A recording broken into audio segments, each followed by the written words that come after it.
Republic of Kekistan Navy, RKN, versus Buenos Noches. That should be a really good match, Seth. Buenos Noches was kind of the Cinderella story of King of the C7.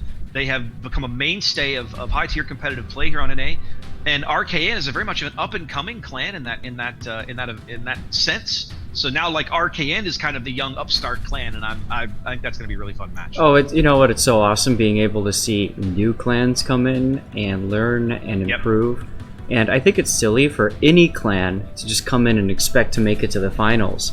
But to see some clans come in and make it to, like, day 2, even the quarterfinals, and even have a shot at getting into the finals. Like, I think Buenos Noches made it all the way to the quarter last time, or the first time, didn't they? Yeah, they made it to quarters. They made it to quarters twice now. Yeah. They were eliminated the first quarters by the remnants of ZR. The team that ZR was able to field that event, and then last time, man, who knocked him out last time? PWP. PWP knocked him out last time. Of course, the PWP was the first time, went on to win the whole shebang last time, so that was also a surprise. Oh, yeah. Last two matches being streamed today: KSC versus ARPDN. Both teams we saw yesterday on this channel and Zaz's channel. That's Virtual Senpai and Tedster bringing you that match, and PWP. Speaking of the defending champions, PWP and AP. Over on Citizen S9 and Black Eagle Ops, those guys bringing you that match. Yep, I do like that there's a nice split here. It's not like we're all covering the top half or bottom half of the bracket. Yep. We don't have enough stream teams to cover everything, unfortunately. So Cuter and Cute is going unstreamed, as are 07 versus SCCC, which is a rematch of a semifinals match from King of the C8. 07 swept SCCC out of that semifinal match. They're rematching now in the round of 16. So SCCC, like one of our top 4 finalists for sure, is not going to make it back to the top 4, because in fact all 4 teams from the top 4 teams from King of the C8, Zaf, are all in the bottom half of this bracket: 07, Rogue Fleet, SCCC, and PWP. Yep. And that's going to make for some interesting situations for sure. Well, we're guaranteed at least 2 different teams now in the top 4 versus the last King of the Sea. We are guaranteed at least 50% turnover from the previous event, right? Because the entire top half of the bracket, 2 of those 8 teams will make it to the semifinals, right? So the top 4. So that alone means that we'll be seeing something different. And the other interesting thing is that 07 and PWP being in the same part of the bracket means if they win out, we'll have a rematch of last King of the Sea's finals in the semifinal round of this King of the Sea. So we're like, if you look at it this way, from the top half of the bracket, you're almost, I think the way it works out is you're basically guaranteed to get a team who's never made it to the semifinals, who didn't make it to the semifinals last time. At least one of those 8 teams is going all the way to the finals. Yep. Awesome stuff. Absolutely. Now, here's my question, Zap. If you had to pick one of those top 8 teams, if you were to point to that team and say, that's my pick to go to the finals, out of the top half of the bracket, who's your pick? Out of the top half of the bracket, normally I'd go with PSV. We've seen them be strong contenders every season. Top half. I'm gonna go with Buenos Noches. That would be my pick as well. BN has just continued to improve. They've never made it past the quarterfinals, but I don't think that's a knock against them, honestly. I think they're an excellent team. They certainly have the pedigree and the skill to make it. So we'll see what happens. We'll come back. We'll be looking at this bracket a lot over the course of the day, guys, so don't sweat that. But in the meantime, let's focus on TXT and Squad. Yep, are you ready to get going? I am. I mean, I'm ready up in the room here. In fact, the teams now look like they're finally all ready. They've had to. TXT's having to plug in a bot. They're down a man. Interesting. All right, I like the chances of Squad already. Yeah. Wow. Oh crap. What did you do? Yeah, I know what you did. I forgot I wasn't on studio mode. So when I clicked the thing to get ready to transition, it went ahead and transitioned. Like, I wasn't ready Now yet. the storied cliffs of Dover provide the inspiration and backdrop for a naval clash of epic proportions. This is Crash Zone Alpha. Crash Zone Alpha is a 42 by 42 kilometer domination style map with 3 cap points running in a line from southwest to northeast. The A cap is in the bottom left, B is in the center, and C is in the top right. In the center and southwest, both A and B caps provide at least a modicum of cover for radar cruisers looking to support friendly destroyers as they vie for control of each cap. The islands that hug the borders of these 2 capture zones are tall enough to provide cover and close enough that their radar envelopes will cover the entire capture area. Digging out an entrenched radar ship will be but one of the many challenges teams will face while vying for control of each of these 2 cap zones. To the northeast, Capture Area C is a much riskier play for cruisers. The islands here are smaller and farther back from the capture zone. Enemy force sighted on the horizon. Battle starts.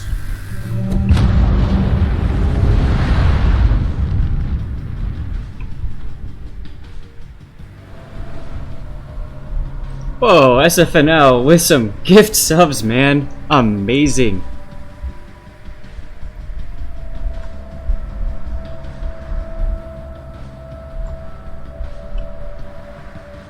And we have a mulligan called. Alright. Who's calling it, by the way? Squad. Sergeant Slaughtered. Alright, so we'll back out of this room.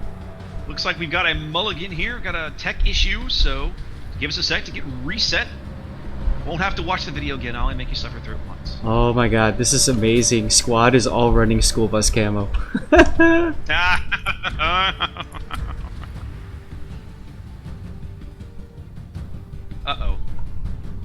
I hadn't considered that the bot might screw this up. Okay, he's back now. No, it's just because I was taking a second. It's my fault.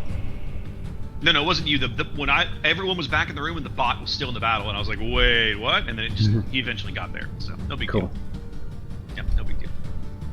Anyways, going to Crash Zone Alpha, this map has played very much like I expected it to, Zaf. I have not seen too many teams try things on this map that I've thought were kind of out of the ordinary, because the island position kind of dictates how you play this map.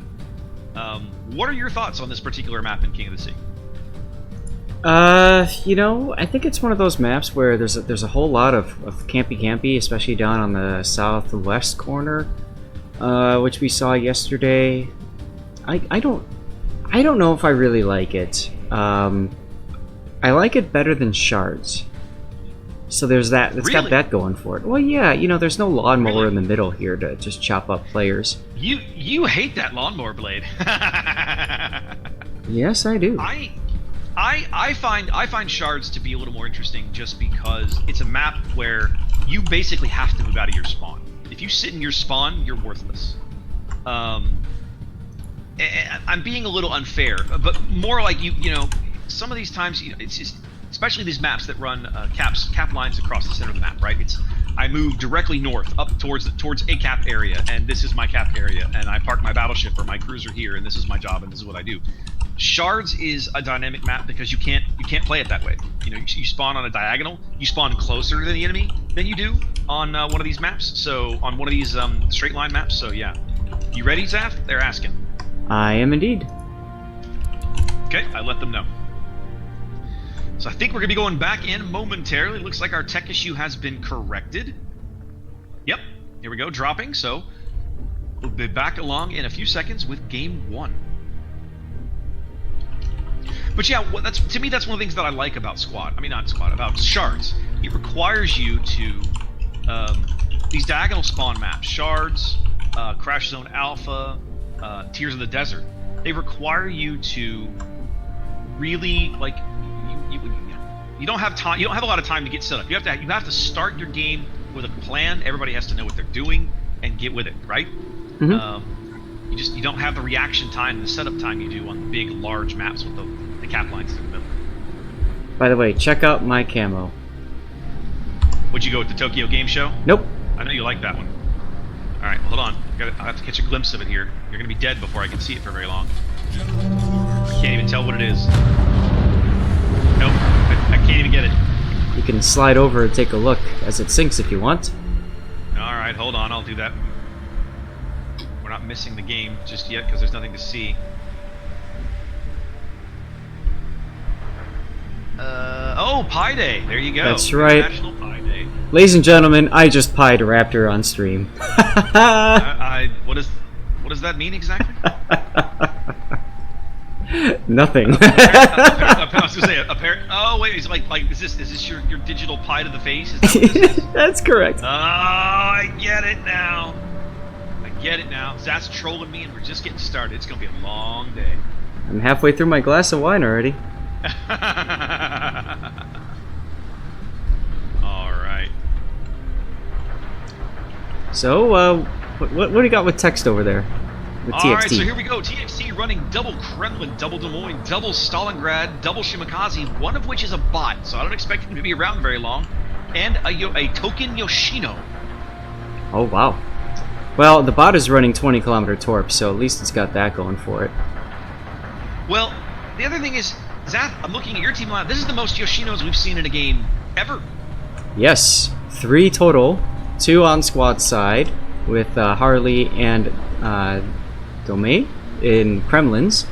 We got double Moskvas, Stalingrad, Summers, and Shimakaze. This Shimakaze, Dischyzer, is also running 20-kilometer torpedoes. Now we watched Squad, I think, yesterday on this map, didn't we? We saw Worst and Squad play Game 3, and I think it was here on Crash Zone. Yes. I'd have to go back and look, but that seems to ring a bell. Now what's interesting is the bot Shimakaze is gonna cap B, Zath. Well, of course. No, okay, so I'm used to the bots just continuing to sail forward until they die. This guy turned around. He's playing mildly intelligently. I've never seen a bot play this way. That's weird. I wonder if anybody used did anybody use a quick command like capture that area or something? I don't know, but he capped B, and he's just kind of he's not continuing to sail to his death. I don't know how to react. Anyway, TXT backs B here early. Their other Shimakaze, that's Merc 85, their actual human control destroyer, is in A, and looking solid, like he'll be capping this momentarily. Where are your destroyers, Zach? So it's interesting. Both Shima and Summers are heading towards C cap. The Shima was heading towards B until that Des Moines got spotted. And then Dischyzer said, nope, and turned north. Yep. Which means, I don't know, Weezer's taking up a spot in the usual campy spot over there by the Long Island, but he's just going to sit there doing nothing for a long time, I think, with the way spotting is going to work out this game. TXT has basically just set up to be a heavy A-B presence. They've got one lone Yoshino up north to try and just slow down or kite anybody trying to push through C. Maduin's Des Moines has taken up a very aggressively forward position here in B, about B5. Yep. My concern for him is that if there's a battleship up north and they push through the C cap, that could end very badly for him. There is. Now your bot Shimakaze just got detected by Sergeant Slaughter's radar. Yeah, he's in a gunfight. Yep. And Dischyzer is between. Oh, Slaughter just got hit hard. What the heck just knocked into him? Sergeant Slaughter. Oh no, sorry, I'm looking at the wrong side. The Yoshino Task Forcer. Ah, Task Force, yes. I see him he's down on the J line. Yeah, apologies. My camera is locked to him, so I can see his health bar in the bottom left. No worries, no worries. Now, this bot Shimakaze, for all his faults, he's trying to get away again, but he's continuing to lob shells at Dischyzer. Now he's smoking to try and preserve himself. I'm wondering if the Stalin's going to radar him. Probably so. Task Forcer's going down here. He's at 11k. He's trying to hump the border there. While we were too busy looking at the bot Shima get killed, this guy just kept getting whacked. Yeah, he's continuing to get hammered here. Well, that's the trick with Yoshinos. They are very, very squishy, and the problem is there's a ton of firepower down here to focus him off the board. They pushed so many ships down the one line. Right, and there's no reason to push that far when you don't have the benefit of a destroyer spotting for you. Yeah, there he goes. Trading kills early here. TXT up a cap. Their bot, their first casualty, but Squad now down an actual human player. 5 minutes gone as TXT working on about 160-point lead here on Crash Zone Alpha. Ooh, Kremlin looks like he might actually have a gap through the islands here. Yes, Nope. he does. Well, he did, but the shells went long. And I'm not his angle. He pretty much can't really do it on Weezer's Moskva here. He needs more of a lot. Like if he had American battleship shells, he could have done it. Right, or if he was a little farther back, like more at extreme range. Very true. Very true. Either way, TXT. that's a Go ahead. dangerous decision to pull up that far, because now he doesn't really have an escape route. Well, TXT basically, they know that Moskva, that's Weezer's Moskva, the other Moskva down here on the J line. I'm not even going to attempt to pronounce that. I think it's meant to be Ghost something. I'm just going to call him Ghost. That'll do for now. But they're focusing this Moskva off the board because they realize that that position is critical to how they intend to win this map. He needs to go. So that's where their hatred is being focused right now. Yeah. Meanwhile, there's an awful lot of force up at CCAP from Squad that's just kind of hanging. They need to get into this game fast. Yep. Yep. Well, and it's going to be interesting because there's Dischyzer, Shima now radar on the top end of B. Maduin pretty much can't, or Maduin, excuse me, he's got to be very cautious. He does not have any idea where the heavy ships north of him are. He just knows that they're there. So he can't, if he backs out too far, he could find himself in a very, very nasty world of pain. He is getting shells onto the Shima now. Shima now is out of radar range.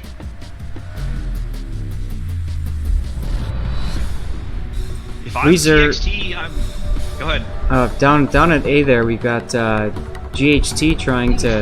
I don't know what he's trying to do, really. And yeah, Weezer is probably going down. He's going out. Yep. I was going to say, he had just landed on about 15k, took a big hit, and then a torpedo to the face. TXT up a ship and a cap here. They managed to successfully drive Dischyzer's Shima off the cap, but I can't imagine that's going to last very long. He's now backed up at close range by Sergeant Slaughter's Stalingrad. So this Maduin's Des Moines position is about to get very, very tenuous here. Yes. He can no longer reverse. To his credit, he's now moved up to where the Stalin will not have a shot, but I can't imagine they're going to be able to hold control of B. Homicide is taking a whole bunch of torpedoes. Oh my holy but Jesus, look out all the torps. He took Shima torps, he took Summers torps, they cross-torped him beautifully. Yes, they did. Very well executed. So that means the Summers is somewhere up on probably, I guess, the B line, and we have never seen him. And you are correct, Summers is up there. Stug is now sending more torpedoes out for Homicide. Yep. Summers' reload is pretty quick, and Homicide's in a bit of trouble here. The Yoshino was positioned to kite. That's who's the Yoshino? Zir's Yoshino was positioned to kite, but Homicide's Kremlin was not. He was not set up to kite, and so he's not really, especially now that the Kremlin has come around the corner, he's not in a position where he's going to be able to turn and probably survive the experience. TXT's push along the I and J line is continuing to intensify. They realize that their entire game hinges upon this working.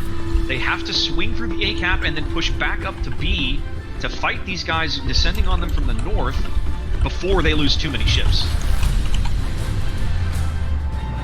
They're going to lose Homicide. I simply cannot see a way that he's going to live. Sooner or later, he's going to go out.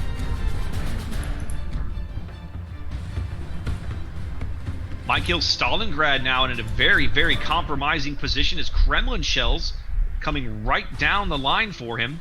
Yep, he gets hit pretty hard. That woke him up. He knows those guys are up there now. And here comes another beautiful cross torp on Homicide. He took one already from the Summers. Yep. Here come the Shima torps. I don't think he's going to be able to dodge these. He does. Oh, he is. He is. Expert dodge. Yes. 404 torpedoes not found. Homicide managing to dodge the follow-up salvo that could have ended his game. He's still in it. Domain's Kremlin has finally died down on the I line as TXT continues to push. This is Ghost. I'm going to keep calling him Ghost. Ghost Moskva now.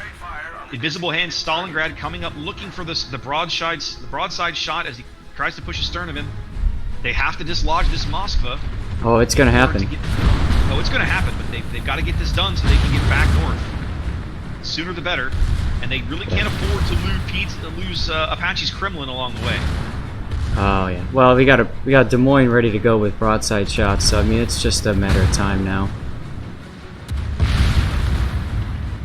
Now Merc's Shima has rotated back north. To his credit, he's dumping torpedoes into the face of this Kremlin Yoshino push that Harley and Dvorak are working around. I think swing down the line there. Summers does finally bag Homicide. That's points that Squad badly needs.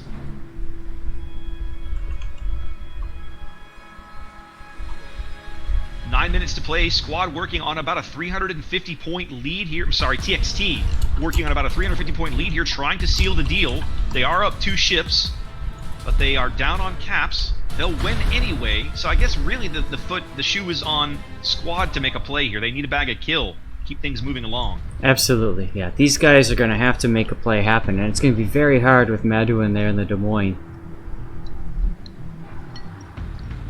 Right now, Maduin's Des Moines is very much the cork in the bottle, holding them from pushing right through the B cap. They have the big amount of force that these guys have surviving is the Kremlin and the Yoshino that are over on the 3-4 line. And now the TXT forces have kind of rallied here, pushing up the 5 line as they start to close in on the B cap. Now Maduin popped his radar there looking for Dischyzer, but did not find him. Where is Dischyzer? Dischyzer is getting in front of Invisible Hand. The enemy is about to win. So he's putting himself in a brilliant position to try to torpedo into the side. And there we go. Now they found him. Oh, they radared, huh? Invisible Hand's radar just picked him up. They asked the same question I did. If Maduin didn't find him, where is he? Invisible Hand's radar picks him up as he is in H8, having to run due east to escape the shells that are coming in. 90 seconds on the timer. All TXD has to do is not die. They have to preserve their health, not die, and they'll tick up on the strength of their A cap and their ship advantage. Yeah, unfortunately, Dischyzer was way too close to that Stalingrad, and his all of his plots have been foiled. Now, Apache's Kremlin remains under threat here. He's under 9K. If they can continue to get shells on him, and they got 60 seconds to try and bag him as a kill.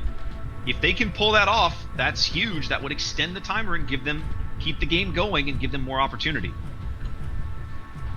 He's running due south now. Do they have eyes on him? No. Okay, so he's finally dark. Yep, they're switching fire now to Invisible Hand.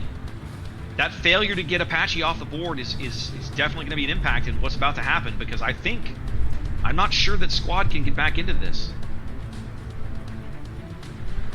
Dischyzer's torpedoes have to detonate somebody in the next 20 seconds. That's pretty much the only way. They've got 30 seconds, and Dvorak's Yoshino is about to sail into a massive wave of torpedoes as well. He's gonna take at least one. Looks like he's going to dodge the rest, though. Those were Shimakaze torps. Those hurt. 10 seconds ticking away. This is over, Zaf. TXT is going to claim game 1. With a bot. With a bot. I gotta say, the bot didn't do a bad job. He capped B early, then he got killed, but I mean, those early points were something that they were able to translate into a win. Yeah, pretty interesting. Not often that we see that around these parts. No, not at all. All but right, TXT, go ahead. We did have a team win with a bot yesterday, so maybe this is, part of that. Could be.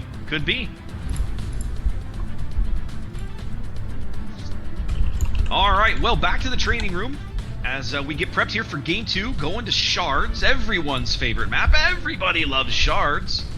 Mm-hmm. And for the moment, it looks as if TXT is going to have to stick with their bot, Shima. He's still in the room. So we will see. Well, no, they just got rid of him. Maybe. Ah, there it is. TXT has found player 9.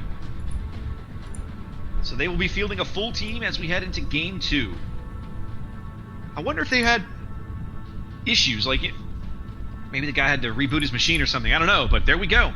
All right. Good to see. I feel like Squad could have maybe done things a little differently there, Zaf. What do you think? Oh, absolutely. Absolutely.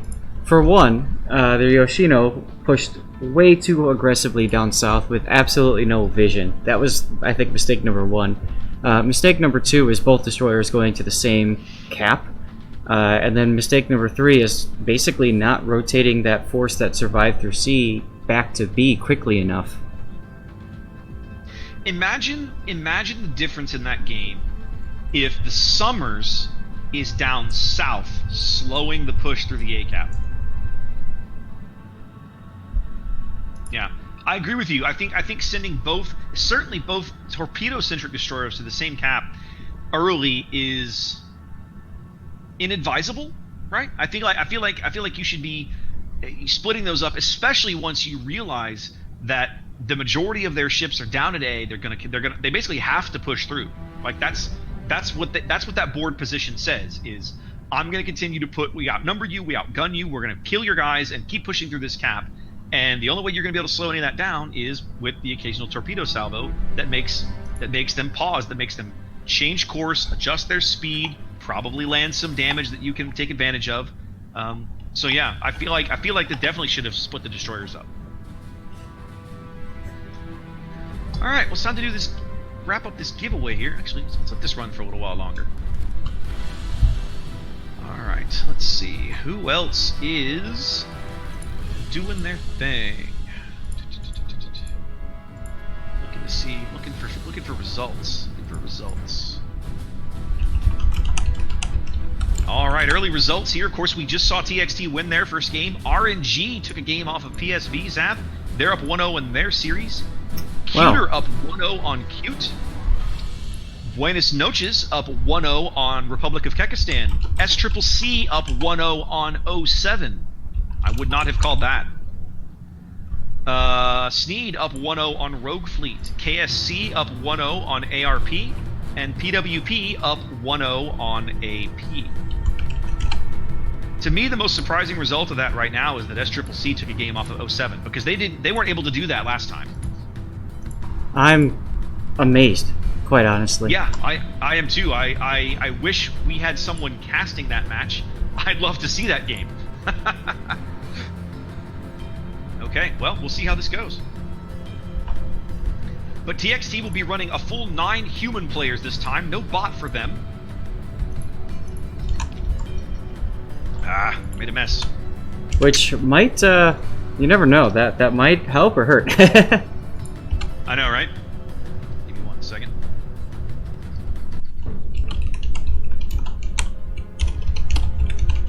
I'll turn my camera off real fast, but I'll still be on the microphone momentarily.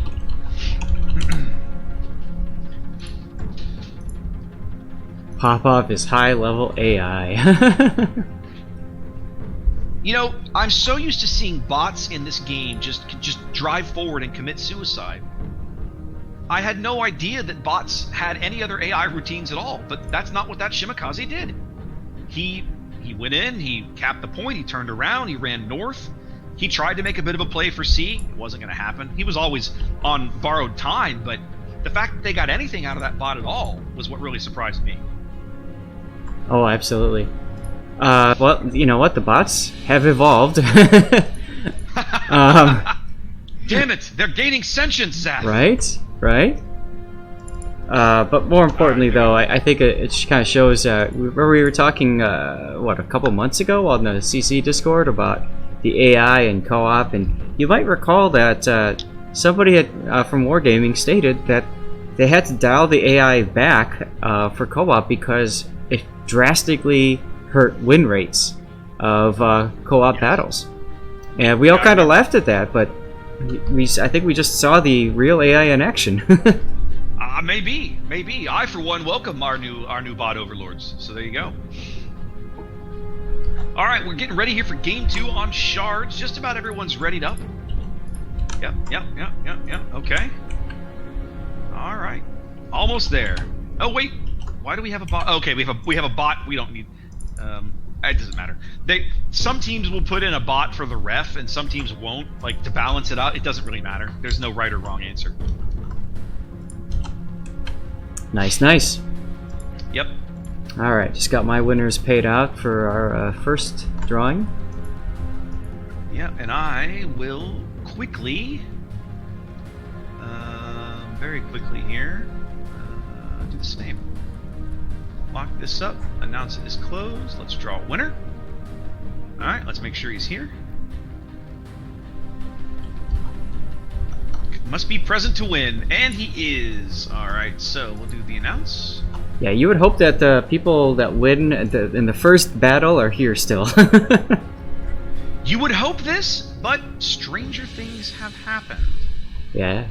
All right, so there's that code is out.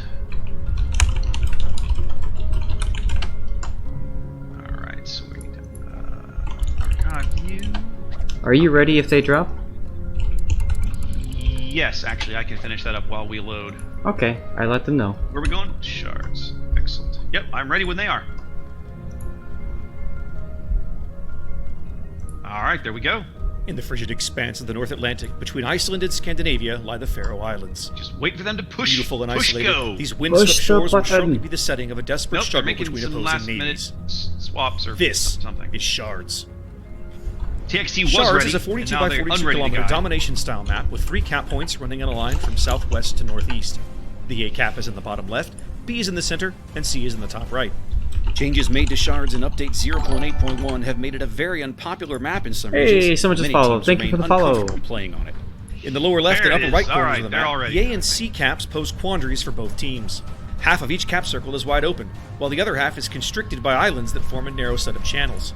How they choose to handle these corner caps forms the backbone of a team's strategy for dealing with Shards. Just waiting, sweetheart. Some Just teams waiting. will opt to try and capture from the side most open to them, forcing the enemy to attack through the channels. Alright, here we go. Others will opt to push through the channels quickly and bag the cap themselves, then use the open side of the cap for defense. At the center of all this chaos lies Cap B with its own maddening configuration. Islands punctuate the circular cap like a set of lawnmower blades, centered around another low-topped island smack in the middle of the cap. The island cover seems likely to encourage a lot of camping cruisers and hide-and-seek destroyers. Previous events in clan battle seasons have shown us that while teams spawn in the northwest and southeast, play will typically revolve around an axis that runs from the C cap in the northeast corner down to the A cap in the southwest, while both teams vie for Yeah, that control threw of me the off. capture. I was looking at that. I'm like, oh wow, 18 TXT getting ships, really 2 ballsy teams, with a bot 1 Hashidate this time. Play. Yeah, I know, Shards. right? That's why when I saw it in the training room, I In was the like, what's frigid happening? expanse of the North Atlantic, between Then I realized Iceland I and did it because Scandinavia, Triton lie is the loading Faroe in with us. Islands. Beautiful and It's not isolated, necessary these to windswept do, shores but will some shortly teams be are the doing setting it, of a it's desperate fine. struggle Yep, between prepare to opposing get pied navies. again. This is Shards. Sensations. Shards is a 42 by 40.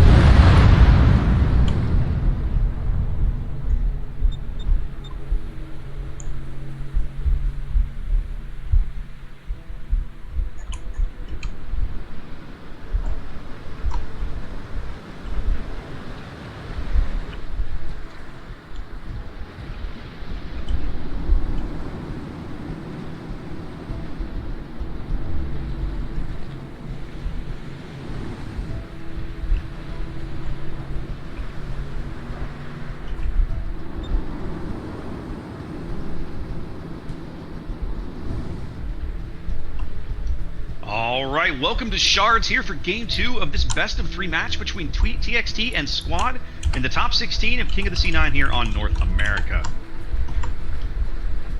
Here we are again.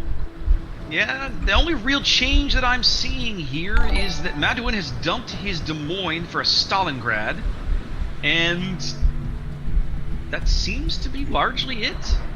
Well, no, you've got a gearing and a Shimakaze this time around. Well, we have a gearing and right, that's right. Of course, Bullet Justice taking the place of the bot Shimakaze we had in the last game. That's no longer a thing. So, yeah, it looks like we see Domain dropping the Kremlin in favor of a Montana. This time around, there's only... no, there's 2 Yoshino still. 2 Moskvas, Stalingrad, Summers, and Shimakaze, just like the last match. And these guys are opting to go basically a full split. Dischyzer with an early smoke there, checking his stats. I see that. I wonder if that was an accident or intentional. He's trying to cover the approach of a battleship or something along those lines. Well, what they're trying to do is right behind that smoke is Weezer in the Moskva, and they want to make sure that they can get him up and behind this island safely. To that island. Yep. They want to get him up to behind that island in E8. Correct. Okay. Now, behind Weezer, also behind the smoke, is Domain in the Montana. And then all the way up on the 10 line is Devorkman in the Yoshino. TXT going for a heavy A-B split here. Basically, you have Des Moines and Homicide's Kremlin both on the north side of this island of the Lawnmower Blade at B. And I think Homicide is going to drive up far enough until he gets his bow ducked in. Kremlin, the other Kremlin, that's Apache, mykil's Stalingrad, Invisible Hand Stalingrad, and that's Bullet Justice's gearing into C are all up at C, as the remaining Shima, Stalin, and Yoshino are all set up down at A in a kiting position, ready to just, damage and slow down anybody trying to push through A. They've got eyes now on Domain's Montana. Torpedoes coming into the cap looking for Bullet, but those are well astern of him. Yeah, but Bullet is spotted right now on Moskva radar. He's spotted somehow.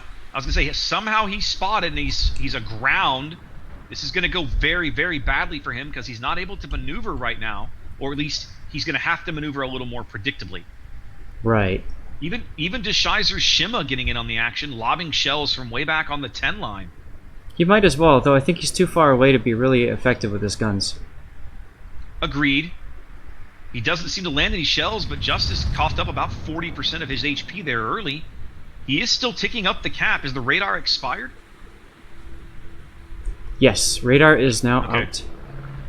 Okay, well, he should be able to bag that cap then. There's no one else that can spot him. Of course, the Shima does outspot him, but he knows for a fact now that Dischyzer is not near enough to the cap for it to make a difference. Exactly, yes. Homicide's Kremlin in B. Summers is Stug Summers also in B. Big staring contest here. B going nowhere, as TXT does bag the C cap early and will start working out a small lead. It's an interesting decision to put the Kremlin in the typical Des Moines / radar cruiser spot. It is. Well, he's backed up by a radar cruiser. Yoshi's Des Moines is 100 yards, if that, astern of him. Just chilling, just sitting there. What's interesting, though, I'm wondering how long before TXT realizes this push at A that they're set up to kite is not coming. Because we saw the Moskva briefly. He's set up. The Summers is in B. They have 4 or 5 ships up at C. We haven't seen the remaining ships, but it's pretty clear. Okay, there it is. Harley's Kremlin now spotted on the edge of the A cap. And so I'm sure they'll start lobbing shells at her to try and just slow down that process as soon as she starts to get into that cap. And that's about to happen. Come. Yep. The Yoshino is a perfect ship to do that. Yep, and it's also got those torpedoes to reach out and touch her too. Well, you've got not only that, you've got the 20-kilometer torps off the Yoshino, you've got Merck's Shimakaze down there as well. B going nowhere, A not going anywhere quickly, TXT continuing to tick up C here, 5 minutes gone on shards. Apache, very aggressive play, pushing in. Oh, Bullet Justice just got radared here by Weezer. Ooh, he's in a bad position for that to happen too. Yeah, Weezer's using... Yep, here comes the Montana salvo. This could be unfortunate. He's not joggling his throttle very well. Oh my boy. Lord. Took about 8 overpins there, but what a hammer job. Still, he should be out. He should be momentarily. I'm sure these Moskva shells are going to put him on the brink. Yep, follow-up fire coming in from the Yoshino. Nope. Only 1 shell's all it's going to take. He's about to run aground. Have they lost him? Mm-hmm. Nope, they got him. Get him anyway. He moved up very aggressively trying to get torpedoes on Weezer's Moskva, and it doesn't look like he's going to get anything in exchange for losing the ship. Bad trade. Bad trade indeed. Thank you, Johnny Depp. Although, now that the Stalingrad Invisible Hand is spotted, that means it's time to kite away at sea. Devorkman is... Well, he's taking some hits, but now he's getting positioned to turn south. Despite being down a ship, TXT still holding a very small lead. A big, nasty salvo of Shimakaze torpedoes now coming in on Homicide and Yoshi. Yoshi might be able to find a way to not eat these. He's going to take one. Takes one in the very stern. Now, we haven't seen him at all, which means that Squad just discovered that there's a ship over there behind Homicide. Indeed. Unless... salvo should give them that clue. There we go. Okay, Yoshi spotted now. I was going to say, unless Yoshi had radared earlier, and obviously Stug would have called that out to his team. Yep. Dischyzer Shimakaze must be radared now as he runs due east along the E-line, trying to get back into hard cover. Yeah, it's probably Stalingrad. I assume the Summers is still in B, isn't he, Zath? Yeah, Stug is still there. Obviously now there's no way in heck he's going to try to YOLO torp Homicide. He's not, but what's interesting to me is that by keeping him pinned in that position, they're taking his torpedoes out of the match. Yes, now Weezer is backing a little too far. Ooh, Weezer, yeah, that's a little too far here. Here come the AP shells. Yep, that's Des Moines AP. You know the Kremlin is just salivating at a chance to get a salvo off. Here come the Kremlin shells. He just pulled the trigger, and nothing. Oh, Weezer got really lucky there. Well, Weezer got lucky. He is on a double fire, but he did get lucky. He didn't get deleted off the board in that moment. Big hit from the Stalingrad up on the top there. Indeed. So Invisible hand, Stalingrad in a great flanking position. Apache's going to take a torp, isn't he? Yes. Yep, going to take one in the stern. And he's on a triple fire, or at least a double fire. Just put it out. Just repaired the whole thing. Focus fire being called on mykil. Although Weezer is trying to get Apache back on fire. Kill is about to eat one of these torpedoes. Oh, big time. Ooh, that's huge. He can't afford to lose those HP. He's out. They're going to get it. Yep. There he goes. Devorkman with that salvo. Yep. 2 ships down now. TXT's early cap point advantage slipping away here. B going nowhere. They've taken the Summers out of the game, but it's costing them a battleship and a Des Moines to do it. Feels like a bad trade. There we go. They finally bagged their first kill of the game here, picking up Weezer's Moskva. But Apache's under a tremendous amount of pressure now. Lots of focus fire coming in on him as their C push has dissolved into just a Stalin and a Kremlin that they have to try and salvage. And Domains Montana is pushing back up the 10 line. Yeah, I don't know how smart this is, but I mean, he's getting a broadside hit on the Kremlin. He's not... Well, he just gave up a huge hit to the Kremlin. He's going to give up more big hits to the Stalingrad. Oh, Apache's going out. This is a beautiful Shimakaze salvo. You're done, sir. The 1-2 punch. Indeed. And now that leaves Invisible Hands Stalingrad, the last surviving TXT ship up here. Feels bad. Like, I don't know about this. They're dispatching the Des Moines. The Des Moines is leaving B. Yoshi's Des Moines is now headed north. He's radared Stug just to get some eyes on him, as Homicide has now pushed through the B cap around to where he can put shells down on Harley's Kremlin. But Harley's got a much better angle for this engagement. Yes, she does. She's ready for blood. The other problem is that Homicide now has 2 very valuable targets to be shooting at, and he's not giving he seems to be suffering from a bit of indecision. His guns are searching, like he's not sure who to shoot at. Well, 9 minutes to play. Stug is getting ready to back up and throw some torps his way. Why not? Mm-hmm. Why not? 2 ships down. 9 minutes to play here on Shards. TXT doesn't look nearly as sharp this game as they did in Game 1. Nope, I think they need to bring a bot back. Oof. Oof. Big hit on Yoshi's Des Moines. Could have been bigger. I was surprised, actually. Bigger. Merck's Shimakaze now is in about F4, trying to put torpedo... Where are these torpedoes going? Oh, he's torpedoing the smoke, the Summers smoke.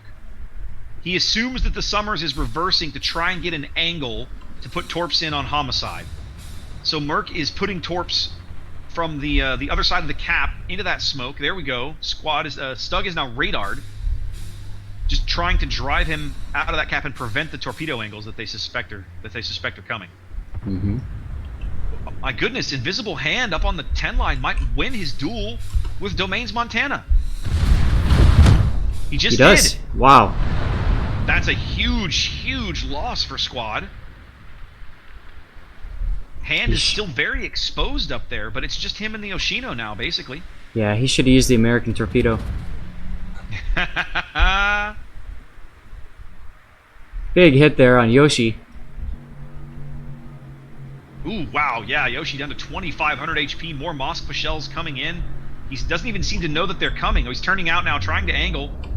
They don't land, but he's giving up a great shot to the Yoshino, and honestly, Yoshino's HE alone is enough to polish him off at this level.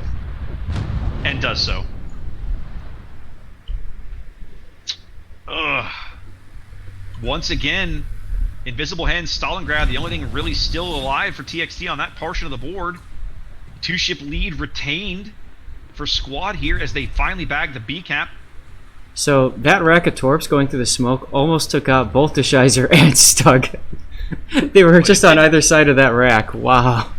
But it didn't. It did not. So now it's on Invisible Hand to see if he can deliver once again and win a duel with the Yoshino.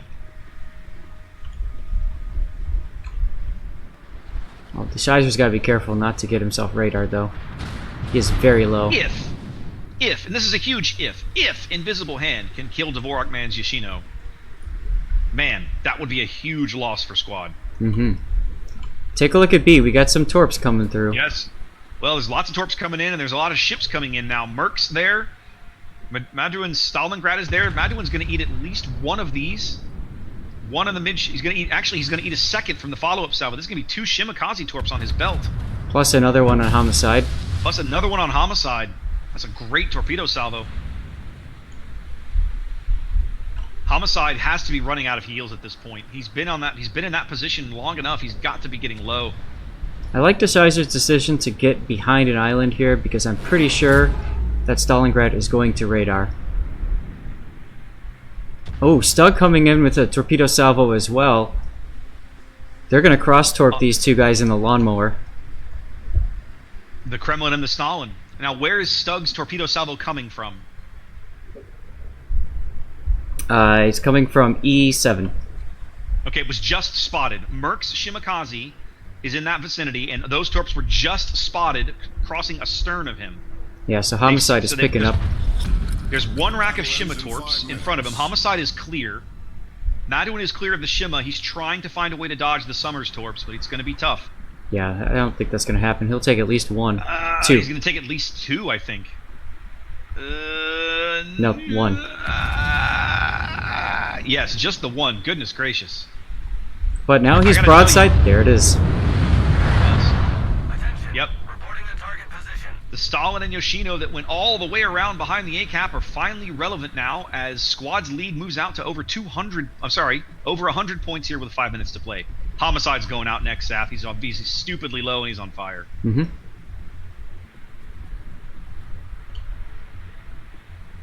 Yep. Looks to be all over but the crying here for TXT. They're down 4 ships and 200 plus points here on shards. They don't have the board position, the health, or the ships to really recover. No, and Invisible Hand is losing this trade heavily to the Yoshino. He is. He's played a great game. I'm impressed that he was able to outduel the Montana. I'm sorry we didn't see more of it, but Devorkman is eventually going to get him off the board.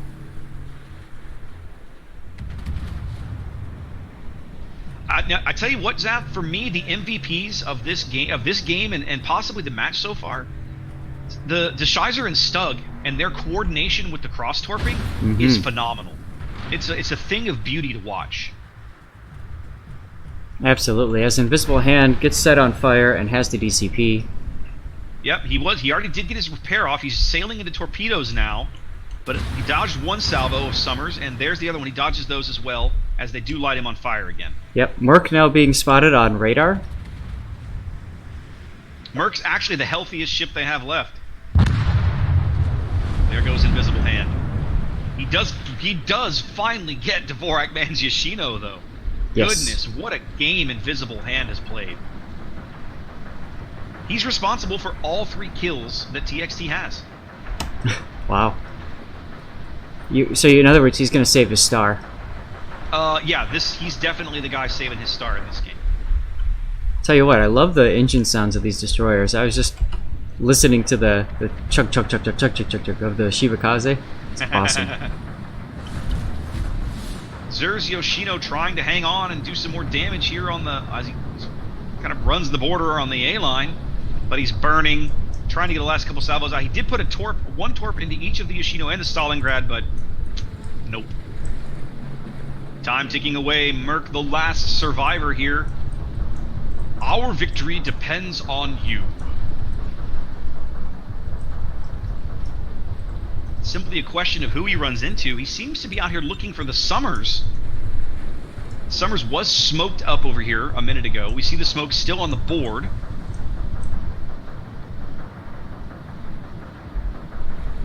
But Squad is absolutely going to win this game. Oh, yeah. We're going to a game 3, Zaf. Yay, rubber match. All right. Game 3s are always exciting. Always interesting.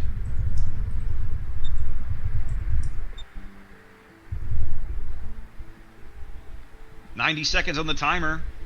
60 seconds on the 60 seconds on the timer, 90 seconds on the game timer, but Squad will tick up points before then, assuming nobody kills Merc's Shimakaze as he just kind of plods around over here on the 9 line. He seems to be looking for the Summers. He's about to drive into the smoke cloud. 30 seconds.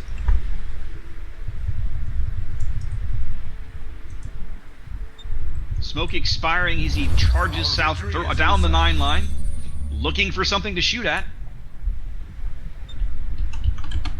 But nothing presents itself.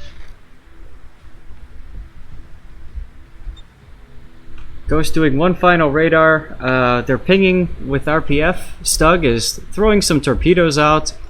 I mean, it's 6 seconds, so... 5 seconds left. This is over. Congrats to Squad for a strong comeback and picking up Game 2.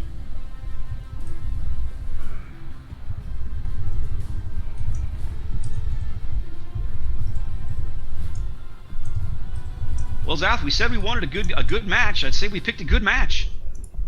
I think so. Quite a lot of drama here. I mean, we have TXT winning with a bot, and then Squad just coming back, and I don't know if they were listening to our stream and saying, yeah, you know, this is what Zath and Raptor said, but it felt like they made a lot of those changes that we had just talked about. I mean, yeah, they felt and looked a lot better this game than they did in Game 1. So yeah, I was glad to see it. The force that TXT also left behind to kind of slow down the guys that might push through A didn't really seem to do a whole lot. I mean, didn't seem to slow them down. I mean, those I'm being a little disingenuous. The cruisers, the Stalingrad and the Yoshino that pushed away around the A cap weren't really relevant until the late game. I will say that. But it felt like they didn't need. They kept pushing at C when they had a cap advantage, an early point advantage, and they didn't need to. Right? Does that make sense? Oh, absolutely. Yeah.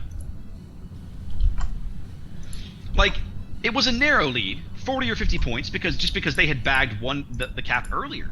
But that's, you know, they weren't content to sit. They kept pushing through C. The Squad forces on the 9-10 line did a brilliant job of kiting and damaging and plugging away with the torpedoes. The destroyers, Zath, Stug, and damn it, who was Dischyzer? Stug and Dischyzer. The amount of torpedoes they landed in that match, just crazy. Just crazy. They did a brilliant job. And what's exciting to me is we're seeing the Summers really flexing its muscles there with those quick reload torpedoes. Yep, very much so. All right, we're headed to Sea of Fortune. This will be our first chance to see this map since we watched KSC's wall of Stalinium, wall of Russian steel, Soviet steel yesterday. versus Star Brasil Veracruz. Oh my god, yeah. That was That the game was Iron hard to Curtain watch. play. That game, yes, very much the Iron Curtain. That game was hard to watch because you felt like you can see it coming, Zaf. You can look at the load-in screen and you know what's about to happen, and Yep. it feels awful to just you have to spend. We spent 20 minutes just watching it unfold. And Star Brasil played such a good game. They turned that health disadvantage around, but it just took them so long. It's just an outlast composition. You have Yes. so much health to chew through. So much health.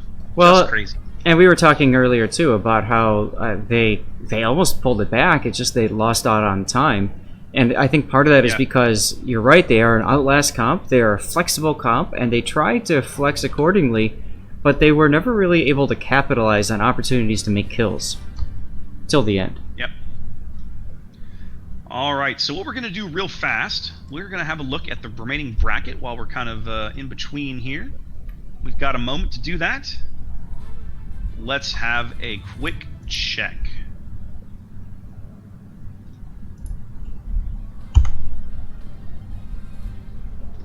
All right, so Cuter goes 2-0 over Cute. They're moving on. Now I'll tell you what. I was talking with Congo Pride this morning. He said every time that he's gone against Cute in his team of Cuter, they've lost. So this is a shock for him, and I think for his Cuter people as they move on to the quarterfinals. Indeed, Cuter going 2-0. A lot of 1-1 matches here, Zap. 07 and SCCC. 07 comes back in Game 2. They're going to Game 3. Well, you know what? I'll tell you KS what.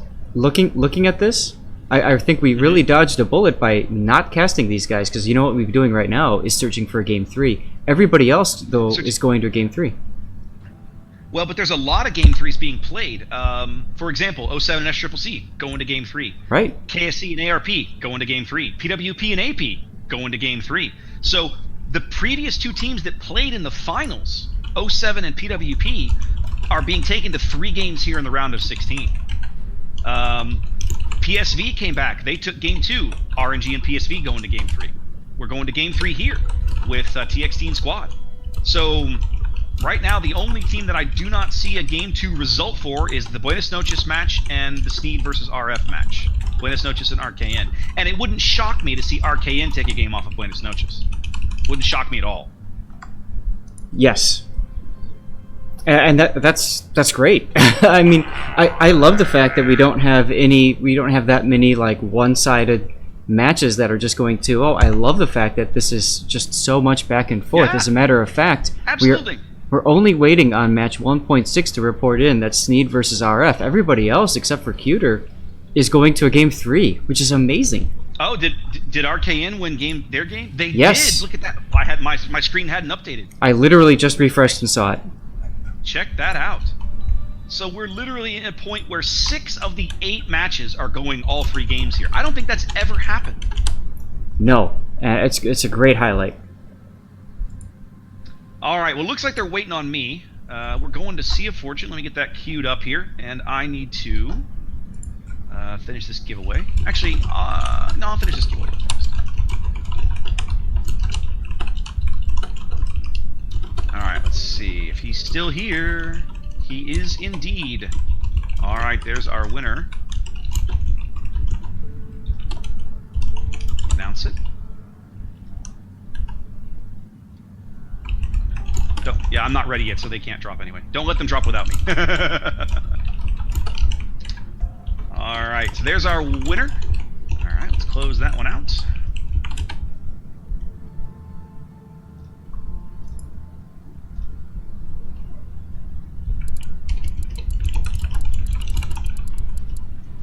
Alright, new giveaway is open, and let's go over here. They're ready to go, sir. Yep, and I am about to do this, and I am ready. Here we go. Let's get on to Game 3, going to Sea of Fortune. Somewhere between the shores of France and England, this critical battlefield is the stage for a clash of enemy fleets. This idyllic setting will soon be shattered by the thunder of guns and flash of explosions, as only one fleet can be victorious.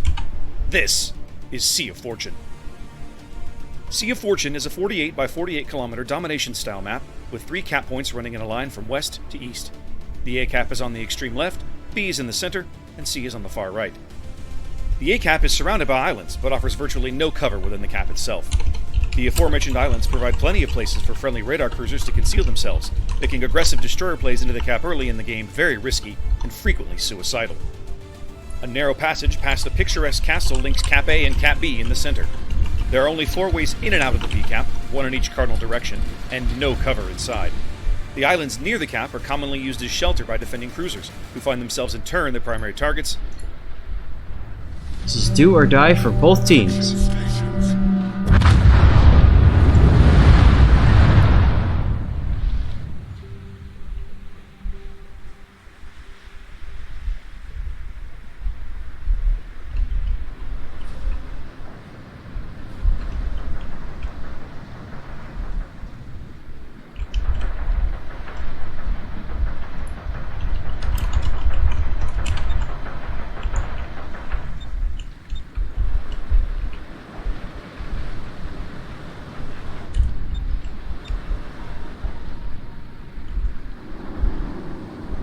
Welcome to Sea of Fortune Game 3 in this best of 3 match here, round of 16 on North America, King of the Sea 9.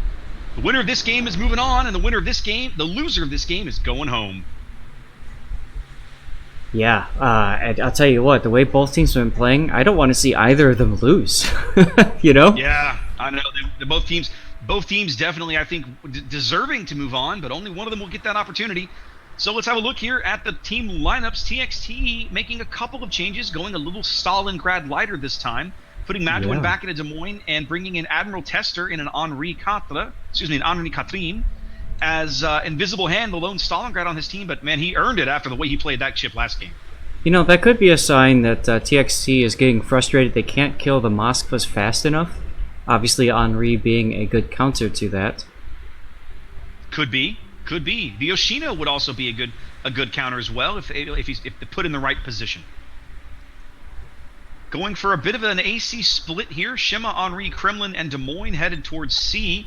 Kremlin, Stalin, Des Moines, and Gearing headed towards A. With Zir's Yoshino kind of lagging here. Just now turning on his engines. Maybe he was a little late to load, or not sure exactly what happened there. Checking Discord, you know, all that good stuff. You never know, right? Over on about squad. Yeah, over on the squad side of things, it looks like the team is pretty much the same. It worked last game. Why change it? We've got about an even split here. A little bit more force over at C-Cap.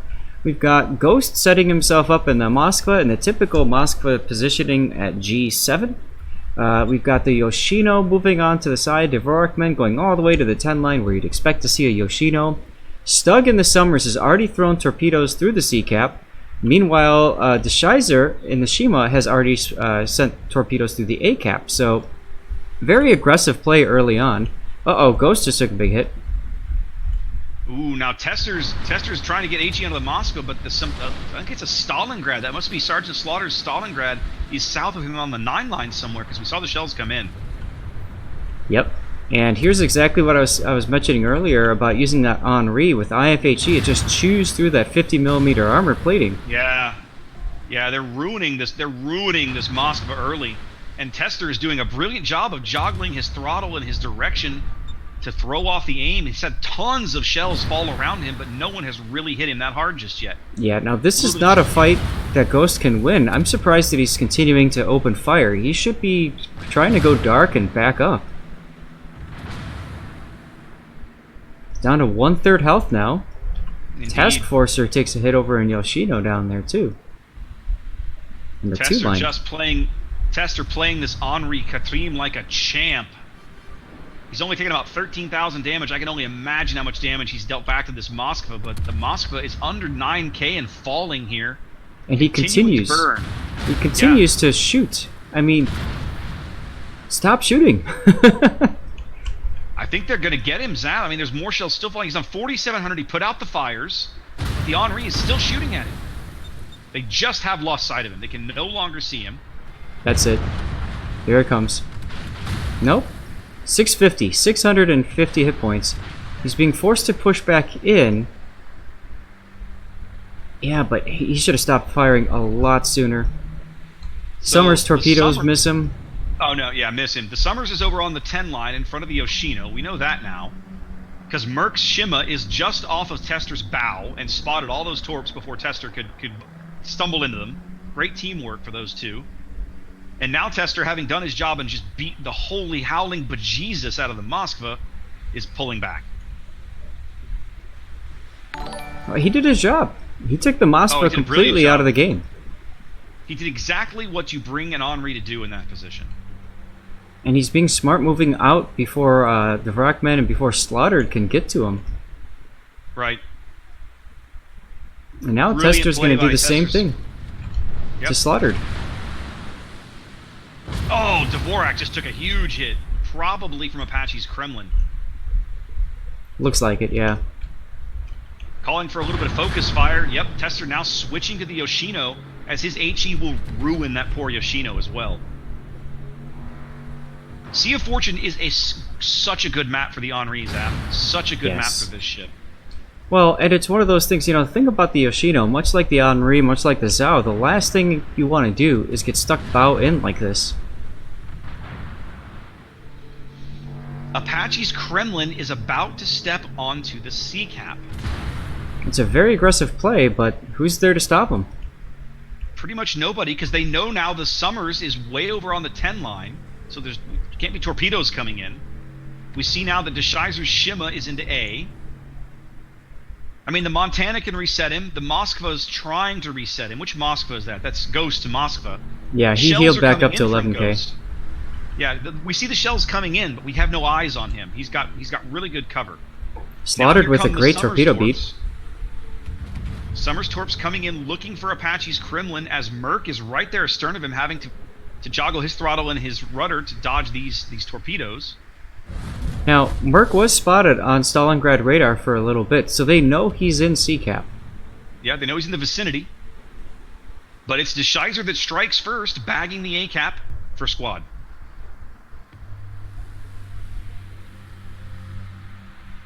We haven't looked at A very much, Saf. Bullet Justice has swung super wide. In fact, Bullet Justice is in E1 throwing torps at the Kremlin.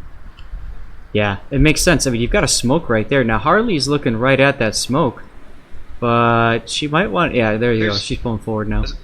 I was saying the Moskva radar might be able to pick him up. He's probably in the Moskva radar range. Good. Okay, so she's going to dodge those first torps, and most likely the second rack as well. The second rack is not in the water. He held those. Task Force 1 in the Yoshino is pushing that smoke with Hydro active. Ooh, that could be bad. Bullet Justice is still camped in that smoke cloud. They have no idea where that Yoshino is. He's about to reverse and duck out the southern end of it, and he's going to see that Yoshino and probably decide he needs to be somewhere else. Yep, the Yoshino's right there. 6.5 clicks away. He does put the other torpedo rack in the water. They do finally bag Ghost's Moskva. That flips the lead back.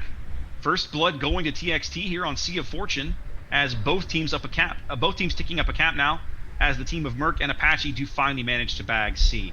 Now that was your Yoshino all the way over on the other side of the map, so we can see the Yoshino's prowess in long-range HE spam, as Domain takes 2 Shimakaze torps. Yep, Merc doing his job, doing Shimakaze things in the C cap here. Oh, Task Force going down by those torps. He had Hydro on. Must have ended just then. By that, but it's a great torpedo salvo from Bullet Justice. Like, he backed up out of the smoke just long enough to see the Yoshino, launch the torps, and then we changed the camera position. But he's so far astern now at this point that, well, he might have stayed out of the smoke. Right, and we also missed your Des Moines. Yoshi just got whacked by Domain, just taken down. I'm not sure where Yoshi was. Oh, there he was. He was up here. The typical Des Moines island. Well. Yeah, I see it. Okay, well, he obviously ate some Montana shells, and they did not agree with him, so he's out. It just feels like both teams are desperately trying to win at this point. They're doing everything that they can think of to make this happen. It's just like we said, this is win or go home. Whoever wins this game's moving on. Whoever loses, their tournament's over. Now, Stug is coming around. He's about to get behind Domain.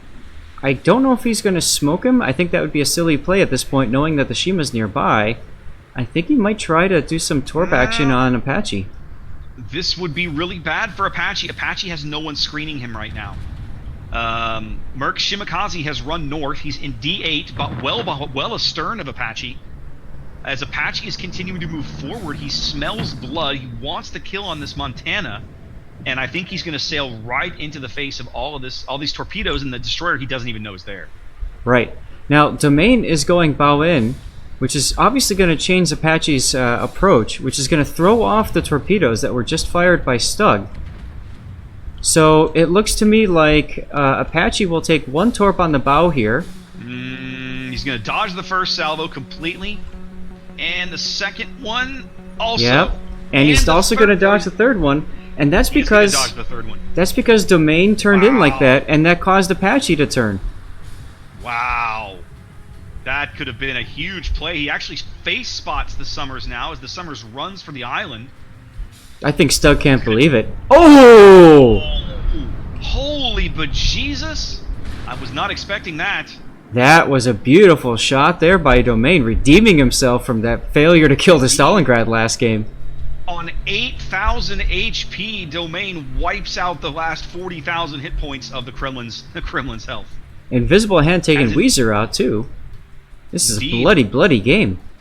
Very big bloodbath here on Sia's Fortune. And the really interesting thing is that nobody has gone even near the B cap, as now we're looking at a big brawl in A as well.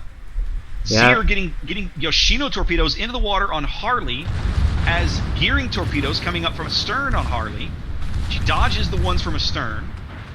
Oh, she's going to take Harley, those. Yeah, she can't dodge all of this, right? Like, we know these Yoshino torps are going to do bad things. She needed to kill the Yoshino there, but it doesn't happen. But she lives because Stalinium. She lives. She's still in the fight. She's going to get another salvo, possibly on Zir's Yoshino. Flooding out. There it goes. There it goes. Did you see that marksmanship there by ZirGebus right on the bow? He knew that's exactly where to hit to pen. TXT up 2 ships, flipping the A cap, losing the C cap, as the Henri and the Merc Shimakaze are all that's left of the mighty force that was over here on the eastern half of the map, having to just run away now. But they do hold a point lead with 8 minutes to play.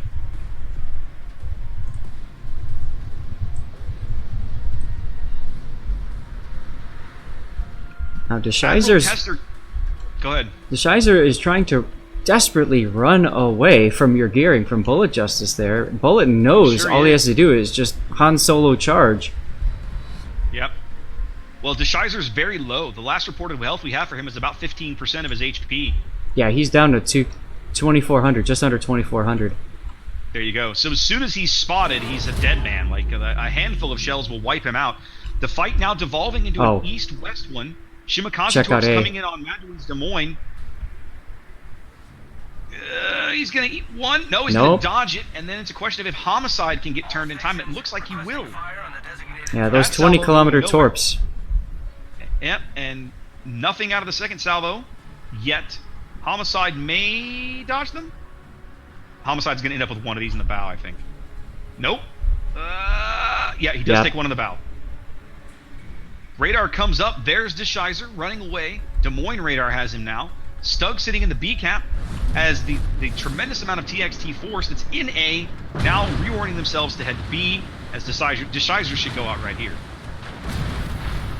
They have to get him while he's up, while he's lit by radar. If they don't, it's a huge loss. They've got lots of time. They just need one more shell. There it goes. Bullet Justice does back him a 3-ship lead down the cap. 6 minutes to play here for TXT. You have to like their chances here, Zaf. Yeah, it looks like TXT is probably going to move on. But I'll tell you, Squad didn't make it easy for him, that's for sure. Oh man, no they didn't. They sure as hell didn't. This game has been brutal. Great game. Domain, that salvo that Domain had, just punishing the Kremlin, Apache's Kremlin, just insane. Because look at Domain, 47,000 HP. Last time we saw him, he was at like 8. Yeah. That's the power of the repair party, boys. I know it, man. Unbelievable.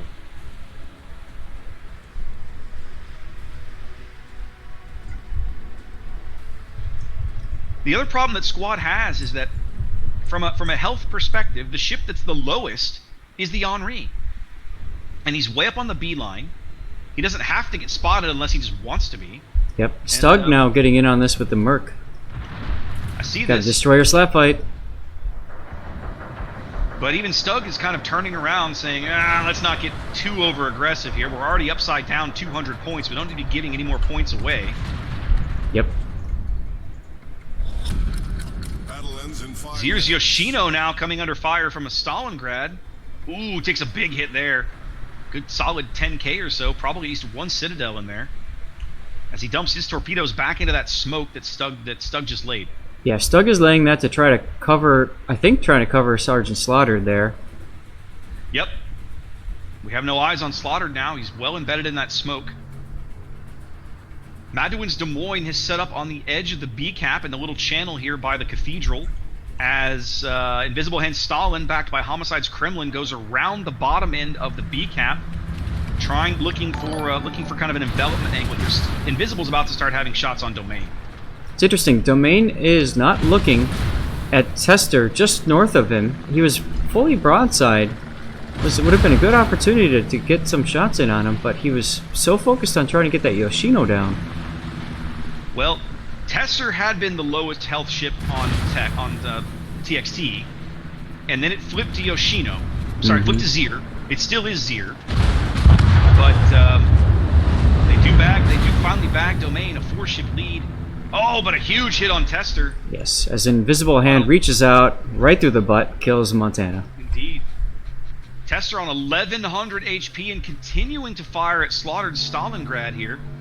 And by the way, he's now dark firing because nobody can spot that. Nobody can spot him. That's right. 3.5 minutes to play. Looks as if TXT is going on. It's going to be incredibly difficult, if not impossible, for Squad to come back from this position. I always hate to use the word impossible because in sports and stuff, it just, it always feels wrong to say that. Oof. But Devorkman down to 200 hit points. Big hit there from, I think that's Invisible Hand as well. Could be. He's shelling Bullet Justice now as Bullet runs into the C cap. Yeah, well, Bullet is on radar. Slaughter popped the radar, figuring might as well do something. Invisible Hand with another salvo up the butt. Invisible Hand does polish off the Yoshino as Bullet now spotted close range with the Stalingrad. Not face spotted just yet. Actually, he is now. He basically has to be at this range. And Tester spotted at 1100 HP, but nobody can really do anything. Bullet Justice. Ouch. Bullet just getting hammered. Taking a huge salvo there. He needs to get behind cover, but I think the Stalin's guns are going to reload and deny him the opportunity. He's reversing. He's taking his own guns out of the fight as the torpedo salvo comes in. Kremlin deals with it before it becomes a problem. Stug, the last survivor. And one torpedo hits him as he's dead anyway. Yep. That one lone Stug, the torpedo. last survivor. As TXT is going to claim Game 3, they will be moving on to the top 8. Well played match by both teams. What a pleasure to cast that. Oh my god, yeah. I think I need to get more wine.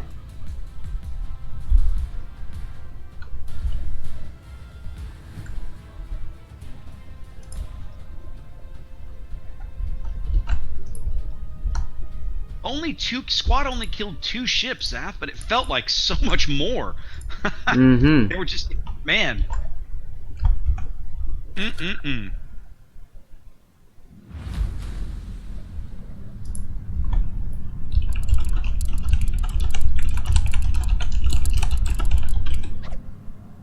Uh-oh, I think my OBS froze, Zath. Rip. Yeah, I think my OBS froze. Now, the key to that game, if you don't mind me talking while you're fixing your OBS stuff, is... Yeah, OBS took a dump on me. I gotta restart. The key to that game was taking the Henri. TXT taking the Henri sealed the deal completely.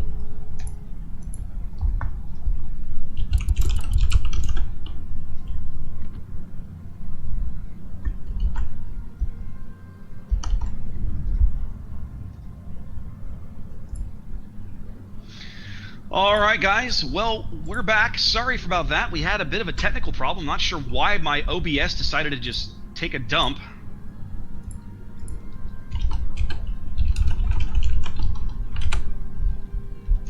Let's get things going again here. I need to get my overlays set back up. Let's get that done. I need to push that button.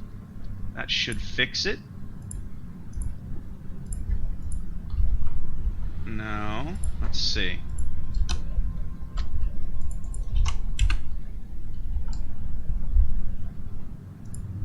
Well, what's going on here, guys? Alright, that's progress. There we go. Okay. Alright, so that's all done. Now I have, because my overlay crashed, I need to get all this stuff done. Alright, well, while you figure that out, I'm going to go get some wine. Yeah. So go ahead and talk people through that last match. You do that. Well, I mean, the match is over, so...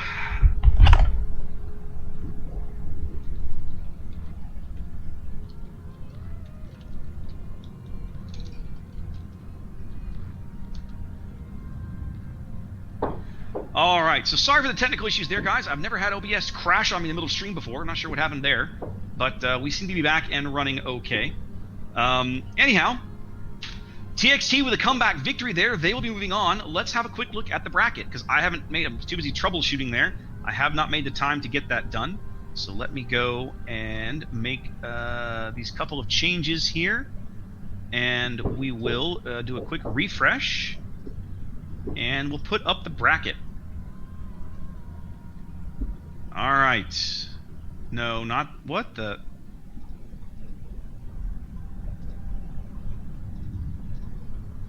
What happened here?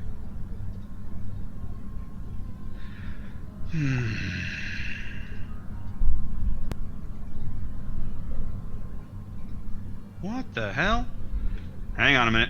This was working perfectly until I told it to refresh, and now it doesn't want to do that. I don't know what's happening. Okay, let's just replace this again, like so. Come on.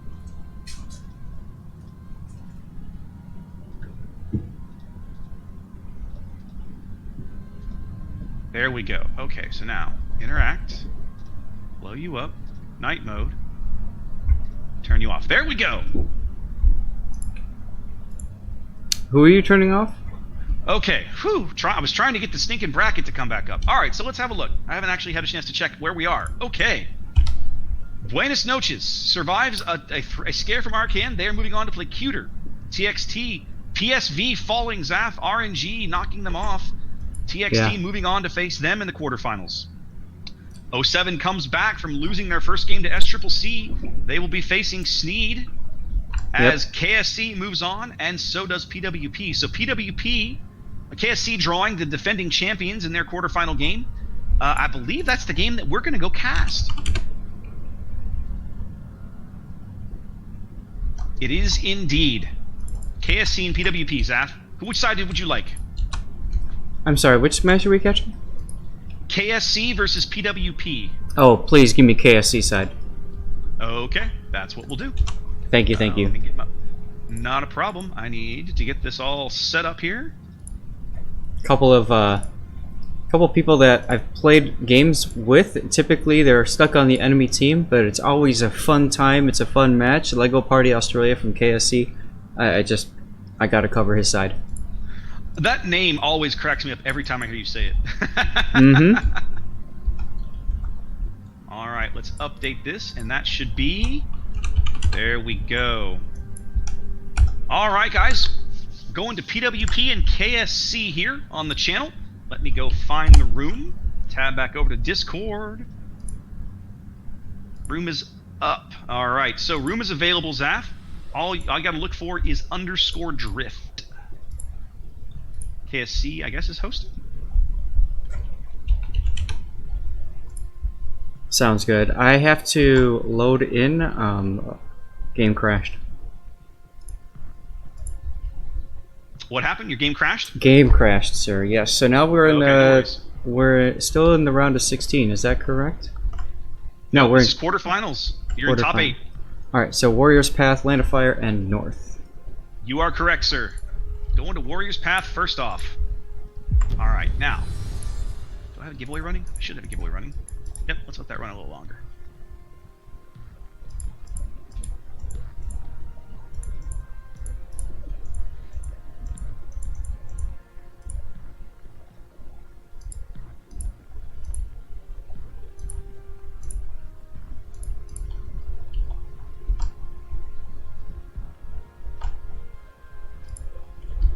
Yeah, it's funny, you know, after you play the game long enough, you start recognizing and running into the same players over and over and over again. And at some point, it's kind of like, dude, when are we gonna just div up and wreck face? You know? For what? With who? Well, with anybody. I mean, that's how Killjoy and I met. We met in ranked, and I reached out to him afterwards. I said, dude, let's just div up and kill things. And he's like, yeah, let's do it. And boom. And I think that's how I met you, even. I no longer remember. I think you and I actually met because we had a couple of forum conversations. Is where that started. Yes, actually, yes, because Pigeon of War introduced himself as a producer for Wargaming, and I responded asking if there was some sort of family tree, like the Byzantine Empire. And you responded that you got that reference, because that was a Babylon 5 reference. I think I posted the picture of Marcus with the chart. Yes. And that's how friendships are made, people. That's right. That's right. Geeks find each other, my friends. It's how it works. It's how it works. Yes, and Harley Quinn coming in on my stream saying, thanks for the views, and they are always recruiting. So if you're looking for a good squad to hang out with... I see what you did there. Totally not the wine talking. Totally not the... Absolutely the wine talking. Alright. Alright guys, so like we said, moving on to PWP and KSC, both teams kind of filtering into the room. You have to give us a couple of minutes. This game is going to be simulcast. You can watch it here on my channel, of course. I will never turn down your viewership. If you like, Citizen S9 and Black Eagle Ops are also covering it on their channels as well. So, yeah, feel free to check them out. Black Eagle has a great voice for this stuff, too, by the way. If you've never watched him, go check him out. Anyways, alright, we seem to be recovered from our tech issues. That's good to know. Giveaways running. I should probably end this one. Let's get this one done. Alright, let's draw. Alright, let's make sure this guy's here. Yep, I took care of my draws. And he is. Might end up getting bored, we'll see. Getting bored, huh? Oh, if I get bored, I do another drawing. I got codes. Well, There's a patch coming out next week. I got codes. You know what? That's a good point. To hell with it. Doing another drawing. I guess I should announce the winner, but he's already been sent the code, so there we go. Alright, so let's go back. Let's run another one of these. Turn you. You go away. Copy you. Start again.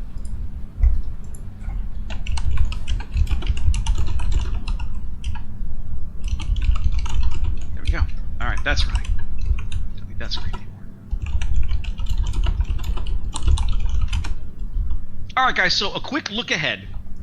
What's going to happen here as we go forward? We're going to play one more best of 3. We're going to be down to, at that point, we're going to be down to 4 teams.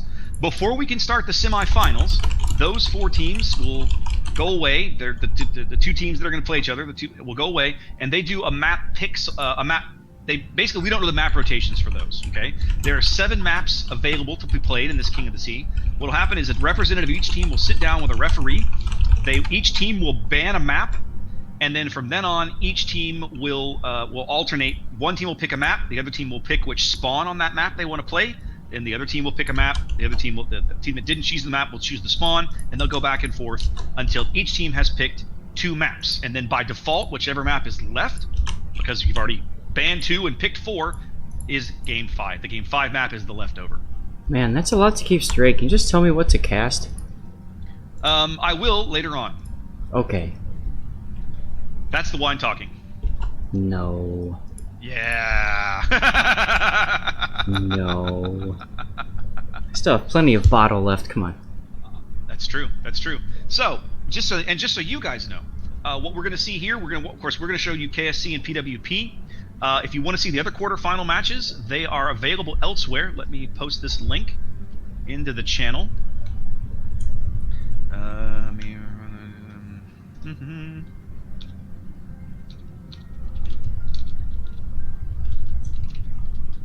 There we go.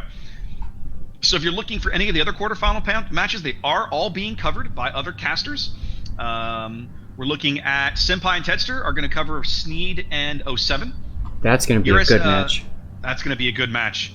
SAT and SonMG are covering Cuter and Buenos Noches. That's also going to be a really good match. Yes. And then we're going to have who was our caster? Hotel Kilo Actual and Krigor are covering TXT and RNG at the very, very top of the bracket. Yeah. We have not seen RNG, but we've seen TXT today. I think that's going to be a good match. No, we saw RNG. We casted one of their third Game 3 matches, one of their rubber matches. Because I could have sworn I made a comment about somebody losing to RNG yesterday. Oh, you did, but we didn't watch that. We didn't cast that game. The two that we picked up was Squad versus Worst and KSZ versus the Emoji Fleet. Did we see RNG on day 1? We did not. So yeah, not sure what happened there. But anyhow, so. Well, if they keep winning, we'll definitely see them. So we'll see them eventually, right? Because of course you and I'll be back next weekend doing the finals. So what's awesome is that these once we get down to these top 4 teams, I'll put the overall bracket back up here. Here we go. So once we get down to these top 4 teams, right?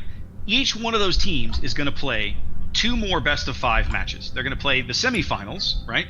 And then you have to play from then on. The winners of the semifinal matches go on to play the final, and the losers go on to play the 3rd place game, which is where we will start next week. So the top 4 teams are guaranteed to play 2 more matches once they've gotten into the top 4. Gotcha. Yeah, and that best of 5, man, that could be a long slug of an exchange, or it could be a very quick 3-0 sweep. We'll just have to see what happens. And then next weekend, man, you and I, so we cast both the final and 3rd place game. Is that how it works? Correct. Nice. We do the 3rd place game and then the finals. Are both of those best of 5? Yes, they are. Excellent. Yes, indeed.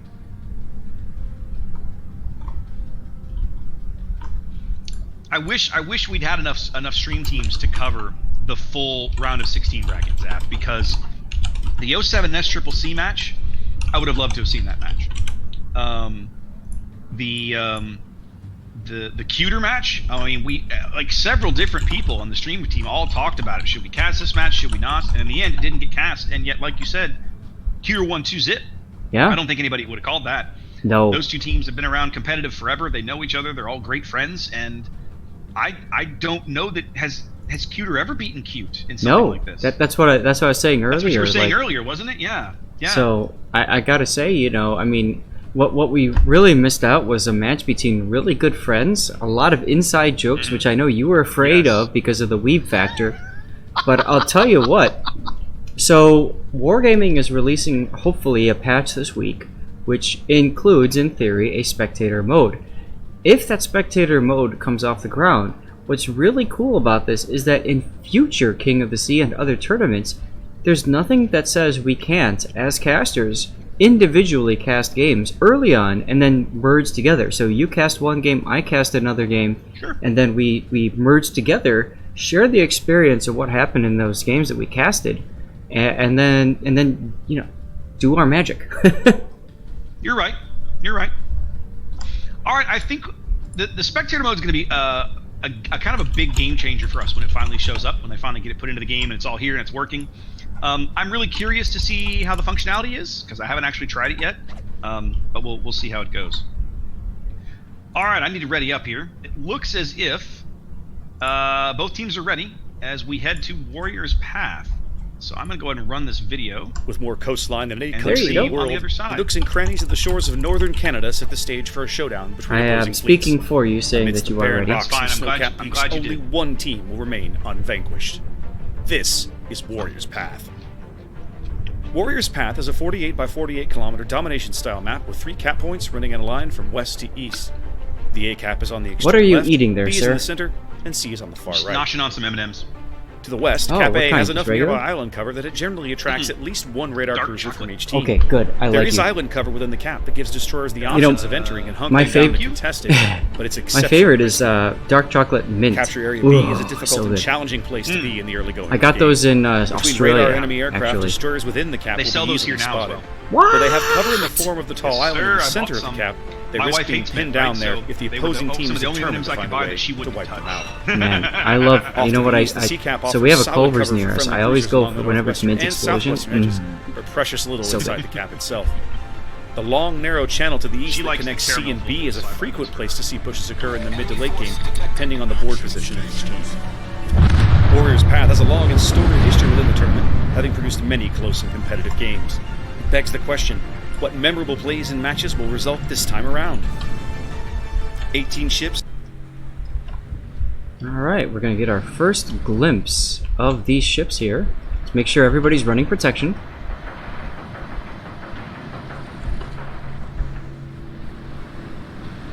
All right, welcome to Game 1 of the quarterfinal match here on King of the C9 North America between PWP and KSC. Yeah. Now, KSC is a team we've been following since the Swiss round, Zaf. We casted some of their Swiss games, as I recall. Yes, and sadly they didn't go for an Iron Curtain play. Yeah. Well, PWP is the defending champions. This is going to be our first chance to have a look at the defending champions in this particular tournament.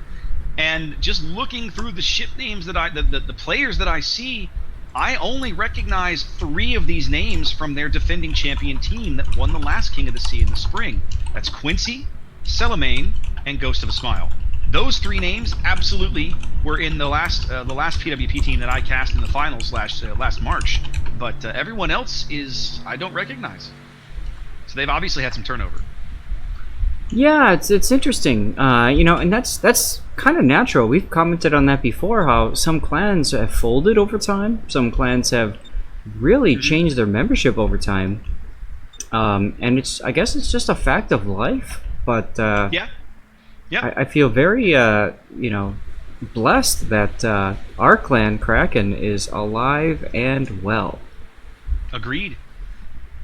PWP coming to the dance with double Kremlin, Des Moines, Moskva, Stalingrad, double Smolensk, and double Daring. I really like their destroyer pick, Xath. I really think in a carrierless environment, Daring is a very, very strong pick. Oh, absolutely. But I'll tell you what, I love the fact that we see a Conqueror KSC side here, MegaZao with the MegaZao. I was gonna say MegaZao was memeing his own name there, bringing a Conqueror.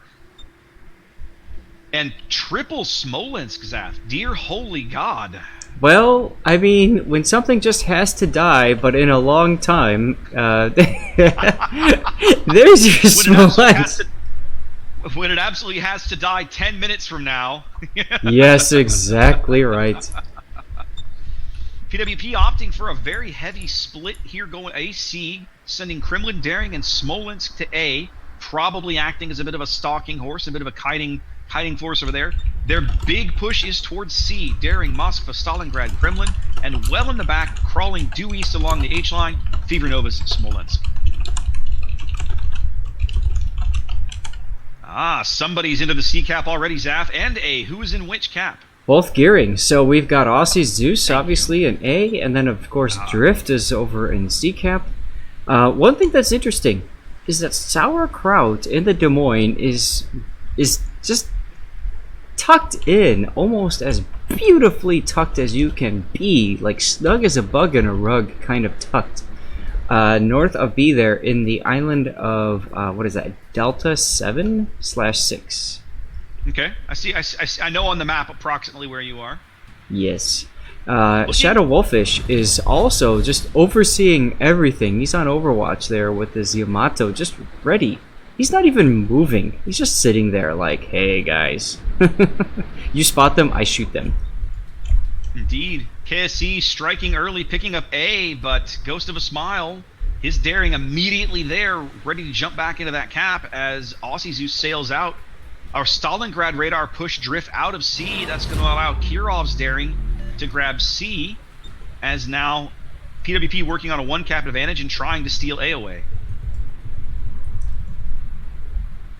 Looking like Ghost of a Smile is radared or spotted. I'm not sure which. Just spotted. Okay. No, well, wait. Torino used radar, so yes, he was radared. Well, he left. They did drive him off the cap, and they hit him for about 3 or 4K. They dinged him up a little bit, but it's not catastrophic damage. As back at C, Kirov bags the cap. Drift tried to get back in. They succeed in driving Drift off again, as Drift is now taking a tremendous amount of damage as he runs north. Yeah, that's... Did he get spotted by radar again? There is a Moskva and a Stalingrad down here in G7, so it's very likely that the Stalingrad radar pushed him off the first time, and when he came back, they hit him with the Moskva radar. That's probably what happened. Alright, if you don't mind me asking you a weird question, I know you've got the caster mod, so you can't see chat. Are you still able to see the in-game overlay when radar is popped and then the, you know, kind of like whooshes out? Okay. Yeah, because that little whoosh comes out of it. Yeah. Which is, by the way, awesome. I gotta hand it to Wargaming for putting that together. I wish they would do that for Hydro too. Super.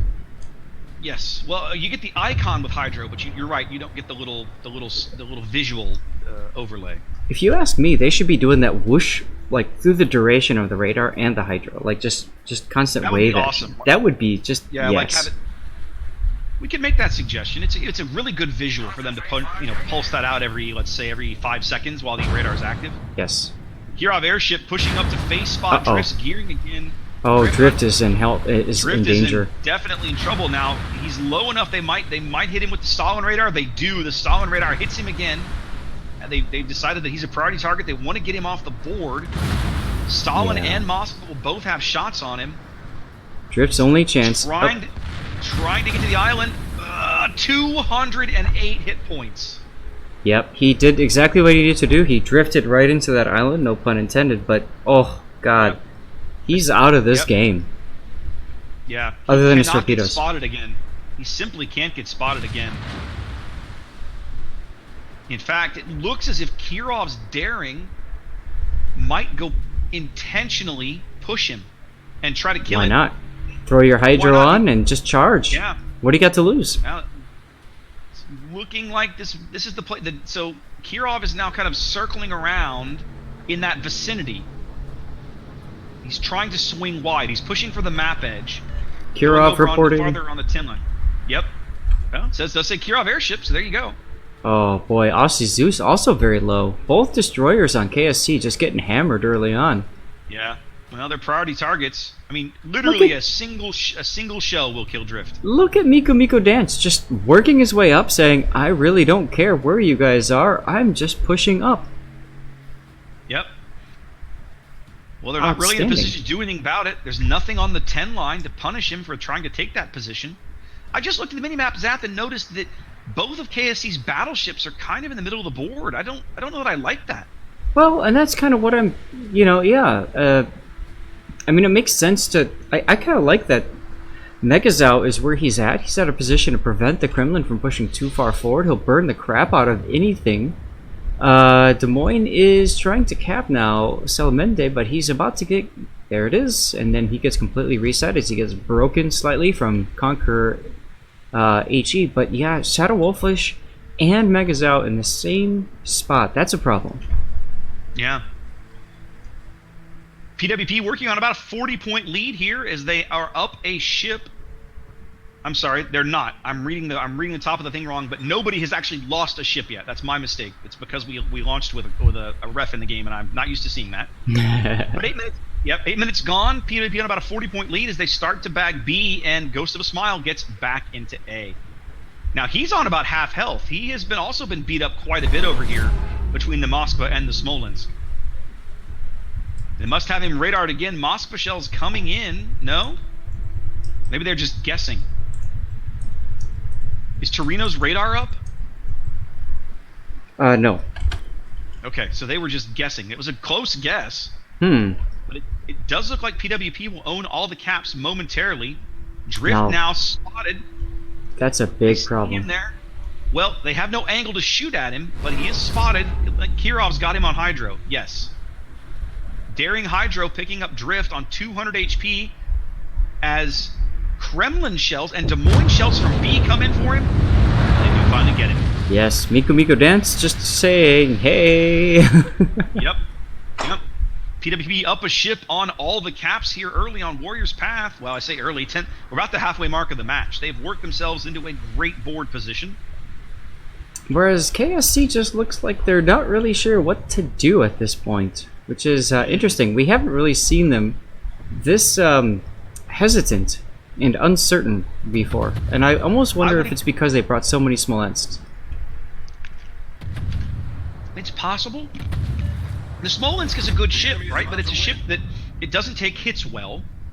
So, you know, and the other thing is that PWP is doing a great job. Like, they're vulnerable. The Moskva and the Stalingrad, which are the two ships that you would probably want to just drown in Smolensk fire, have literally been sitting in G7, able to cover both caps with the radar, and just do their thing.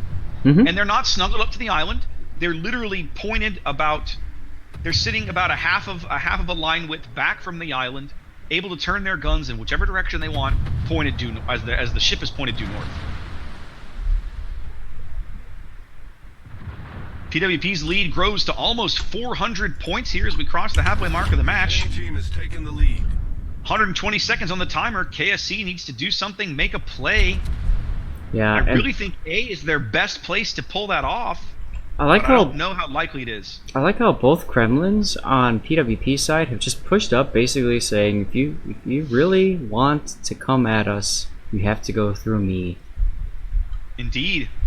Both Kremlins well forward on the E line now. Both ships well dug in on or near the cap. But here's exactly the problem I was talking about with Cable Guy in Smolensk, AussieZeus in Gearing, and Torino and Moskva. There's nobody for a while there spotting UNSC in the Kremlin, which obviously hurts their ability to put damage out there and get the kill. Yep, the Smolensk that's over in what is that about D2 in smoke is guessing, trying to farm UNSC, who's continuing to burn. He's down him. Okay, he's burning and healing. He just put the fires out as he heals. Well, there's some fish coming for him. He's gonna miss those. That's unfortunate. He's good. Yep, he's good.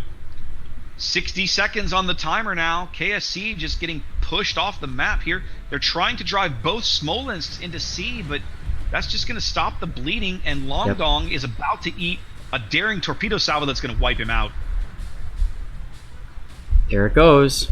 Thanks for the call out there. Lowers the time to 20 seconds now. Even if Schwartz steps onto this cap, and he will, it won't matter. They'll either kill him, and all it does is delay the inevitable. Now, seconds ticking away. That's a bit of a miscoordination or something on their side of things, because Schwartz had used Hydro recently, and before that LongDong, and I almost wonder if both their Hydros were off or what, but there's no excuse for taking torpedoes in a Smolensk. Yep. Especially when you're next to another Smolensk. A pole-to-pole victory here for PWP in Game 1 of the quarterfinals. Big oof. KSC has some thinking to do, man. I'd hate to be in the locker room right now. Yeah, they need to have definitely have a heart-to-heart in the locker room at halftime to try and work something out, because if they keep playing like that, they are not going to advance. That's for sure.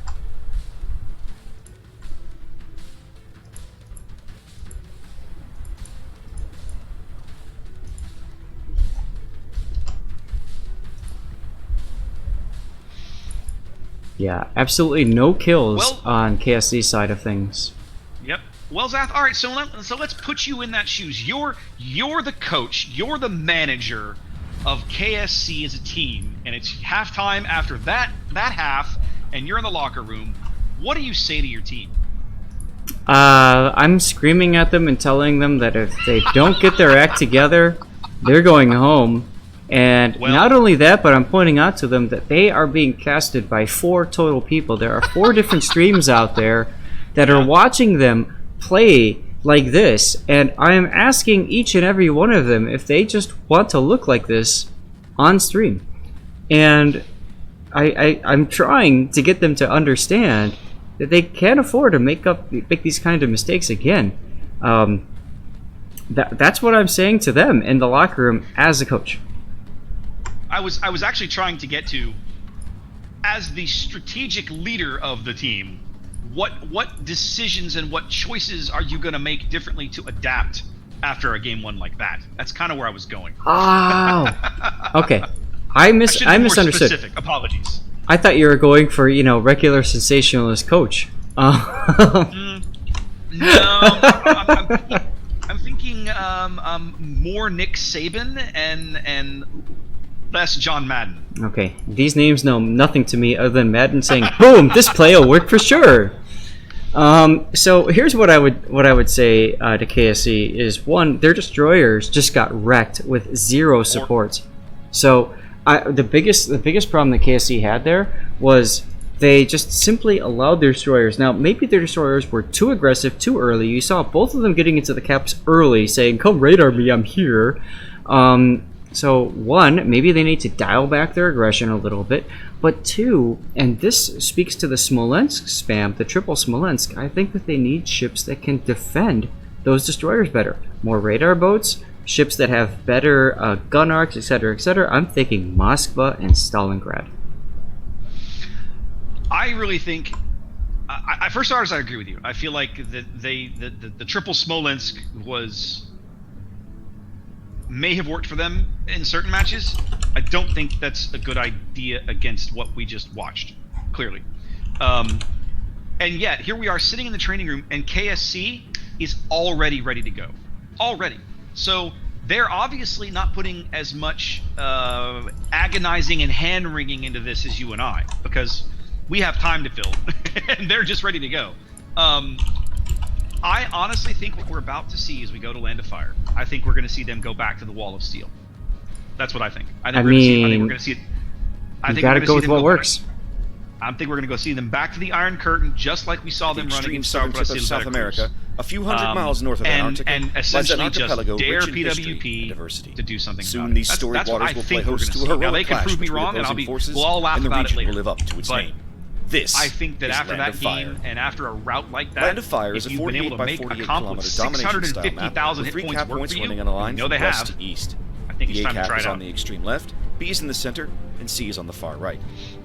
Land of Fire has Waiting on proven to be a PWP here, highly they're missing a dynamic couple map of in players. Tennessee, We'll probably be on to producing game some 2 thrilling very battles shortly. and notorious upsets. But the defending champs right now, To the west, the island in the center of looking capture pretty area good. A will make it a challenging Oh, cap to absolutely, acquire in yeah. the early stages of the game. I mean, they may have had Much some like the turnover C in their cap of roster, Shatter, but it does not teams seem are to have likely to slowed set their up step at camp all. within the cap using the cruiser to discourage carrier strikes while preventing the other team from capturing the zone. Cap B in the center is wide open, with plenty of ways in and out of the cap I'm circle. gonna be really which curious should to have a look initially at be the KSC's purview roster of when we get into this game. destroyers. If combat Really, shifts to really an east-west interested to see what axis, they do. however, we're likely to see some spectacular mid and late game pushes through the center of the map. On the right, Cap C and the islands to the east make a tempting target for teams Let's have looking a for early quick cap peek points, but navigating at ships out of the island chain on the the 9-10 early lines, brackets. especially while they're under fire, is anything but easy. Teams who invest too much firepower along this edge of the map may find Not themselves much. at an extreme Nothing at all. disadvantage later in the game. Nobody else has reported Land yet. of Fire offers Nope, teams nobody three reported very yet? different capture zones, Nope. and the change in island density Well, from that's east to a west bummer. means that ships who I guess excel our in game a was just certain that type quick. of play may struggle. It against was the a pretty jockey for quick. lead position. 18 ships, 2 teams. Actually, one I victor. see here that Devastating It's time to Strike play won game Land 1 of Fire. their match with Sneed.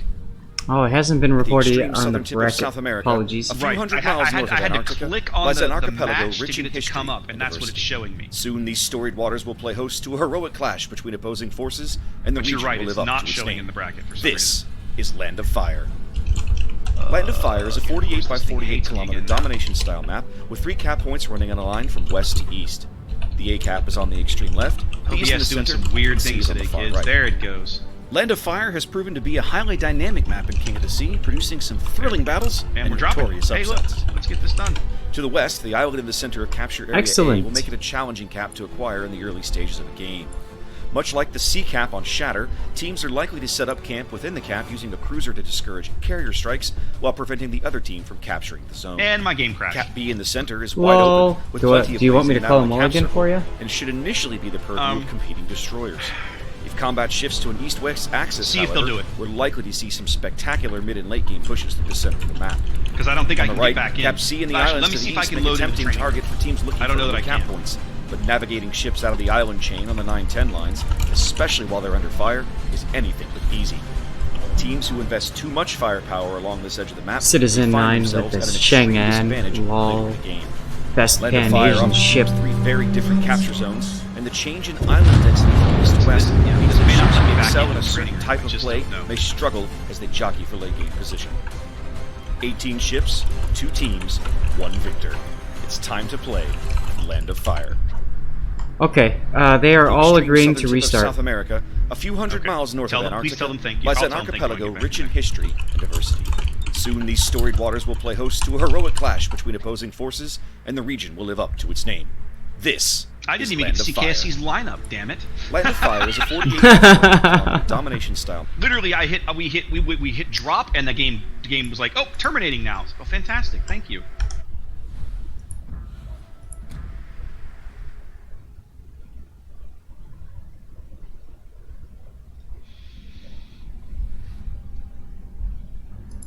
Well, guys, we're back in the lobby because for the first time we had a streamer crash, which was me. My World of Warships client took a big giant dump as soon as we launched that game, so the guys in the game were gracious enough. We're going to do a restart so that I can bring you the coverage, and I'm very grateful to them for that. So, Yes. my client is reloading. That has been going on in the background while you've been watching the intro video, so you have to give us a moment, and I will get this going. I like on my stream, Altzak here. Stop playing like plebes and make your hit points work. That was to your question about what am I saying to them in the locker room as a coach. What? So, interesting. It did let me back into the training room, Zaf. Congratulations. No, that's good. Actually, we know this. We know it works. I'm watching my ship sink. I'll go back to port now. All right.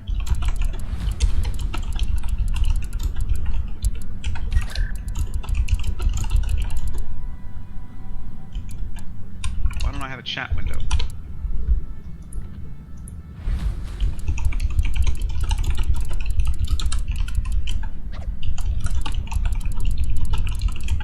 Okay, I'm gonna leave the training room and come back because I have no chat window. That irritates me. Who's the host? I'll just find it. All It's right. Drift, I think.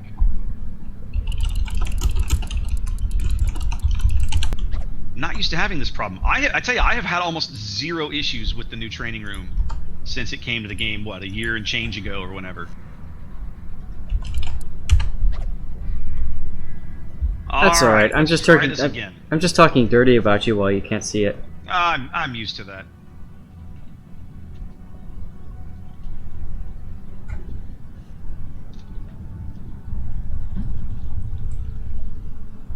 All right. Okay, I'm ready. Let's do this again.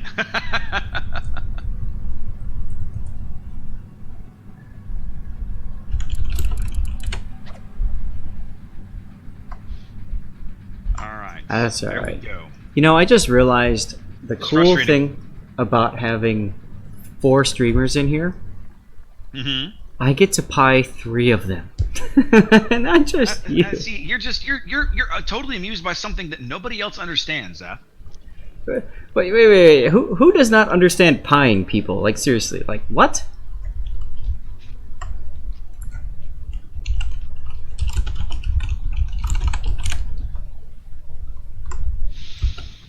KSC sticking with the Smolensks. Interesting.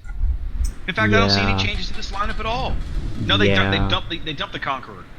Yeah, I don't know that I agree with this decision. So I think what they're saying is essentially we made a bunch of mechanical positional mistakes as opposed to ship mistakes, and they probably like that person said on my stream. They probably said we got to get it together. Well, if that's what they're saying, that's fair criticism from my perspective. And you 5 people have just been pied.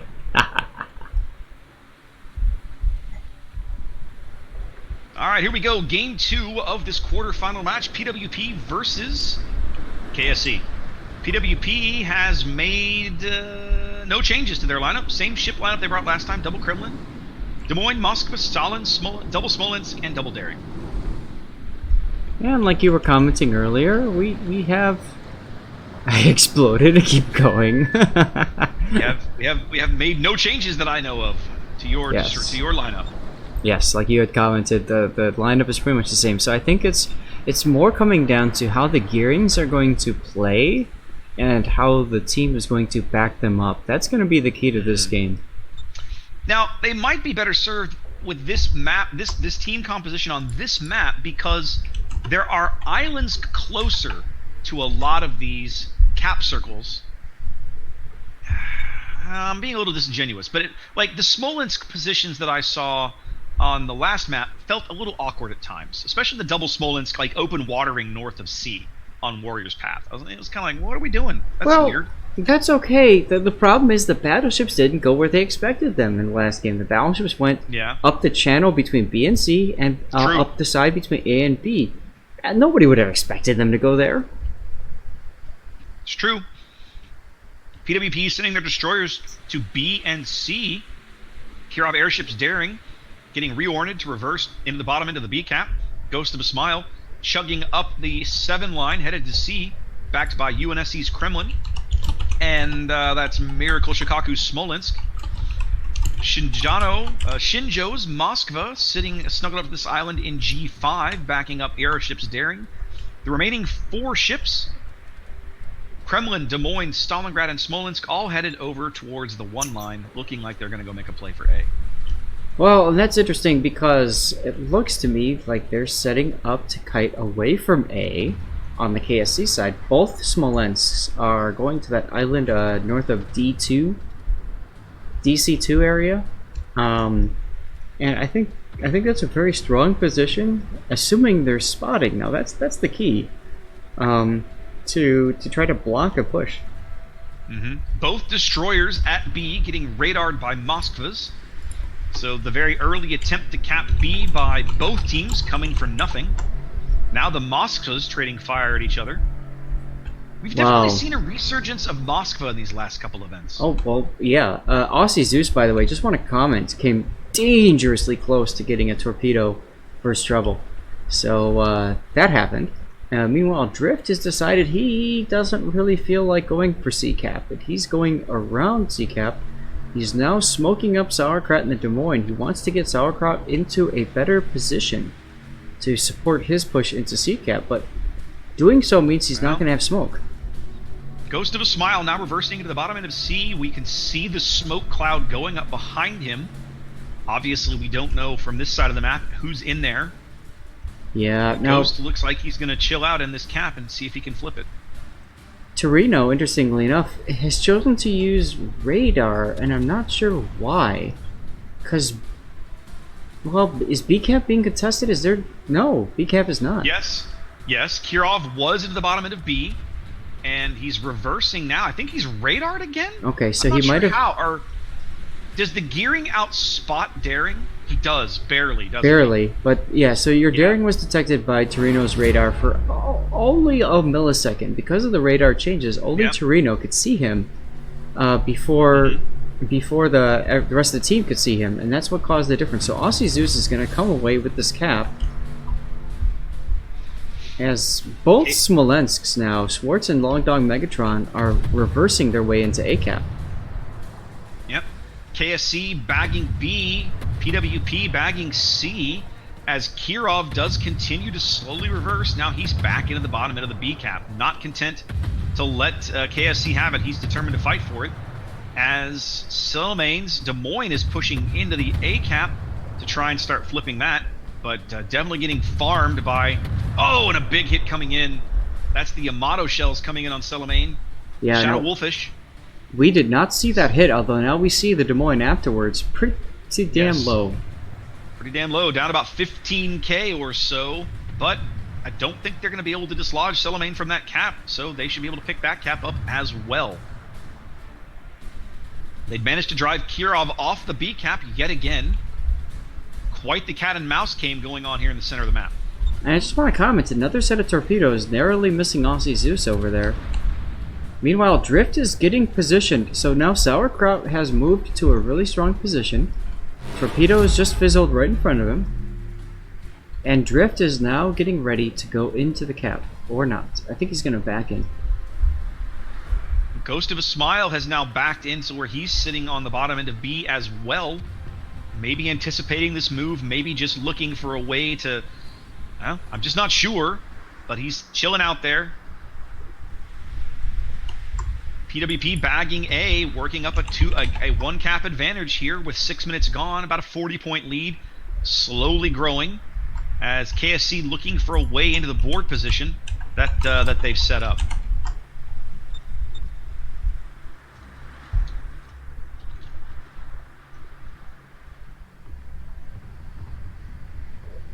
Now, one thing else that we haven't mentioned until this moment is that Torino and Shinjo, this Moskva duel that's going on across the center of the map, up and down the 5 line. Yeah. Shinjo is doing much better, right? Torino is now having to burn at least 1 heal, and I think some of that is because Shinjo has been periodically getting shells from the Kremlin. Whose Kremlin is this? This is UNSC's Kremlin, way over on the 8 line. Yes. Aussie is radared now. Whereas ShadoWolFish, unfortunately, is on the other side of the island, unable to help his cruiser in the same fashion. Now, Drift has backed into C, and he's about to cap. Interestingly enough, USNC is pushing hard. Furious pinging going on. It's, let's see, G9, G10, F10. Do you guys have something over there? Oh my goodness. LongDong maybe going down here, 1,000 HP, he does. Whoa. Way Quincy. over on the 1 line. PWP bags the first kill of the game as well. Now, what was your question, Zap? I'm sorry, but that's just hubris. I mean, no smoke being drawn at all from LongDong there. That was just blatant, like, I'm not afraid of you. Oof. I was wondering what's going on with the 9-10 line. There's a lot of pinging going on around G9, G10. The Smolensk is in G9. He's able to farm MegaZao for free, basically, but they probably don't have anybody with eyes that can see him due to the island cover. Ah, okay, got it. Torpedo's coming in, hunting for UNSC here, but he should be able to dodge these. He might take one on the bow. I think he's going to take one on the bow. Yep. Ghost of a Smile is detected now, as the second set of torps are going to miss a UNSC. Yep, Drift and Ghost kind of spotting each other now. Ghost opening fire as Smolensk and Des Moines shells start to search for him. Schwartz goes down on the other side. That's it for that side. Yep. Wow. The other Smolensk on the 2 line dying. That's huge. Those guys. It feels like to me, Zaf, those guys were left out to die. I mean, the Yamato position doesn't do them any favors. Yes. They were just sent over there to farm these guys, and they got a bunch of damage, but they're basically dead for no gain. Drift now backing up into a torpedo. Oof. 2 ships up. Both teams ticking up 1 cap. A 200-point lead for PWP here. 9 minutes gone, getting close to the halfway point of the match. PWP it's all them right now.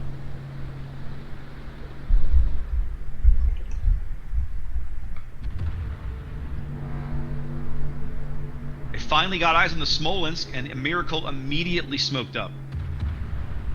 That's Miracle Shokaku's Smolensk down in G9.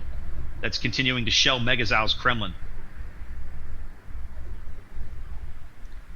Torino continuing to be on the wrong end of this Moskva duel happening up and down the 5 line.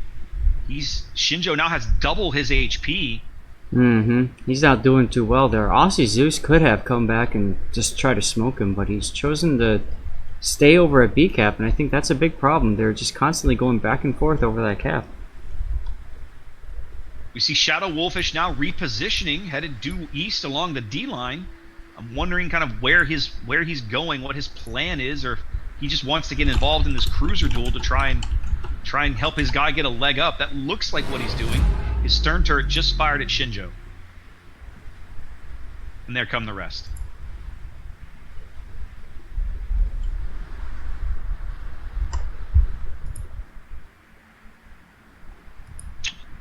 Decent hit on Shinjo, but nothing catastrophic.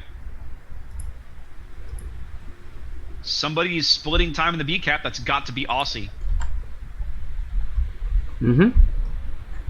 I mean, that's pretty much all he's done all game. He's just sat there and played reversing games with Kira. Well, it's going to get worse for KSC because the Des Moines, the Smolensk, and the Stalingrad at A are now reorienting themselves to come due east and start getting involved in all this shenanigans around the B cap. And when that finally happens and they're able to make their presence felt, KSC is going to really struggle.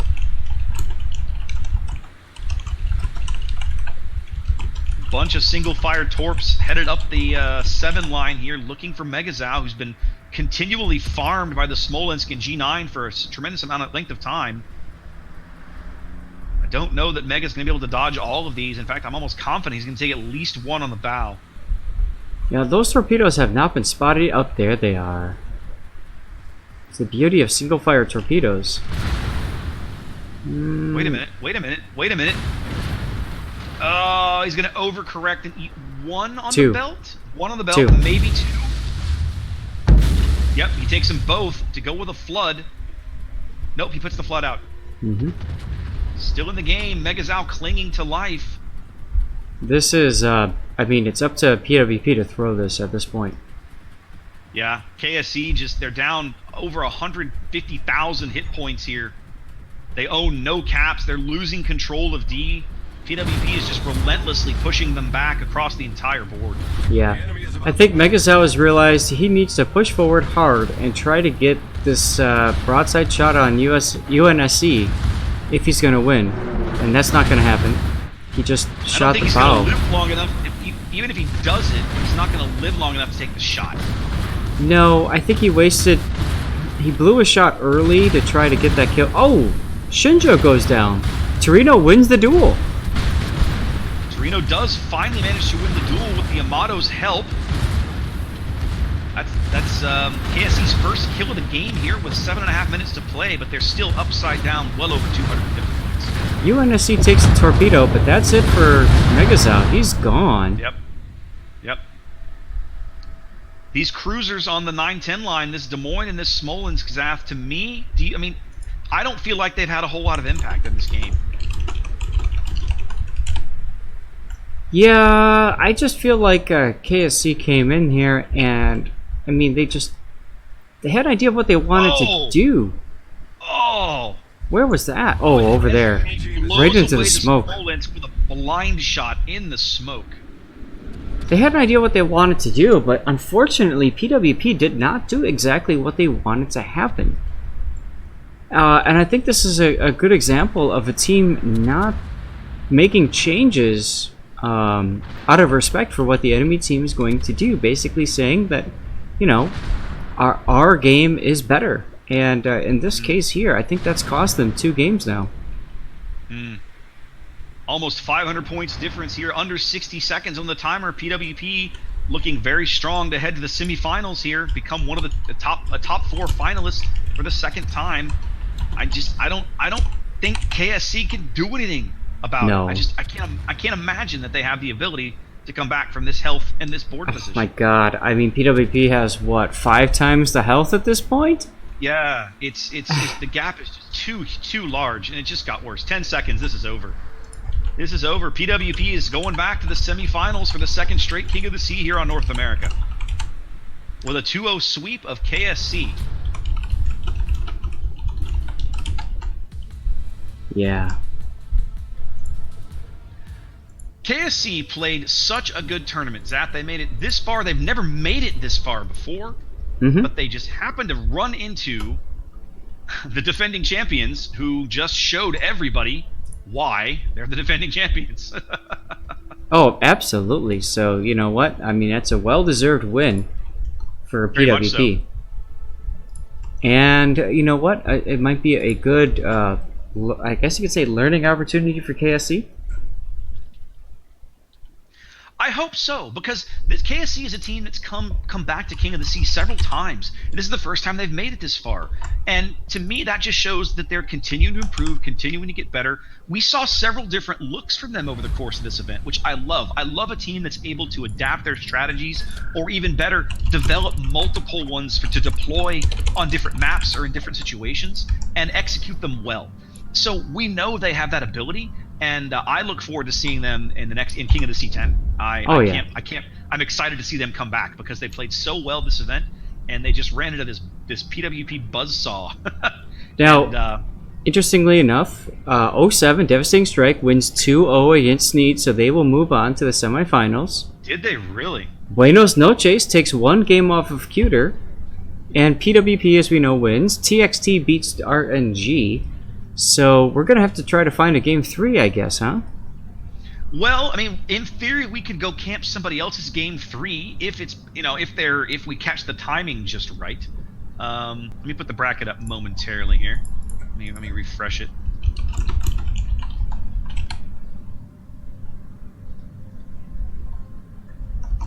It's a little awkward how we have to do this to stay away from tournament TV on a day like today, but it works out better.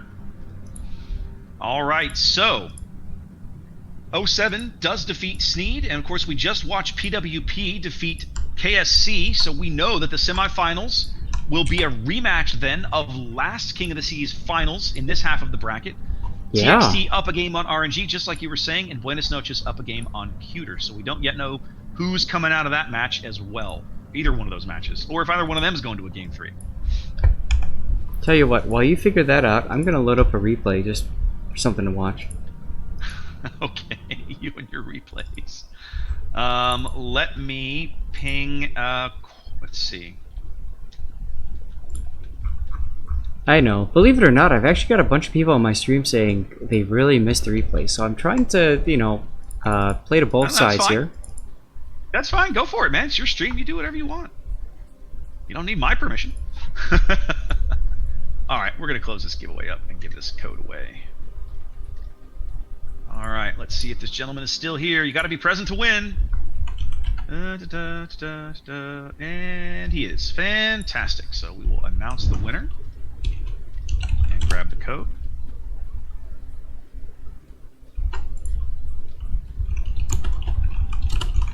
And hand out the loot, like so.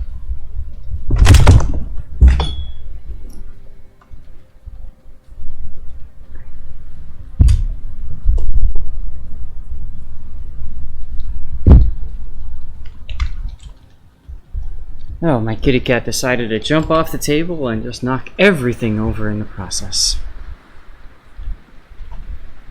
Uh-oh. It's all good. Fortunately, the wine was on the other side of the table. Engine boost activated. All right. Close that one up. Got you. Launch the new giveaway. Oh, there we go. Sounds like TXT is going to a game 3, if I'm understanding what I'm hearing from Quadrillus correctly. Uh-oh. Wingspan not wearing protection. This is I don't ranked see that too. reported in tournament, but that's what I was told. So it's possible that that has occurred and just hasn't occurred on stream or something yet. Alright, well let me know if we get into that, and of course I'll jump in. Okay, I'll let you know. He's talking about maybe trying to start our semifinal match early. We haven't decided yet. I think that conversation remains ongoing. Oh, because both teams are figured out at this point? Because, yeah, 07's out. 07's done with their match. PWP's done with their match. I mean, we don't have to wait if we don't want to. So he's asking the teams what they want to do. Gotcha. I mean, I'm down for that. Mm-hmm.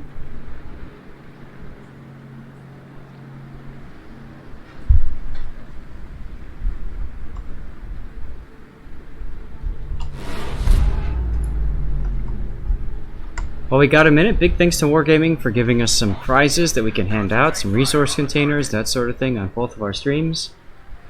Yep. Well, for me, the thanks there goes beyond just that too, right? Because Wargaming always does such a smashing job supporting King of the Sea. They come up with a huge prize pool. They put on a big show for the finals in each of the regions. They're putting on a big show for the international finals. Of course, we're not going to be a part of that, but that's fine. So yeah, I mean, just they have done a brilliant job supporting King of the Sea certainly since you and I have been involved in the tournament, and King of the Sea 10 is coming up in the spring, Zaf. I'm looking forward to seeing if there's something big and fancy in the works. It wouldn't shock me to see them want to try and celebrate the 10th edition of King of the Sea in the spring.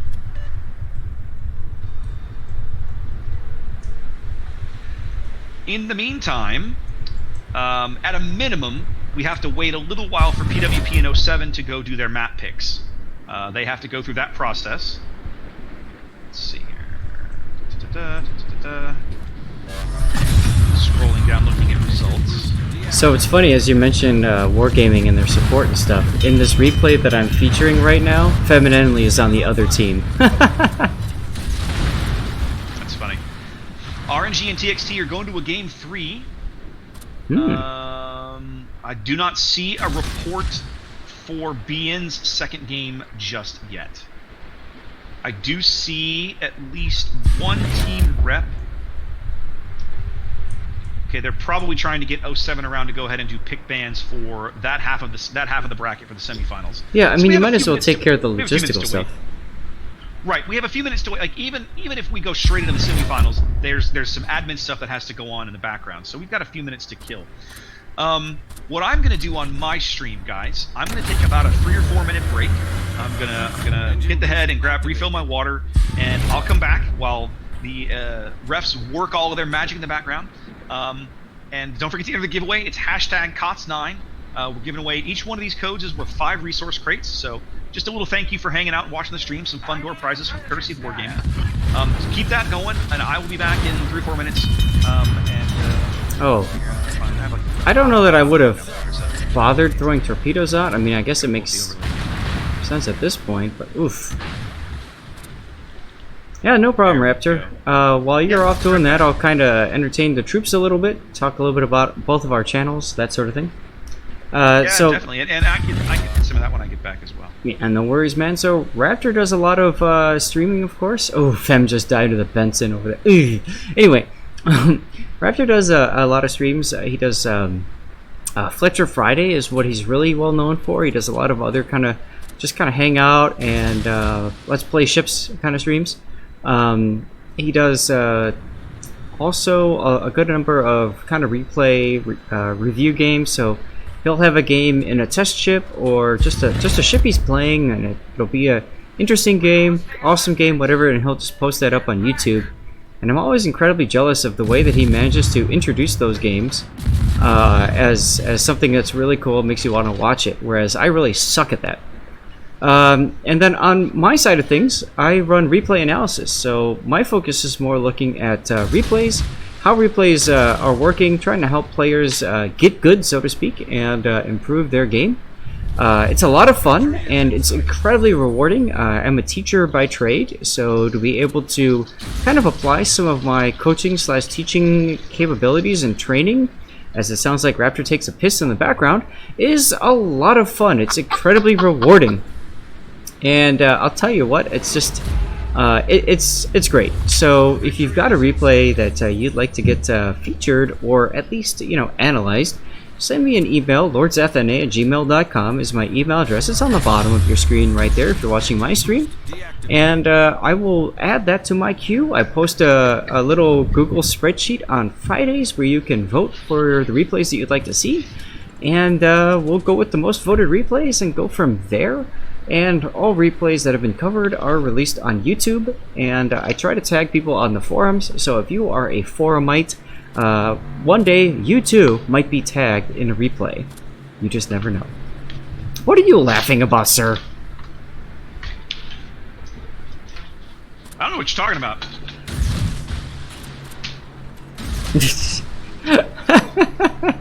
Okay.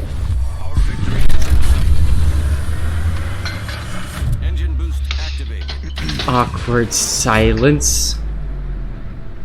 We're watching Wingspan once again with the LOL random torpedoes killing a Cossack there. This is ranked battle, so that's huge.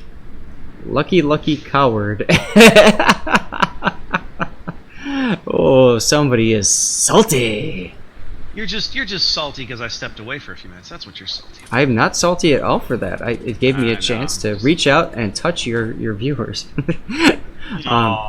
I heard your spiel. It was lovely. Oh, good. It was you were so polite. I'm glad you approve. All right, I'm actually a couple minutes ahead of my countdown here, so I'm just gonna. Since I'm already ready, we're just gonna pop back in here. I had a few more seconds on the countdown, but whatever, it's fine. We're good to go. What countdown? Let's pull this giveaway. Did you actually put a countdown up saying you'd be back in 5 minutes or something? I had it set for about 3.5, but yeah, I don't want people to think I'm not coming back. Okay, your people heard me, right? Yes, they heard me. I had it set so that the PC audio was still playing while all that was going on. So we all heard you taking a piss in the background. No, what you heard me was filling up my water. Anyway, so I also, after you were like, I realized that I had my Discord mic still lit, so I came back over and I muted everything. So that's why you shouldn't have been able to hear me after that if I have it set up. No, I heard you laughing your butt off. Okay, so that's obviously my Discord is, yeah, that's not set correctly. Good choice, Wingspan. It's time to run away and win the game. Benson is back, Windows took a That's dump great. on my audio settings the other day. I've struggled with this quite a bit, and it's been really irritating. I need the aux. There it is. All right, can you still hear me? Yeah, although you sound like you're in a bathroom or something now. Interesting. Because yeah, there's a lot of echo and stuff like that. Literally sounds like you're in a stall taking a dump. Okay. I wonder why that is. All I did was change the input. Well, I'll tell you what. Let's just do this. Well, input always affects output, doesn't it? Waka waka. That's hopefully that helps a little bit. Any difference there? I mean, nope. This apartment is echoey as shit to begin with, so. You just swore on stream. Yeah, I do that sometimes. You'll survive. All right. That's all right. Hey, what do you think of the Viribus Unitis? I haven't even played the thing. I have no idea. Okay, you suddenly went from bathroom to back in the regular bedroom, so I don't know what happened, but good job. All right, I changed. It's a Discord setting that apparently I have to work with, so I'll futz around with it at some point. Anyways, what is it? Ambiance setting? Like, am I in the toilet or no, am that's what I have no idea. That's the problem, right? Like, I used to have this all working perfectly, and now Discord is just doing goofball stuff, and it's just like, oh my god. So anyway, so Quad caught me up. They're going to take probably 10 or 15 minutes to get 07 PWP rolling. They're taking a few minutes, then they're going to get started setting up. They still got to do pick bans, so we're not quite ready to move on to that one yet. So I've got a few minutes to kill here while all that continues to kind of get kind of filter through the machinations in the background of running the event. You and your college level vocabulary, sir. Many thanks. There we go. Is that how we looking here? Alright, I need to go back where I can actually see the bracket. We know RNG and TX. Ooh, and Cuter and the top half of the brackets both went to 3 games, Zap. Wow, I kind of feel like I was shafted in this pick.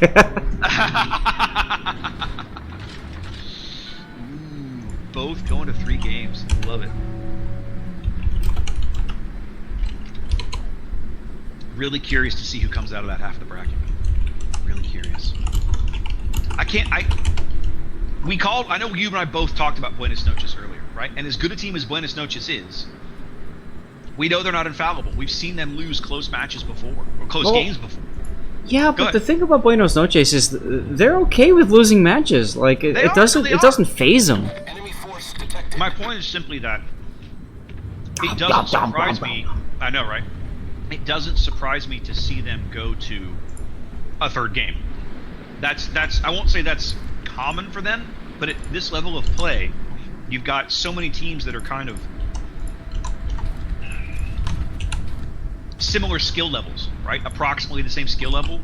it doesn't shock me to see some of these matches going 3 games. So that's really awesome. I love that. All right. Well, we obviously have a few minutes to kill. Yes. And we aren't going to be able to jump into their games, and that's fine. I'm watching a Viribus Unitis game replay that is apparently like of epic proportions. Now it's interesting. This ship is odd in its release. Have you been following the tale of Viribus Unitis?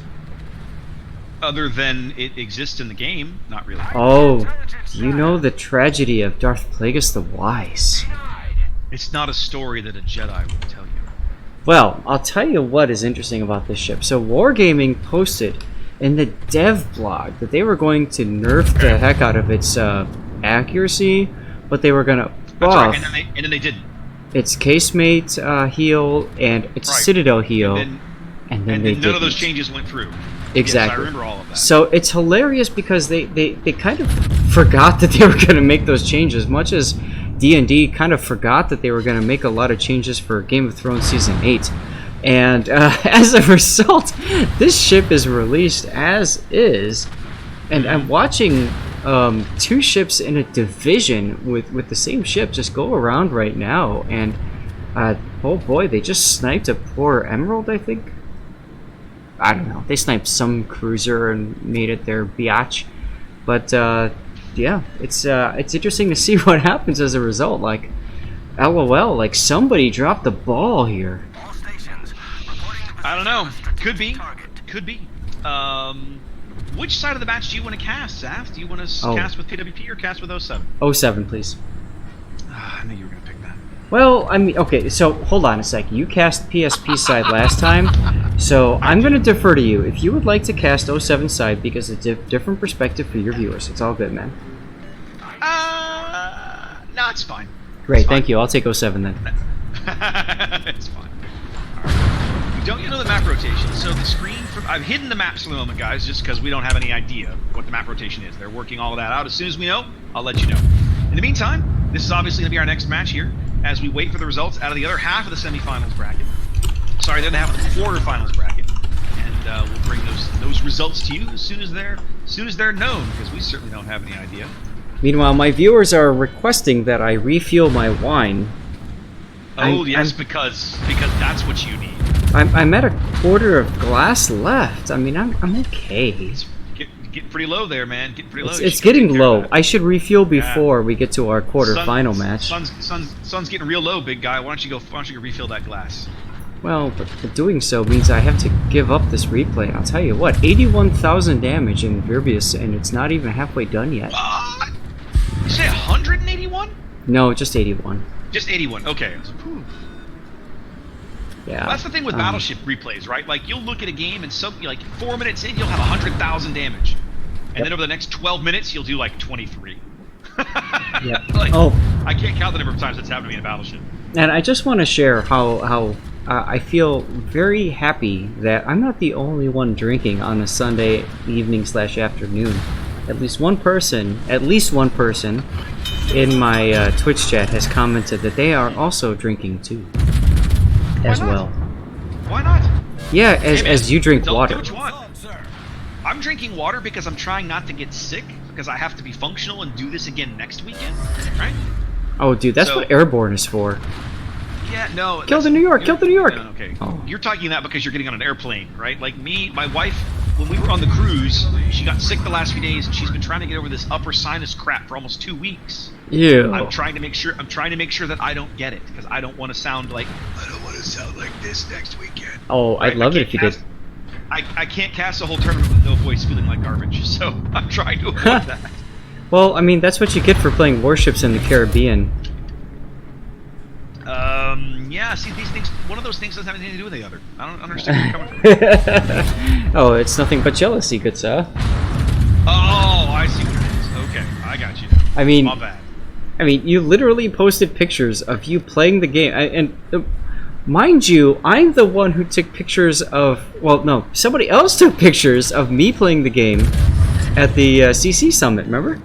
Correct, I remember. With I took video of you playing the game at the dinner. Yes. We went to dinner For those of you guys that haven't watched, okay, if you want to see some real hilarity, you need to go over to my YouTube channel and find my Community Contributor Summit videos. Now, I'm not done with this series yet, and I've been exceptionally lazy, and I've got at least 2 more days of sightseeing videos. Oh my god, seriously? Like, I was wondering about yes, that.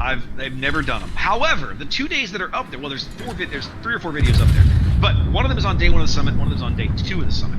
Day 1 of the summit, we ended the day by going to this brilliant restaurant out of town near the hotel, right next to Catherine's Palace. Of course, for those of you who aren't familiar, once a year what Wargaming has done, they fly a number of the CCs, the global community contributors, to St. Petersburg for a summit. I think there were, what, 35 of us? Sound right? That right? Is that 35 or so? Oh yeah, probably. And from every region, right? And North America, Europe, Russia, Asia, and Russia all show up for this big thing. And while we're their guests, so they take very, very good care of us. And so we went out to dinner after the first night. We had this Very good care. Very good care of us. We had this fantastic dinner at a fabulous restaurant. And towards the end of the dinner, right, we've all eaten. Everybody's more than a few drinks in. A little bit of vodka, let's just say. A little bit of vodka? A little bit of vodka. This particular day was Patch Day on North America. And it was the first day that the Rogue, what was the name of that event with the apocalyptic ships? Oh yeah, Rogue Wave.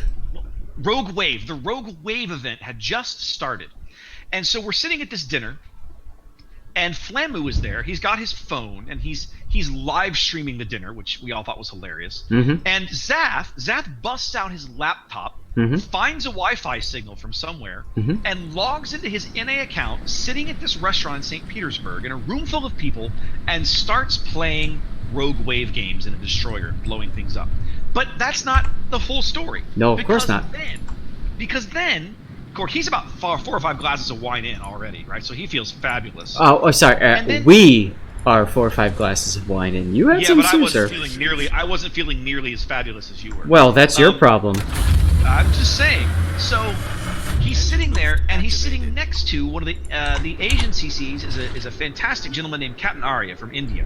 And so he and Arya start tag teaming these games, where Arya is using WASD to drive the ship, and Zath is using the mouse to aim and fire the torpedoes. And then over Zath's right shoulder is Flamu with his phone, who's live streaming the whole thing. It was the most ridiculous thing in a restaurant. It was the most ridiculous thing I've ever seen. Oh, it was so fun. So I have this video of this occurring. Like I at one point I stood back up and filmed this whole thing. Like, you're not going to believe what these dorks are doing, right? And I put that into my summary video for the day. I think it's the day 3 video. And it was one of these things that when I went back and watched it later, I went, oh, we look like such nerds. It's unbelievable. it was really funny. Hey, I had to get my 3rd container, man.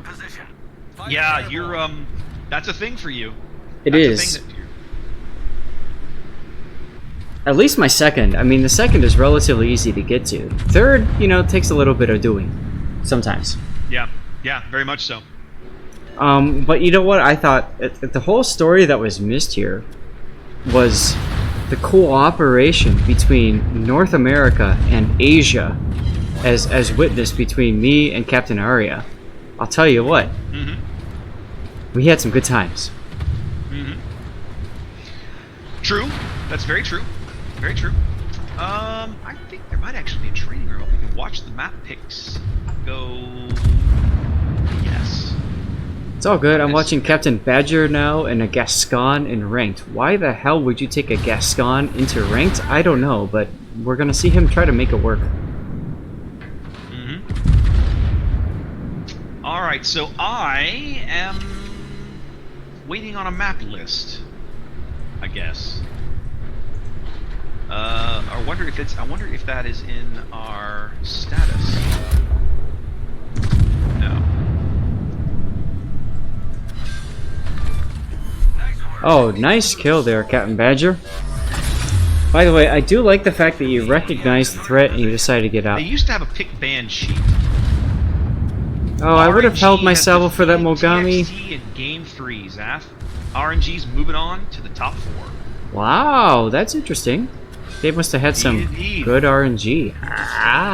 Womp, womp, womp, womp. You know what? Iron Milos chiming in on the stream saying, you know what? Alcohol kills bacteria, which keeps you healthy. Just putting that out there, Mr. Raptor.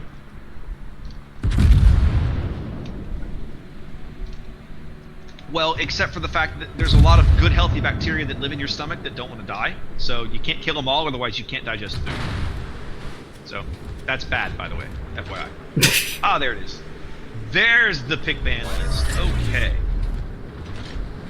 Alright. Here we go. I have a map rotation for you, Mr. Zap. Oh, what's the map rotation? Let's get this going. Alright, so 07 banned Sea of Fortune. The ship is on fire. PWP banned North. So, our map rotation is such.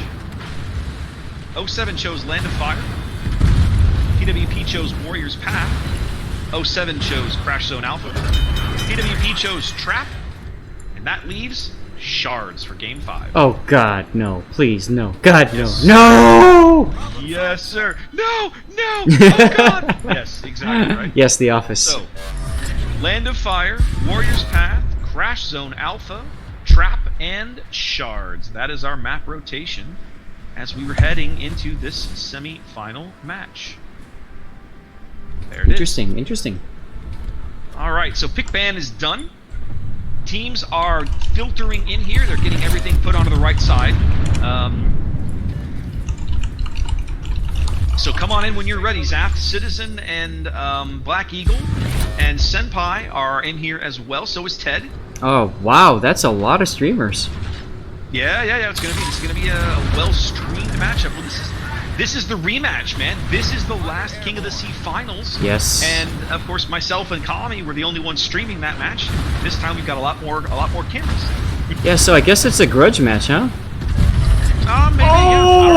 Oh! I just watched a Monarch. How was that? I just watched a Monarch get completely destroyed by 2 Gascogne turrets at 1 kilometer. That is a drive-by. Ouch. That hurts, kids. All right. Yep, teams are filtering in here. Seeing lots of familiar names on the 07 side. Not really shocking, but they've had a little bit of turnover as well. I see a few names I don't recognize. Oh yeah, like what? I don't recognize Dragon1249. That's a new name. Of course, BFK for Life still here. William the Dank still here. Potato69. Dolphin Princess, Invader Zim, all familiar names. Oh god. There's a Big Ben 95. It's not a What? name I'm familiar with. Yeah, I don't know that guy either. Not good enough for a team is actually this guy's name. And then we have Beaver Hunter Sep 2, whatever that's about. So yeah, definitely some fresh names I don't recognize. Interesting. So we'll be getting on to this match. Sounds like we're going to get this started a few minutes early. I'm willing to bet here. The teams are ready, or the teams are all here. The maps are map picks. Jeez. Okay, I'm going into hyperspace speed now. Right now, ludicrous speed. I'd wrap that up because this is probably not going to wait more than about 5 minutes, I'm guessing. And it ends with a close quarters expert by a Gascogne. That's a ranked battle for the record books.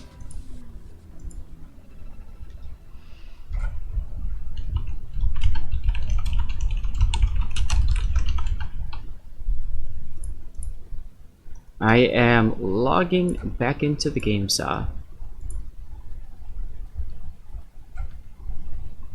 Okay. Still waiting on a result of Cuter and Buenos Noches. RNG not sure who their opponent is just quite yet. Let's see if I'll go look over in the results channel. See if upper half. No? Yeah, nope, still waiting on that result. Who's casting that game, I wonder? I know who is. Where's my status board? There it is. Who's casting that game? Cuter BN, that's SAT. I'm gonna go have a quick... and of course Twitch took a dump. There we go. I'm gonna go refuel while you finish and my game sir. loads in. You do that, sir. I'm gonna have a...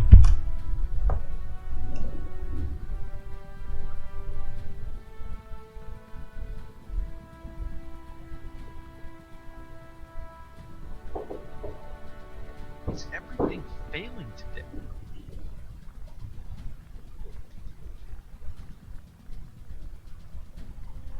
as OBS crashes again.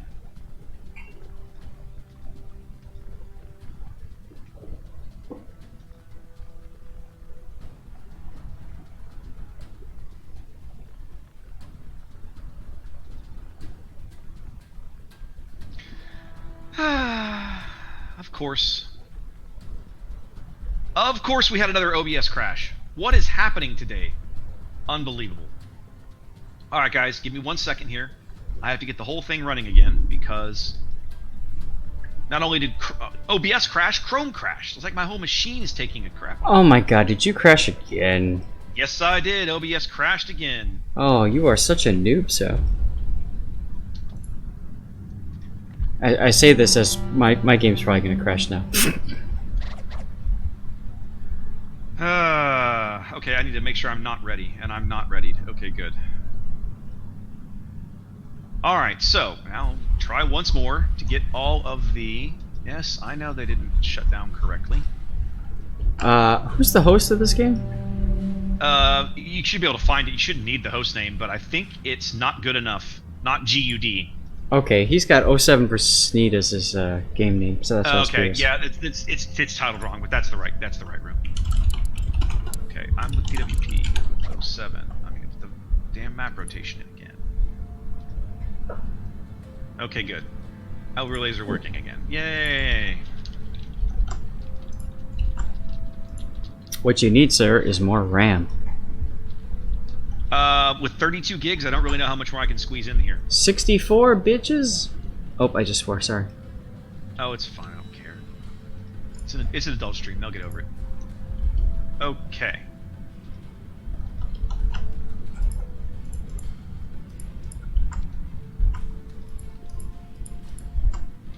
So we got Land of Fire, followed by Warrior's Path, followed by Creststone Alpha, followed by Trap, followed by Shards. Is that correct? Hang on. Hold on. I gotta pull it up again. Land of Fire, Warrior's Path, Crash Zone Alpha.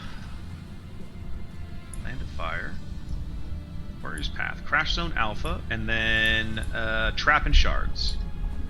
Cool. Trap and Shards. There we go. Okay. Alright. Man, that was irritating. What happened, sir? I don't know. I was over trying to do something else in a Chrome window, and both Chrome and OBS decided that was the time for them to just take a nap. Time to just close. So I've had a game crash, and then I've had an OBS crash, and then I've had a bloody a damn Chrome crash as well. I even have Chrome, like I only keep Chrome windows open just enough, right? All right. So I've started doing something interesting. On my Chrome windows, I've pinned the tab, and I've got each window as a separate, each tab as a separate window. And I've pinned the tab, so there's no way that one, I can possibly close the window by accident, and two, I just hit Alt Tab and I can see all the freaking windows. And that comes in handy for me, but you know, I got the RAM, yo.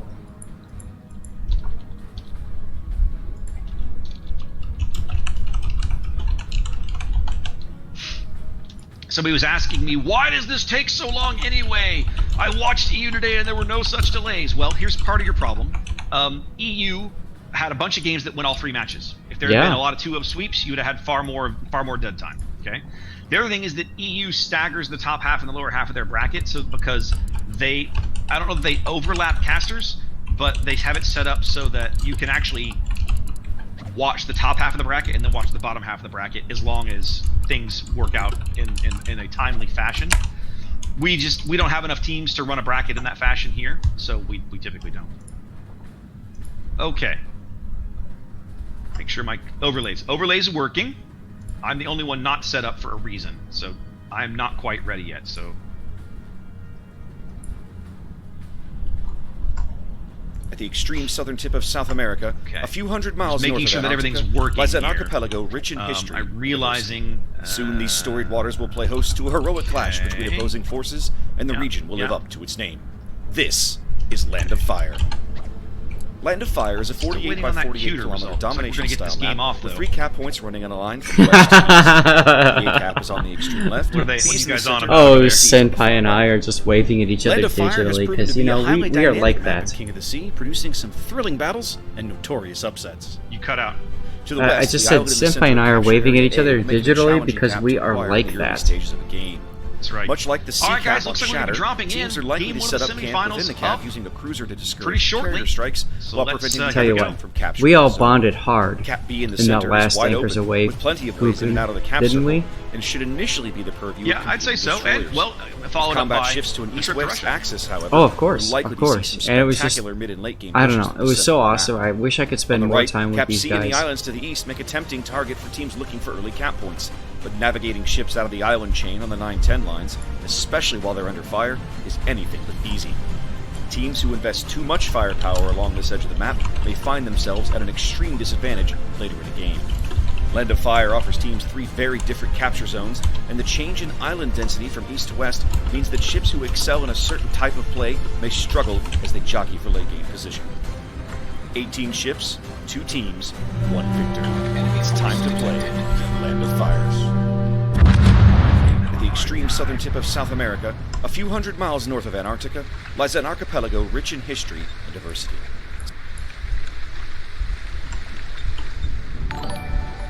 Well, this is it, isn't it, for all the marbles? Well, not all of the marbles, but Most- certainly for some of the most. marbles. Most of the Most. marbles. That's fair. For most of the marbles, that's fair. Okay, good. I'm looking at flags here. I'm making sure all of the 07 guys are wearing protection. I think they are, so far. And they're all wearing school bus camo. We saw what happened to Squad using school bus camo. They got school? I think everybody in that match is wearing school bus camo. Here we go. All right.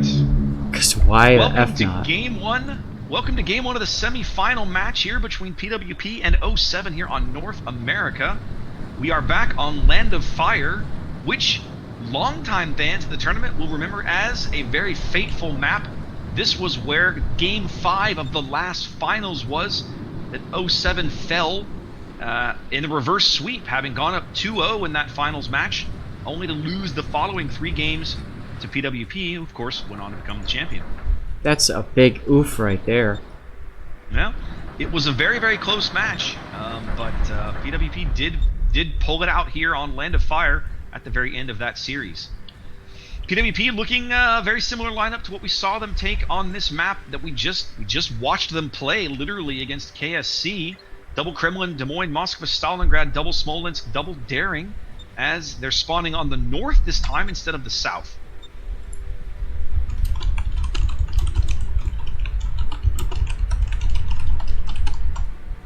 Well, and then over on 07 side, double Kremlin, William the Dank in a Kremlin, which just feels weird because he is the Montana prodigy. Beaver Yeah, Hunter that's in true. Des Moines, BFK in Salem. We haven't really seen much Salem at all in this tournament.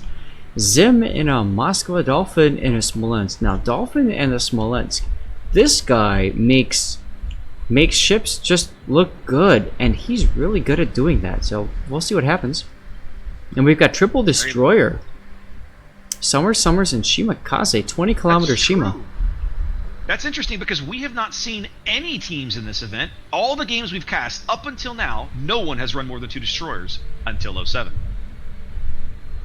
But I'll tell you, we know the quality of their destroyer players. We've seen it time and again. Potato69, one of the premier destroyer players, certainly on NA, certainly on this team, the pedigree that he has coming into this event with how well he does playing with 07.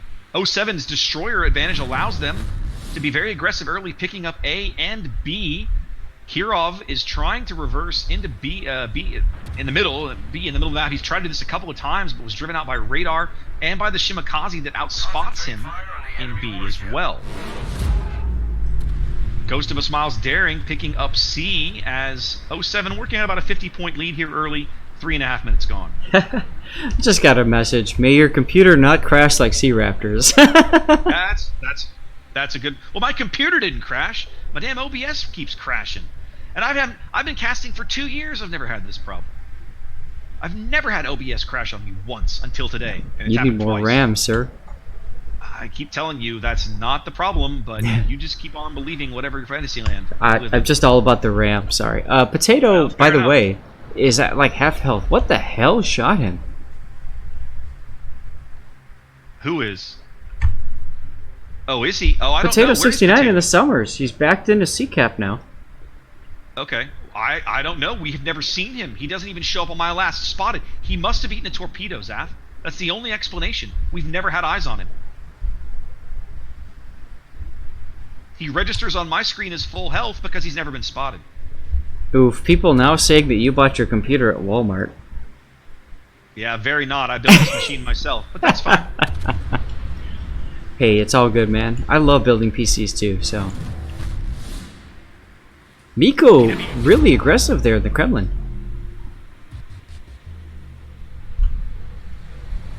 Do you feel like that's a good decision to push in that hard?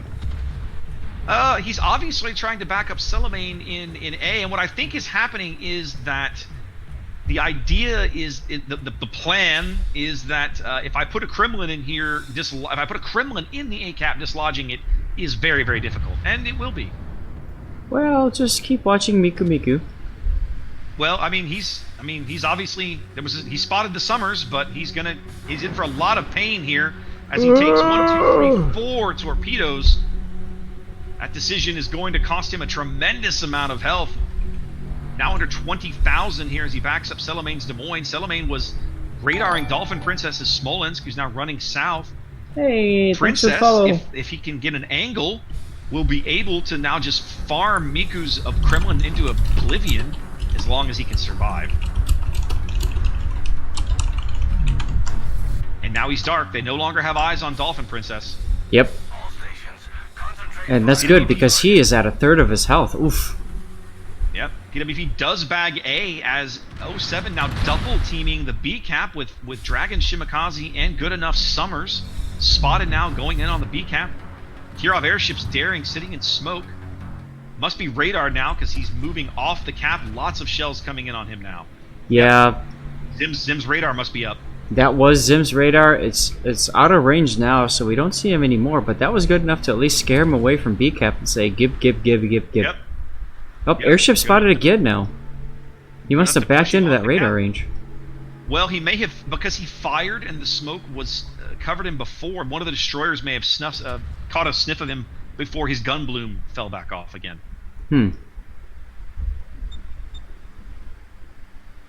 While we were looking at A, where PWP finally managed to bag a cap, 07 picking up C in exchange. So again, their cap advantage remains. Neither team on a kill yet. PWP working on about 100. I'm sorry, 07 working about 150 point advantage here. But Miko is really low over at A cap. I think the interesting thing would be if they can get the kill on him. Obviously, they really want that, as torpedoes coming in on both sides of that island at A now. Well, I'll be curious to see what they're going to do. Miku is firmly, not even his engines. His engines are completely off. He's sitting here. He seems content. He's just popped his second heal, I think. He's back up about 45,000 HP. PWP with a big push on this end of the map. There's a Smolensk, a Stalingrad, a Des Moines, and a Kremlin all in or around the A cap. As they continue to keep Kirov's daring off of the B cap. Huge wave of torpedoes going by. He doesn't get hit by them, of course. But it's definitely keeping him on his toes here as he tries to reverse into B once again. Yeah, and Dragon is reversing into B in the Shimakaze, so he's going to spot that guy before he gets spotted himself. That's a risky play. Moskva radar goes up to push Dragon off the cap. This is very well timed. Oh yeah. Kirov on the cap, smoking now, as the Moskva radar times it precisely to push Dragon out and allow Kirov to try and bag a cap. Yep, I'm not sure about that idea of smoking though, because now your daring just basically said, "Here I am, throw torps at me." Well, my assumption is that his sonar is up. I don't know that for a fact. As PWP is now on both B and C. They drive Ghost of a Smile off of C. Not sure how precisely, but they push him out. Kirov is now radared. Radar. Invader Zim countering with his own radar. It's just hilarious watching these Mossfas on either side just growling at each other. Yep. They do push Kirov off yet again. 07 determined to not let them get that cap advantage, to hold the lead that they have. They've managed to build almost 200 points here as we approach the halfway mark of the match. Which makes perfect sense, because you absolutely can possibly win on points with no kills in this game. Zim coming under combined fire, though. Oof. Down to half health. Yep. Silame needing a torp, trying to reposition from A to B. Their PWP very soon is going to have a Des Moines on the northwestern corner of the B cap. That's going to make it very, very difficult for this 07 Destroyer tag team to continue to contest B. Worth noting is that UNSC is at half health, and there's a Salem. BFK has pushed all the way up the 10 line. He's at D10, and he's just farming UNSC from, I would imagine he's not spotted, right? Well, they put through a torpedo salvo sweeping by Kirov now, but again, his sonar detects them. They're not going to land any of those. I think they're going to have to surrender B now. Nah, they're not going to surrender B. Oh, no, they're not. Look at that. Somebody's back onto the cap. Not sure who precisely, but the that's Des Moines Dragon. radar is going to find out. There it is. That's Dragon on the extreme southeastern edge. I don't think he knew that Des Moines was there. He wasn't expecting that radar. No. But he's got that convenient island he can pull behind. He does. He's positioned well in that position. He can grab some cover very quickly if he needs it. Now, we know from previous King of the Seas that 07 spends a lot of time practicing together. I'm just curious, do you feel like 07 has practiced a lot on this map? Ooh. I mean, I don't have any idea. Dragon's in some trouble here, trying to get away as Kremlin shells fall on him. Yeah, the reason I'm bringing that up is because watching 07 play sometimes is like a dance, right? Like you just see everything just. Oh, big hit kill there. Smolensk going down from the other Smolensk. That's a big kill. 07 striking first, grabbing the first kill here as they grow their lead. They're upside down on caps at the moment, but they do have about a 200-point lead. Ghost of a Smile down to 5k. And that's what I'm getting at. It just feels like 07 has this like coordinated dance where like everybody else is stuck sitting in a corner watching these guys play. And I'm just wondering if you feel like 07 is at that place, or if you feel like they might be slipping a little. I mean, I can't. This is the first time I've seen them in the event. You're asking me to answer a question based on half of a game. I don't think that I can do that. Not honestly, anyway. Okay, so I could give you an answer, but it'd be a guess. What's your guess? I'm just curious. I mean, we've got at least 2 more games with these guys. So what's your guess? My suspicion, based on what I know from talking to these guys and seeing them in the past, they were very unhappy that they lost the last event. They acknowledged the misplays that they made on this very map in Game 5 that led to that defeat. I think that they're here and they're out for blood, and they want to beat these guys and get back to the finals and become a 3-time champion. That's what I think. Perfect. That's all I'm looking for from you, man. So you're seeing things from a PWP perspective. So I'm just curious if you're feeling like they're really like 07 is really coordinated that well, or if you think they're just getting lucky. That's kind of like what I'm trying to get from you. I don't think 07. I mean, everybody gets a little lucky from time to time, but the implication that if they win this game, it's all luck is bogus, because they put in too much work and they're too skilled for that to be the case, in my opinion.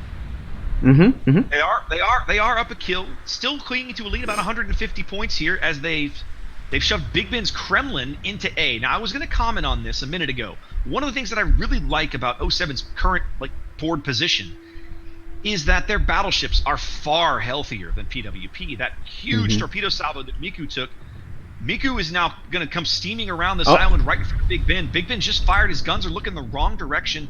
He may go for the trade in the ram. That's actually a really good trade for PWP if he can pull it off, and I think he's going to be able to if he wants it, because there's nobody here that's going to be able to do anything about it. Well, when it comes to health points, yes, but I think that a trade is actually in 07's favor. It takes a battleship out of the match. But it also allows PWP to go back to ticking up the A cap. Now Okay, good point. Good point. 160 points separate the teams now. I will say that on a strictly on the timer, if nothing else changes, 07 still wins on their 1 cap. Now BFK is in some serious trouble here. Yeah, what happened here? A minute ago he was at 50,000 hit points. Now he's at 5. I don't know. He needs a super heal, and he needs it now. Something's been just hammering him. Kremlin gets him. That's a huge kill for PWP. They can't. 807 can't afford to give up those points. Only 40 points separate the teams now. I'll tell you what. Before that trade, I mean, it was a good trade for 07. Like, yes, they're losing the tick at A, but they take a battleship off the board, which is fine. It makes it much easier to plan around. But I'll tell you what. Now, I don't know. And Potato just gets whacked as well. Yeah, we lost sight of Potato, but I saw the shells going in. Ghost of a Smiles on 1800 HP, he's running. Miracle Shokaku on 10,000, he's also running. There's a lot of really low health PWP ships, as the game is now less than 20 points apart with 5 minutes to play. Yeah. PWP will win in 120 seconds, 2 minutes on the timer for 07 to do something. Yeah, now, both sides are pretty unhealthy. Now, what's interesting... We have vision on no 07 ships right now. We have no idea where any of them are. Well, you're about to find out that Ashimakaze is pushing A cap. There it goes. It's now held. Of course, that's going to trigger a radar by Quincy, but who cares? Dragon's not going to be in a threat. Not good enough though. Ooh, no, he's in a bad spot. Well, it's more that he can get away from the daring. The trouble is that he's going to have shells from the Stalingrad and other people falling on him soon. Is Dragon gonna charge Quincy? No, he's just gonna sit in the cap and hold the points back. They do get good enough. That flips the lead. PWP now on their first lead of the game here with 4 minutes to play. That's interesting. Smolensk now. This is Dolphin Prince's Smolensk trying to work up the B line, the 2 line, as the Des Moines taking him under fire. Yep, with AP shells, as he should be. So, and this is now 07 moving to more of a desperation play, trying to get a ship off the board. They have to do something. There's only 90 seconds on the clock. Quincy has his guns turned. He was waiting for the Shimakaze to try to come around the corner. That can't. So that plays a non-starter. If 07 can bag a kill, they're about to stick Zims. No, Zims Moskva worked up near the B cap, but he's not able to actually land a kill. As whose Kremlin is this? Is this Dank's Kremlin? Was this Williams Kremlin? Yeah, Williams Kremlin looking for shots on Celemane's Des Moines here. 60 seconds on the timer for a PWP victory. This is nuts. It's very, very close. 07 was in the driver's seat for most of the game with over a 200-point lead, but not looking good now. Williams got torps coming in. Oh, they fall short. Some hits on the Des Moines there. Celemane now at 3,200 HP. Williams going to get one more salvo if he doesn't burn out. If William dies, I think that will end the game. If he gets a salvo on Celemane, Williams on 1,400 HP, 25 seconds. That's it. Gone. He's out. He fires, but the game ends on his death. Wow. I'm screenshotting that. Jeez. Wow.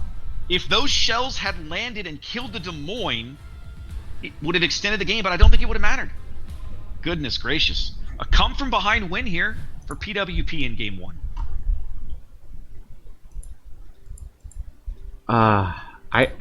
There are no words. I mean, it's just... Wow. Woo! Wow.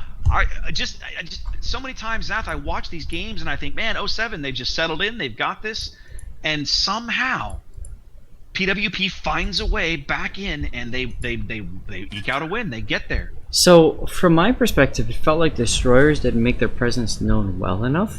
I'm curious what your perspective was. What did you see PWP do right and 07 do wrong? PWP did a very, very good job of managing their health. We watched, like, both of their battleships were fairly low, fairly early, right? And yet, those Kremlins hung in the game. They hung in the game, and they never got rid of them. Miku took all of those torps, right? And then he just camped behind the island for, what, 3 or 4 minutes, healed up twice, got back into the game. The Kremlin that sat well north of B and C also was, you know, down 25, 30,000 HP for a decent chunk of the game. Never got him off the board either. So, I feel like I'd have to go back and watch the game again to try and pinpoint, and I'd probably want to watch it from the 07 perspective, because I remember I can't see their destroyer movements. I have to react to only what PWP is able to detect about their destroyer destroyer crannies of the shores of northern Canada set the stage for a showdown. I thought that the triple destroyer thing was going to work really well for them. The barren rocks and snow-capped peaks, only one team will remain like, other than that really big summer salvo they got on Miku, Warriors Path. It didn't feel like the torpedoes Warriors Path is a 48 by 48 48 kilometer domination style map with 3 cap points running in a line. The Shimakaze torps, I don't think, the A cap is on the Dragon played the middle of the map almost the whole game. Yes, he outspots everything. That's really beneficial. To the west, Cap A has enough really, nearby island cover that it generally attracts at least one radar cruiser from each team. There is island cover within the cap that gives destroyers the options of entering and hunkering down to contest it. I felt like the torpedoes were great. Like 07 had clearly the vision control. They had the torpedo radar and control. enemy aircraft, destroyers within the cap and will be they got a easily few spotted. ships Though they have down, cover in the but form of the tall island in the center of the cap, they risk being pinned down there. The typical mistake that happens in competitive where you assume that a ship is dead before it's actually solid dead. cover for friendly cruisers along the I northwestern think they and southwestern edges, really, if they but wanted precious little to the cap capitalize itself. on this, they The long, absolutely narrow had to channel kill to the that east that Kremlin connects C and B that is took a the frequent place to torpedoes. see pushes They occur in the mid to absolutely late had to win a depending on the board flank, position and of each team. neither of those happened. Warriors And we Path saw has a what long happened and as a storied result. history within the tournament, having produced many close and competitive games. It begs the question, what memorable plays and matches will trying to do a result this giveaway time here. around? Looking around for a winner. There's my No winner. worries, no worries. I've been giving away stuff too. It's time to play. Down to my last 4 codes for King of the Sea. Big thanks again to Wargaming for their support, and I'll tell you what, I've still got Untitled Cam codes and Camo codes and CC container codes.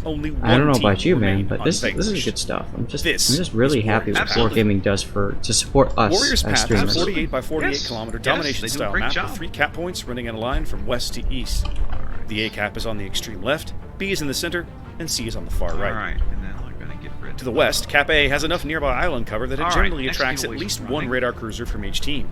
There is island cover within the cap that gives destroyers the options of entering and hunkering down to contest it, but it's exceptionally risky. A lot of baseball Capture left to Area play, B is as a difficult they and say. challenging place to be in the early going of a game. Still got to get 2 Between wins radar and enemy more for aircraft, PWP destroyers to within the cap will advance. be easily spotted. And Though they have 07 cover in the still has form of the plenty tall of island in the opportunity center of the to cap, come back they and risk still- being and pinned still down win there this if match. the We've opposing seen it team is happen. I mean, determined to find a way It might to be wipe interesting, them out. Zaf. It might be interesting. Off to the east, the C cap offers solid cover this for would be a friendly real cruisers along the nail-biter, but northwestern and southwestern edges. suppose for a minute Precious little inside the cap PWP itself. goes up 2-0, and then The long, 07 narrow comes channel back to the and east that reverse connects C and B is a them, frequent place right? to see For, like, pushes occur in the mid to revenge late for what game, happened last depending time. on the board Woo! position. I mean, that could happen.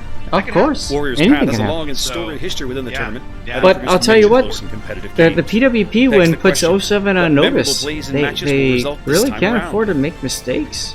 18 They ships, have to 2 be teams, on 1 their victory. game, It's time to play. 100%. Warriors To me, Path.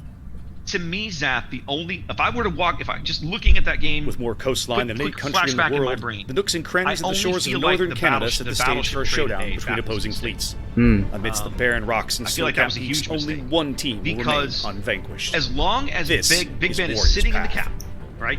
That cap is Warriors going Path nowhere. is a 48 by Dislodging him 48 takes kilometer time, domination takes style effort, map with 3 takes cap hit points running in a line right? from west Yeah. to east. His guns are The A useful, cap right? is on the extreme left, But B as is in soon the as center, he dies, and C is on the far the right. cap continues to tick for To the west, Cap A has enough But nearby in island my cover that it opinion, generally attracts at least If you don't mind me one radar chiming cruiser in, from each or do team. you want to go ahead and There is finish? Go ahead island and cover finish. within the cap that gives destroyers I'm the done. Go options ahead. of entering Okay. and hunkering down So, to contest it, but it's My exceptionally risky. perspective on this, we've Capture seen Area B is a Kremlin. difficult and challenging We've place to seen be in the Kremlin early just going get of the game. completely Between owned radar and in enemy the aircraft, broadside. destroyers within the cap will The be way easily that I spotted. look at this, So they at have that cover in the point, form of the tall 07 island had in two the center of the choices. cap. One, accept They the risk being ram, pinned down or there if two, the opposing take team the is determined to risk. find a way The to wipe them risk out.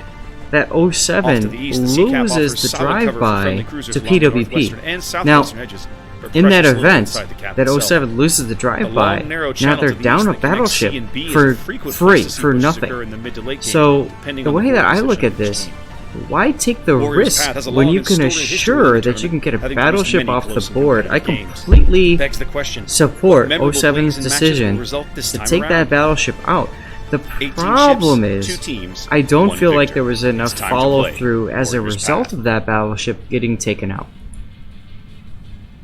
With more coastline than any country in Maybe. the world, the nooks and crannies of the shores of northern Canada set the stage what I'm for gonna a showdown follow up, between my opposing follow-up fleets. kind of response to that Amidst is the this. barren rocks and snow-capped From my peaks, camera only perspective, one team will remain as Miku unvanquished. was coming around the corner, This of course, is his Warriors guns are Path. looking at Ben. He's ready Warriors to take a Path shot is a if he needs 48 by 48 Sure. kilometer Ben's domination guns. style Ben's map with 3 guns. cap Ben's points bow running is in a line pointed from at that west side of to the map. east. But Ben's guns The A cap are is on the looking extreme over his left, right B shoulder. is in the center, somewhere and C else, is on the far somewhere right. else on the map. Right. To the me, west, Cap A to has me, enough the nearby misplay island is not cover that it generally necessarily attracts at least accepting 1 radar the cruiser ram. from I each team. suppose There is island maybe- cover within the cap that gives destroyers the options of Maybe entering I and would hunkering consider down that the as one. contested, but it's if exceptionally his risky. guns had been looking Capture Area for B Mickey, is a difficult and challenging place to be he in the might early going have of the been game. able Between radar to and enemy simply aircraft, blow destroyers Mickey within off the the cap will be board easily spotted. before Though they the have ram cover ever in the happened. form of the So, tall island in the center yes, of the cap, they if- risk being We'll pinned never down know, there if the but- opposing team Right, is but determined if to he had find a held way his to shots, wipe them out. absolutely.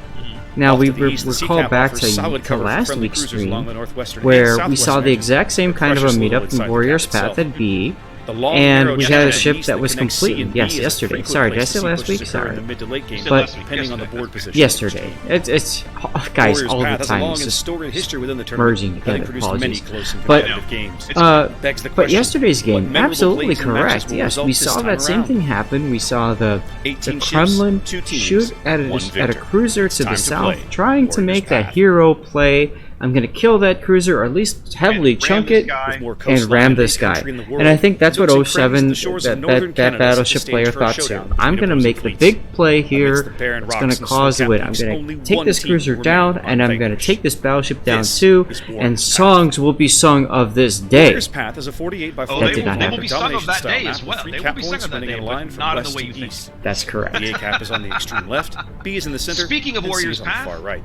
we're about ready to get To the game west, 2 Cap A has underway. enough nearby island cover that it generally attracts at least 1 radar cruiser. I'm going to from hit each the team. head, sir, so There is I'll island be cover ready. in the Right cap ahead. that gives destroyers the Yep, options and I'm of gonna entering run and this hunkering video, down the guys. We'll contested, see you on but the it's map in exceptionally game risky. 2.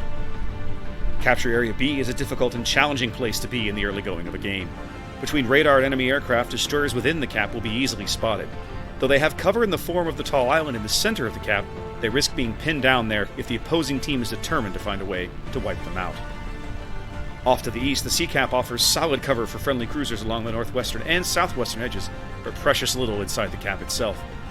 The long, narrow channel to the east that connects C and B is a frequent place to see pushes occur in the mid to late game, depending on the board position of each team. Warriors Path has a long and storied history within the tournament, having produced many close and competitive games. It begs the question, what memorable plays and matches will result this time around? 18 ships, 2 teams, 1 victor. It's time to play Warriors Path. With more coastline than any country in the world, the nooks and crannies of the shores of northern Canada set the stage for a showdown between opposing fleets. Amidst the barren rocks and snow-capped peaks, only one team will remain unvanquished. This is Warriors Oh, Path. good. We got ourselves a round 2. Warriors Path is a 48 by 48 kilometer domination-style map with A 3 what? cap points running A in a line round from 2. west to east. It The started. A cap is on the extreme left, Yes, of course. B is in the center, and C is on the far right. To the west, I'm curious, while we get started, how do you feel, how do you think that... Hanging on?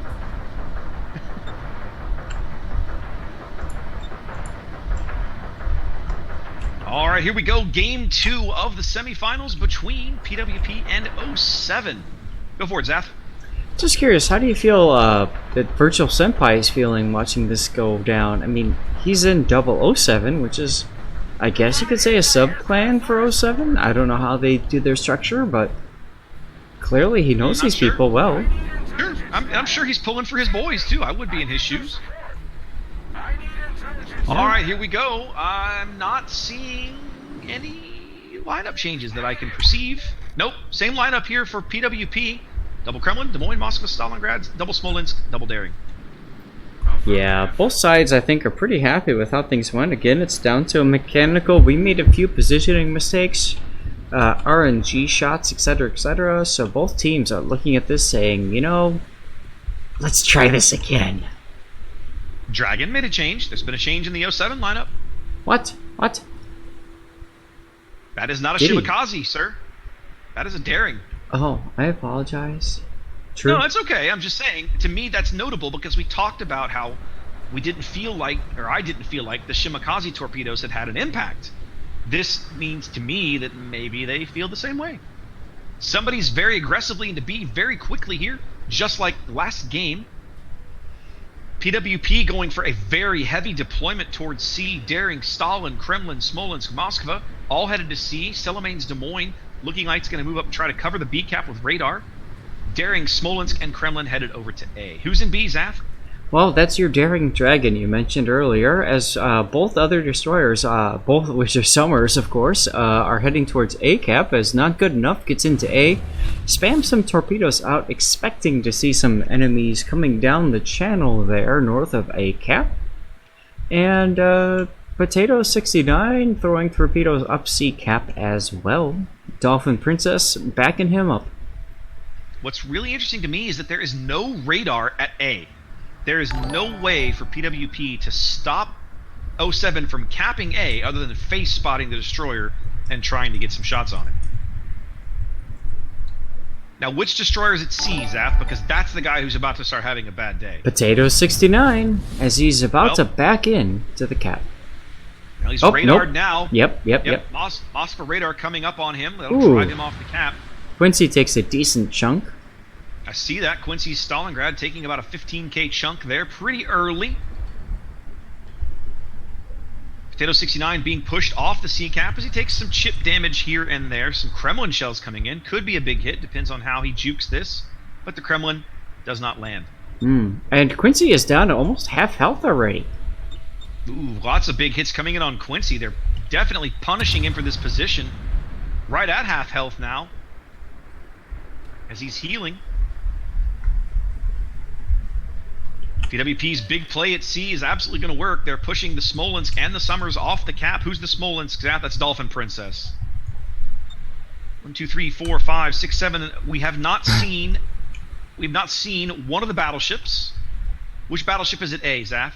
I mean, it's hilarious. Like you had to ask earlier. Big Ben is over at A, and William the Dank is between B and C, closer to the B side of things right now.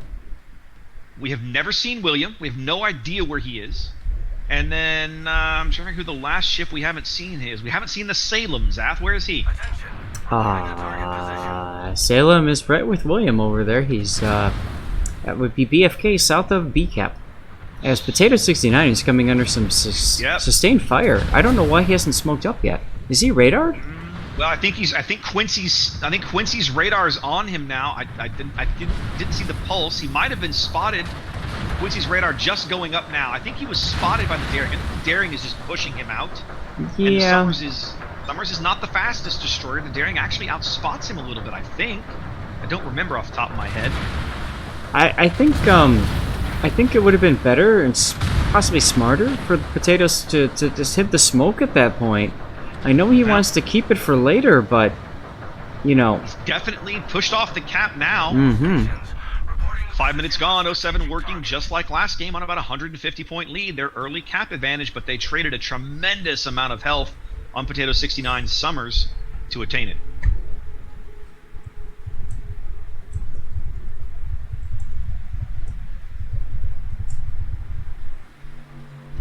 A little bit of clicking here on the top end of the B cap. I'm not sure what it is that PWP is sensing or checking on as Ghost of a Smile touches the top end of A.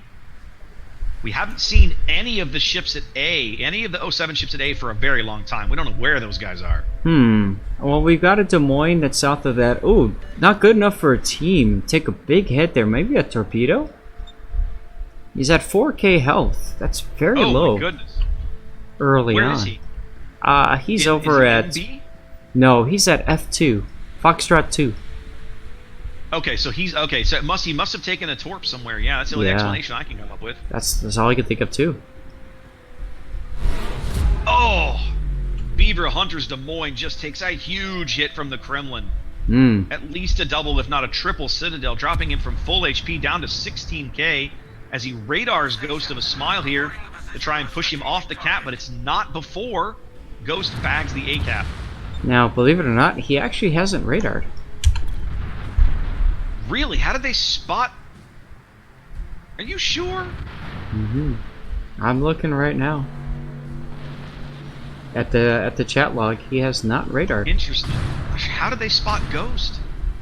Maybe the Daring moved up. I mean, maybe the Summers moved up. I don't know. Lots of shells coming in on Beaver here. Celamane driving into the B cap with his Des Moines. Now, to me, Zap, this is interesting.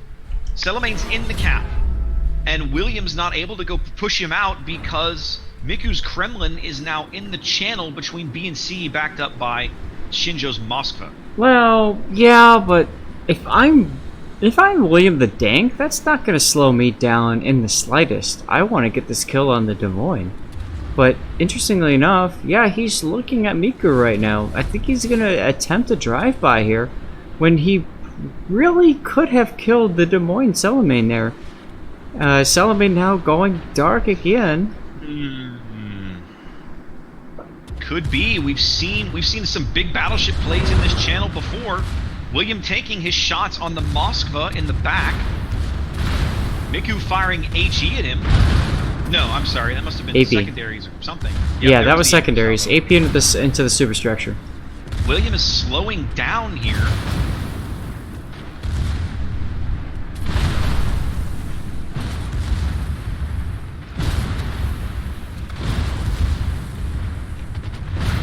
AP into the salvo. Beaver Shinjo. just took a big hit. More shells coming in. His Smolensk way over on the 10 line. Under some threat here from BFK Salem. 07 has to make something happen here. William the Dank can't afford to really spend a lot of time going backwards. They definitely have to make a play. They need to do something. They still have a small lead, but they're going to lose it momentarily. Ghost of a Smile has been detected by radar over at ACAP. And he takes a torp. Ghost just ate a torpedo. Ooh. 10k Down to 10K healing. now as he heals. Zim's Moskva must have him locked up on radar. They're trying to get shells on him now. William the Dank is switching target to the Des Moines. He's gonna shoot at Celamane here. This is do or die for William. It's probably a better play if they can get Celamane out of this cap. They can try and get back into it. To his credit, Celamane's moving. He's getting out of that position. He knows he can't stay there. Yep, third turret got some hits, but that's about it. He's not in arc for the first or second turret. Lead changes now. PWP moving out to a lead on the strength of their cap advantage. Nobody's lost a ship yet. They did pop... Somebody popped a radar. I think Celamane popped his radar to find out where Dragon was. I'm sure Dragon would have loved an opportunity to come up here and sail behind William and put some single-fire torpedoes into the Kremlin. Sure, but you know what? William's got an opportunity here to back into B-cap and stop the point gain. I think he's going to do that. Yeah. I think he's going to do it whether he means to or not. But the Kremlin astern of him... Who is that? That's UNSC is taking shots at him now as well. Yeah, and he's, I mean, he's not quite broadside, but he's pretty angled. No, but it's not great. Williams in a very tenuous position here.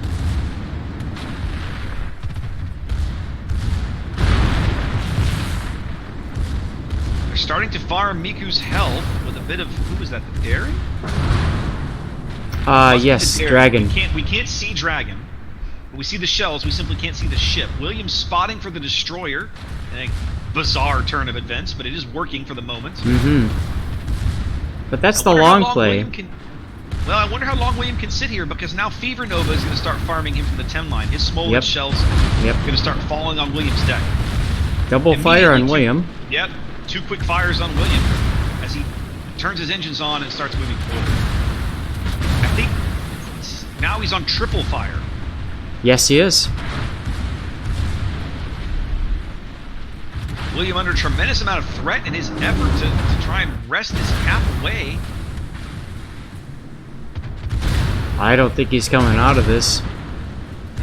07 does manage to hold on to A despite all of the counter play back and forth over there. But allowing these guys into this channel is they're proving very, very difficult to dislodge. William down to 12,000 HP. I'm trying to figure out, like, at this point, to me, Zaf, you almost just go for the ram. Like, take the battleship off the board. the problem is you got the Des Moines sitting right there.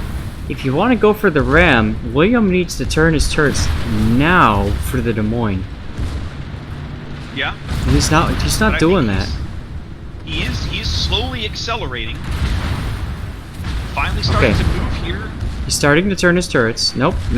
He's back on the Kremlin, No. Miku. Turrets staying forward. This is a mistake in my opinion. Oh, HE. Victim of HE spam. First kill of the game becomes William the Dank here. 8 minutes to play. PWP on about nearly a 200-point lead. Under 2 minutes on the timer. As we're looking at another battleship ram or a drive-by. Oh, nope, wow. it's a ram. We trade battleships here north of A.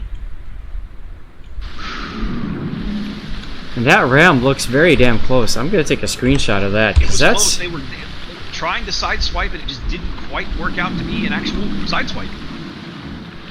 BFK and Dolphin Princess trying to work the C-cap, but torpedoes coming in.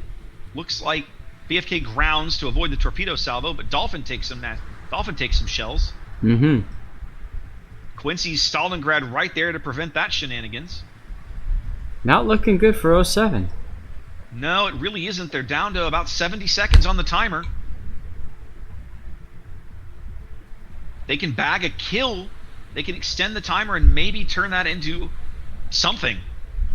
Something is the key. Now, with all of this firepower in the channel between B and C, I don't think they can hold B, and they can't get into C. interestingly enough, not good enough for a team is about to get into B cap, which will probably summon Des Moines radar.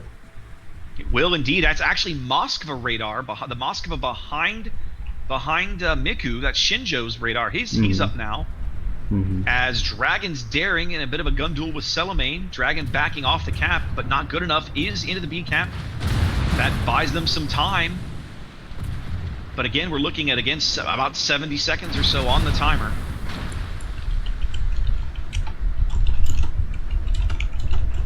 Ghost of a Smile trying to get into the A cap, or at least making moves like he's going that way. Not good enough. They do push Celamane leaving the B cap. I'm not sure if that's a mistake. Maybe they just don't feel the need to risk the ship. Because they don't need to risk the ship. They just need to hold what they have, and they win in 60 seconds. It's crazy to think that they're that far ahead already. But then again, it's been about 15 minutes. There's only been one ship kill in the game, Zap, just like last game. I'm sorry, we've had the 2 ship kills because both battleships are out. Yeah. But just like last game, they've done a brilliant job of managing their health. 07 just really struggling to get shots and so on and so forth, not really able to put pressure on some of these ships. Celamane under a lot of fire now, but you know, you've got 20,000 hit points. You don't mind the destroyer salvos so much. No, that's not the destroyers. That's the Moskva and Des Moines that are all shooting him too. Well, they do succeed in driving him off the cap, but there's 10 seconds to go. It's not going to be enough. No, they have to get on C cap if they want to win, and that's just... It's not happening. No, that's game. Game's over. Wow, Game's PWP over. going up 2-0 over 07. Quite the inverse of what we saw in the last finals, where 07 went up 2-0, and then PWP come roaring back to win. I'm sure 07 would love to see something like that happen here, only in their favor this time. Oh, of course. So at this point, I mean, it's up to 07. It's either win or go home. Every game we play from here on out for 07 is win or go home. These are all elimination games for them at this point.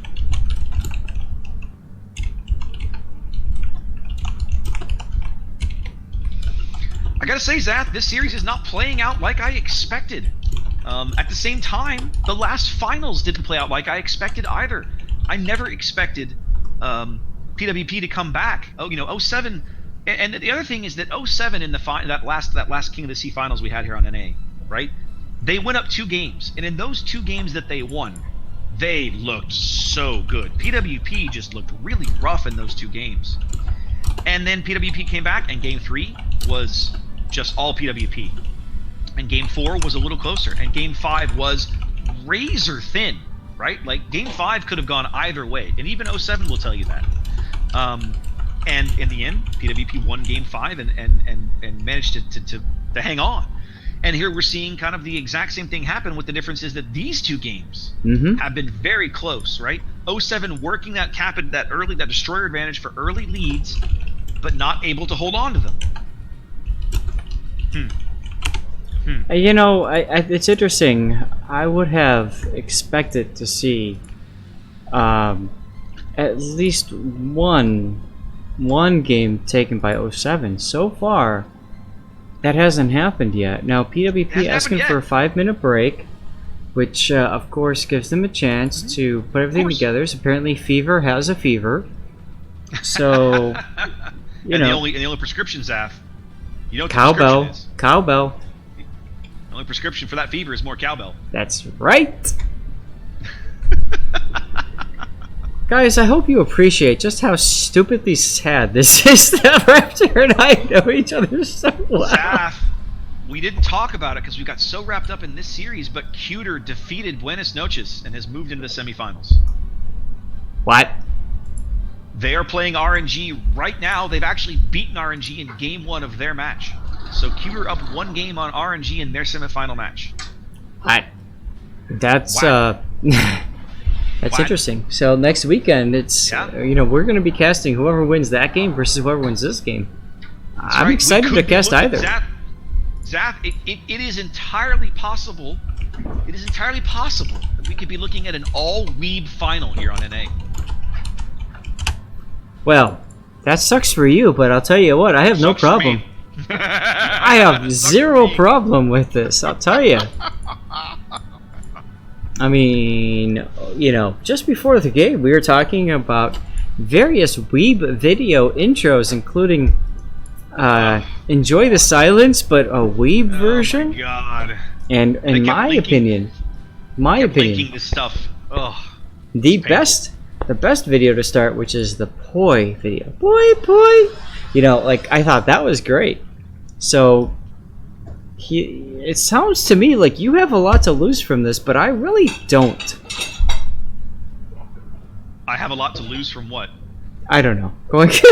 Covering a weeb. I don't know where your logic is going there, sir. I'm afraid I can't help you. A weeb finale. It sounds to me like you're sacrificing some of your man points or something for that.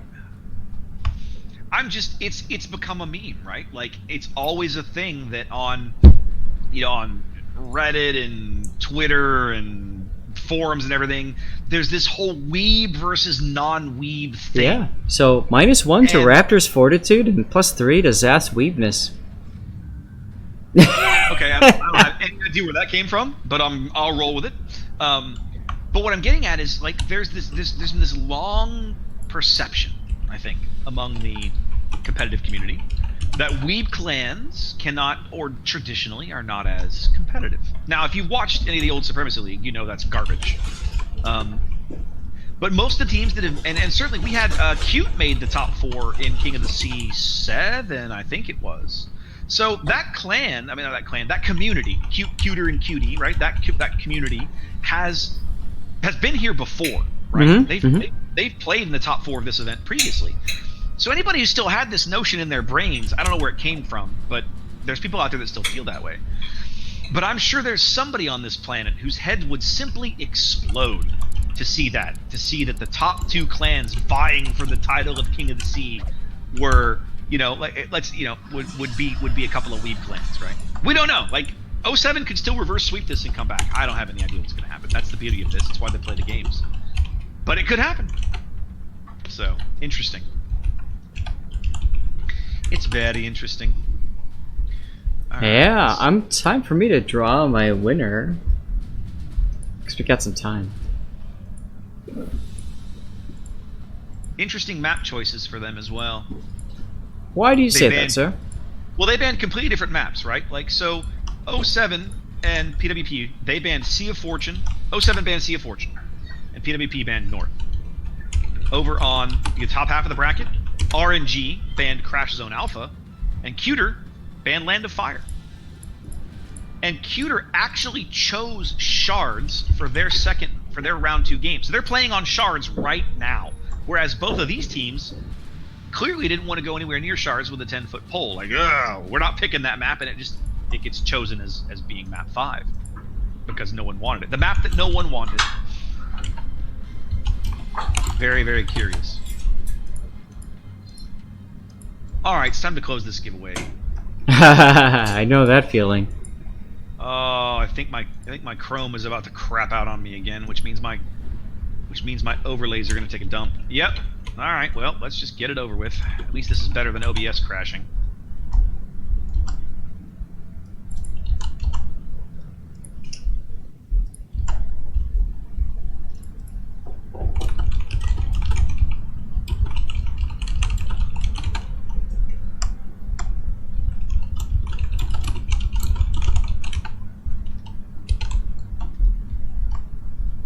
Actually, no, I need to bring that up again. Alright, hold on a moment. Okay. Overlay. I'm covering PWP. This is a best of 5 against 07. What's our map rotation again? Land of Fire, Warrior's Path. Land of Fire, PWP. Warrior's Path. Okay, don't let them start yet. I am not ready. Crash Zone Alpha, TBD. Trap and Shards. Trap. Shards. 2.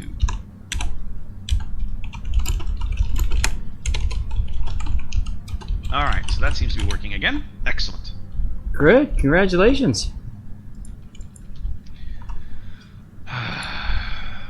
What's the matter? Oh, I'm just frustrated. Just trying to everything's breaking today and I'm not used to dealing with this. I'm used to just everything working just fine. Ram. Okay, Zath, you just keep living in your little fantasy world. When everything's worked fine for 2 years, I don't generally worry, right? 2 years I've been casting events like this, and I've never had a day of problem until today. I suppose, the way I see it, you can never have enough RAM. Well, you're probably not wrong. Alright, let's see. I've drawn a winner. It's this guy here.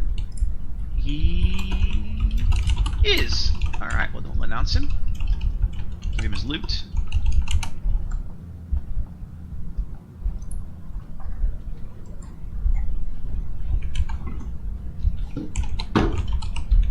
I'll be ready in a few seconds, but I'm not ready right this moment. Okay, that's done. Copy. Go.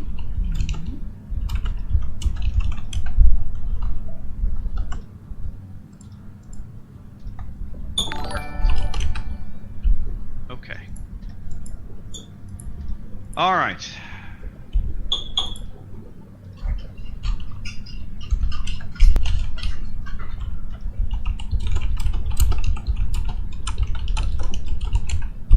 As we head to Crash Zone Alpha. Mm-hmm. Alright. Apparently I'm triggering people with your video. With my video? Okay. Yeah, because we were talking and I just kind of recorded the video or just played the video. The Narrows of the English Channel have been witness to some of the most famous naval battles in history. Now, the storied cliffs of Dover provide the inspiration and backdrop for a naval clash of epic proportions. This is Crash Zone Alpha. Crash Zone Alpha is a 42 by 42 kilometer domination-style map with 3 cap points running in a line from southwest to northeast. The A cap is in the bottom left, B is in the center, and C is in the top right. In the center and southwest, both A and B caps provide at least a modicum of cover for radar cruisers looking to support friendly destroyers as they vie for control of each cap. The islands that hug the borders of these 2 capture zones are tall enough to provide cover and close enough that their radar envelopes will cover the entire capture area. Digging out an entrenched radar ship will be but one of the many challenges teams will face while vying for control of each of these 2 cap zones. To the northeast, Capture Area C is a much riskier play for cruisers. The islands here are smaller and farther back from the capture zone, making it much more destroyer-friendly. Battleships seeking better firing angles on enemies farther south are likely to find what they're looking for up here, but pushing too far north or east can be a very risky play. Crash Zone Alpha is proved.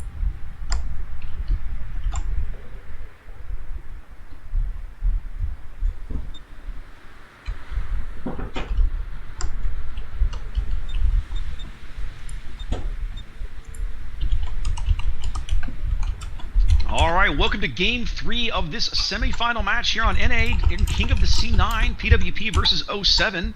PWP up 2-0, that means this is win or go home. 07, every game now an elimination game. Yeah, it's up to 07 to win this, and once again they're staying with 3 destroyers. Sorry to preempt you there. No, you're fine. I was just going to say I don't see any lineup changes for PWP. It's been working so far. They're sticking with it. I don't even see any changes for 07. Every single one of these games has been close. It's not as if they, these have been steamrolls one way or the other. So we'll see how it goes. Kirov into B. Who's into B for you, Zaf? That would be our Shimakaze Dragon. Interesting, he's in a Shimakaze this time around. It's gone back to the Shima on this map, presumably because there's just a lot more open water for torpedo angles, I'm assuming. Well, now, yeah. PWP is going, like, they're all almost to a man going to C. Right? Every single ship on the board is headed basically north, northwest, northeast or northeast, some combination of.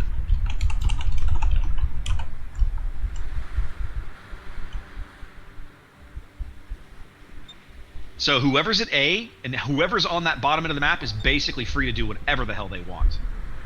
Yeah. Meanwhile, Potato, I mean, there's a pretty heavy force going to A, but interestingly enough, we've got Big Ben in the Kremlin and Invader Zim. They're about to touch tips over there, looking south of BCAT. They should be spotted now, or at least Big Ben is. We can see Ben and we can see Zim.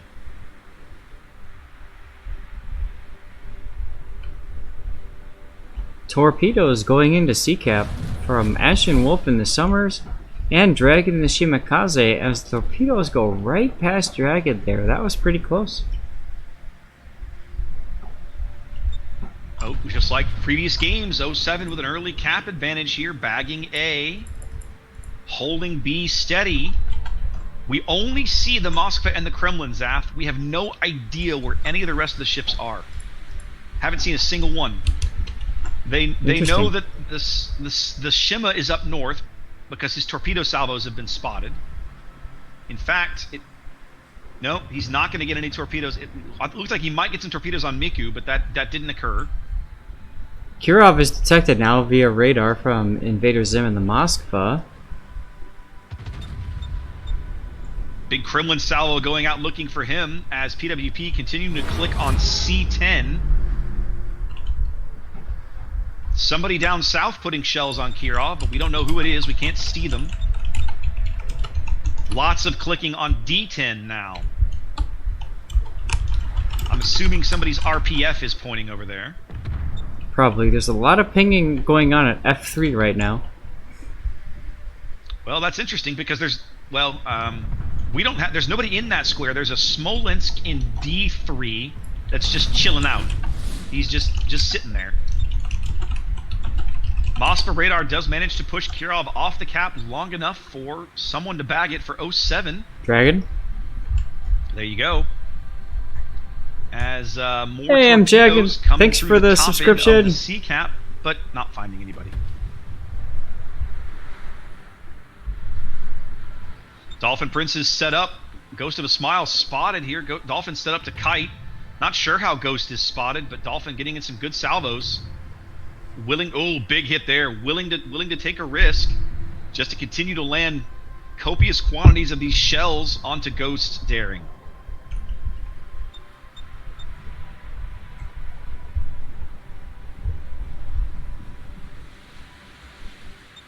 Kirov contesting B, holding the gap open, about 50 points here, 5 minutes gone. Both teams looking for kind of an early advantage here. A bunch of torpedoes moving through the B cap. Looks like Shimo salvos, but not getting anything out of those. Nothing to hit.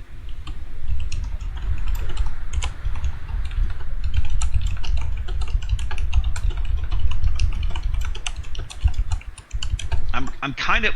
we still have not seen any 07 ships down in the A cap, Zaf. We have no idea what's down there. Well, so, they've capped A. And yes, they have the general feeling that PWP is pushing more for C-Cap, so the A group is coming around now and working their way up. So what's happened, PWP has done something similar They've driven Quincy's Stalingrad and Shinjo's Moskva.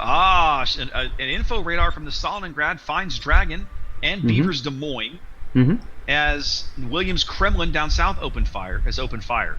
So they've rotated those two ships back towards the B cap as the Kremlin, the Des Moines, that's Silamain, Miku's Kremlin, and Fever's Smolensk are still way up on the B line, continuing to try and hook around. I think their plan is to try and come down the 10 line.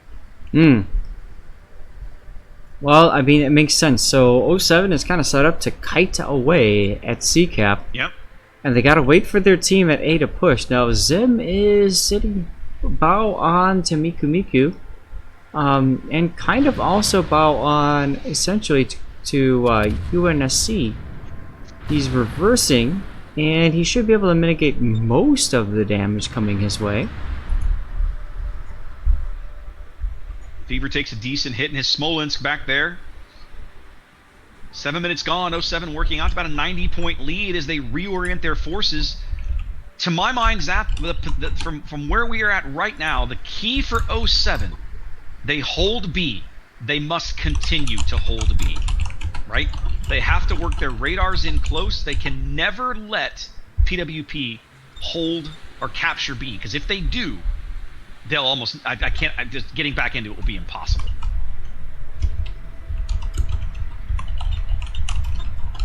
No longer have eyes on any ships on 07 but the Summers and the Moskva. That's Ashen Wolf Summers and Dolphin Princess's Moskva. Sorry, Smolensk. We can see him now. I guess somebody must have Silamain must have his radar up. Yep, because they're continuing to pour shells into Ashen. Yeah, that's unfortunate for Ashen. I mean, he's at 7K. He's gonna have to... Oof. Ooh, they got him lit right at the end. He's burning now. Or at least he was. Dolphin Princess needs to get himself shot at. Well, Dolphin just took a decent hit, about 10K, as he left the smoke. We see now torpedoes coming in through that gap that Quincy and Shinjo's Moskva are sitting in. That tells us that Dragon, no, one of the Summers, that must be Potato, is way up over on in E2 or something. He's in E3 actually, F3. There we go. Heading to E3, but he's smoking up William the Dank. And B cap, something's in B cap. What is it? Oh, it's the Daring Kirov again. Yep, Kirov's back into B. I was just going to point that out. They got to drive him out of there if they want to hold this cap. And if they lose this cap, Zap, I don't know how they're going to come back to this game. There we go. They do succeed in driving Kirov off the cap. Lots of torpedoes filtering up through the positions of the various ships in C. Miku taking 2 Shimakaze torps.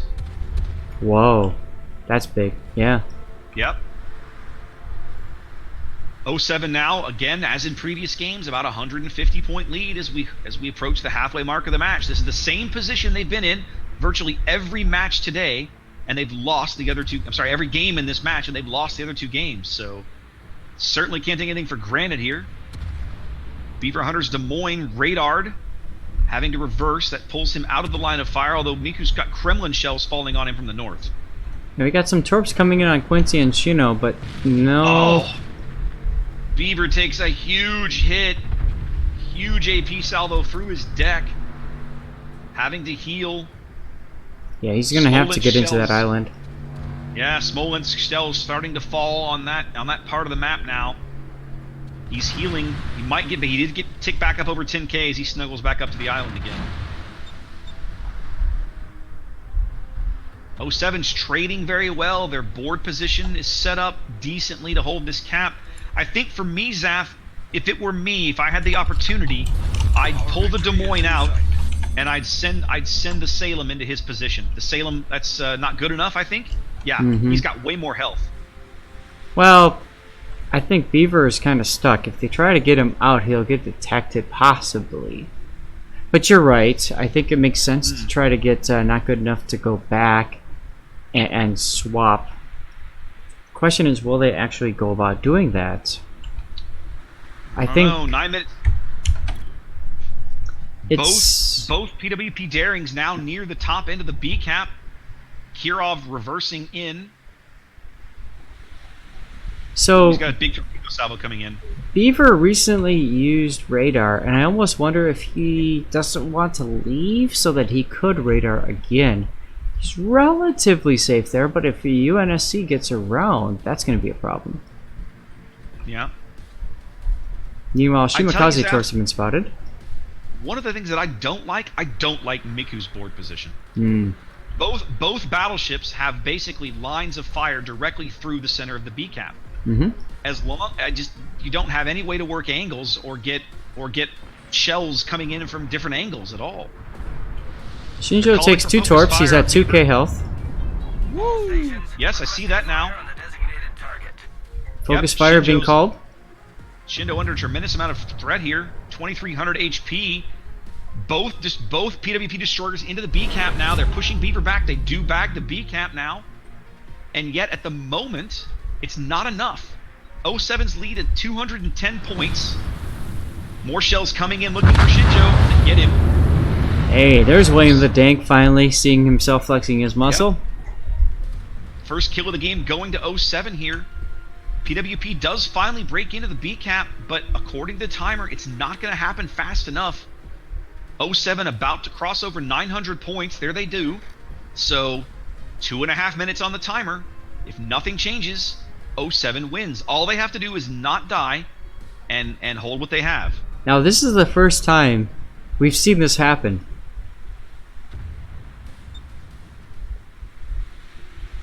That 07 comes this close to... Well, it's up to 07 to lose. Like, we haven't seen that so far. It's been PWP kind of driving this game, these matches. 07's gotten close a couple of times, but hasn't been able to quite get over the hump. Oh, Fever just hammered. Yeah, Fever down to 3k. A bunch of torpedoes coming in on Quincy. He's going to take at least 2 Summers Torps into Quincy. He's also getting kind of low there. Fever on 5k. Dank's Kremlin shells coming in. No dice. Wow. USNC might take a torp here. Several PWP ships quite low. But we've seen it before. They've done a really good job of managing their health and pulling ships under threat back when they need to. 07 looking like they might be able to, looking good to pull this game out, but they've still got 60 seconds they have to stay alive. Quincy's under threat now on double fires at 10,000 and falling. If they bag Quincy, I think the game's gonna be over. Well, yeah. I mean, he is extremely low, 7k health, 6k, 5k. William's gonna take a torp, but it's probably not gonna be enough to finish him off. Yep, he's healing now. That's it. They do get Quincy, and there's the game. 07 playing for their playoff lives here, forcing a game 4. I'll tell you what, man. I am really glad to hear that this is not a done deal. A sweep? Yes. Me too. 07, you know what else, Seth? Look at that. They didn't lose a ship. This is the 07 that we're used to. Yes. I'm not sure what happened the past couple of games, but this game they looked solid. They looked ready. Well, they I'm looked not gonna practiced. lie. The first game they looked really good. They just had a couple of breaks, a couple of things that didn't quite go their way. This game, just pole to pole, very solid, right? Very solid.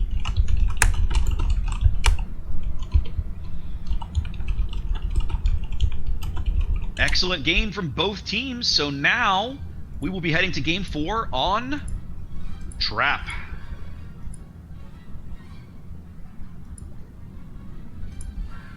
I guess I should get a giveaway done, huh? I think I've got one running. Yep, I've been doing a few myself. Just about done. I've got about 4 codes I gotta get rid of still here. Yeah, I'm down to my last 3. I gave somebody an Unsinkable Sam and a camo code because I liked his name. Or something like that. I don't remember what now. Cute up 2 games on RNG, probably playing game 3 as we speak. If that's a sweep, then that's it for them. Cuter. Cuter, That's yes. Cuter. That was my mistake. Don't get your weeps crossed here. Don't get your weebs confused, kids. Alright.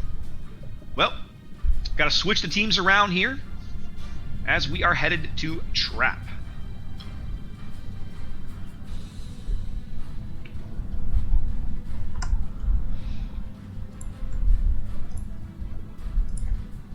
Sorry, I'm looking at the team lineup. BFK has taken himself out of the lineup in exchange for Ashenwolf. And I gotta admit, Ashen was getting hammered earlier in that game, right? The Des Moines had him radared, he was taking shells from all kinds of people, but he didn't die. He survived that game. 07 didn't lose his ship. Yep. Ashenwolf is somebody we've seen before. He's a veteran player, both competitive and elsewise. So, I mean, both of them are good players. And I think this is one thing that's interesting is that 07 is looking at this saying, we need to win. We're not willing to worry about pride and, you know, any of that kind of stuff. Everyone's just kind of saying, let's get the win. Absolutely. All right, let's see. Are you in my channel, sir? Are you still here? Yes, I'm in your channel. Not talking to you. Oh, well then you should describe that. Alright, drawing done. Winner announced. Yay, winners! Code distributed. Excellent.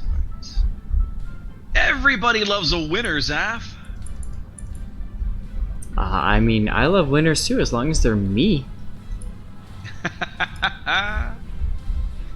Come on, let's be real here. You like winning too, right? Well, everyone does, right? Like, surely nobody likes a loser. That's a little unfair. All right, well, devastating strike, not out of this tournament yet. Determined to make a game of it, and I would, you know what, Zap? Fewer things in life would make me happier than to see them win this game, so we could have a game 5. It's a trap, though. It's a trap. Well, because remember last time, last semifinals, you and I worked 07 versus SCCC, and that was a 3-0 sweep. 07 swept SCCC out of the event, or into the third place game. Excuse me. The other match, if you remember, was Rogue Fleet and PWP, and Rogue Fleet took PWP to all 5 games, and even game 5 was close. Like it was not a steamroll. Yep. And I remember we were done. We gotten off the air and we went and watched the end of that game, and I was like, man, this was a great match. I actually went back and watched all of those games later before casting the finals. And man, what a great series that was. PWP versus Rogue Fleet, the King of the C8 semifinals was a stellar match. That's what I enjoy about this is you just don't know what's going to happen. I mean, these are 2 championship grade teams that are duking it out. And keep in mind, this isn't the championship. No, it isn't. Not yet. We ain't there yet. This is simply a rematch of the previous finals. It's a grudge match, if anything, because PWP beat 07. It probably is a little bit for both teams. I mean, PWP comes into this with I won't say a grudge match, but with that, haha, we've beaten you guys before. But for 07, I feel like this probably is a little bit of a grudge match because, you know, they were vying last King of the Sea to become the first, you know, back-to-back champion. NA has never had a back-to-back champion, right? Our first champion was these guys, 07, then ZR won, then 07 won, and then PWP won. Is that right? 5, 6, 7, 8. Correct, right? We've only had 4 this is the 5th King of the Sea we've run on NA. So we've never had a back-to-back champion. We're just about ready to drop into Trap here.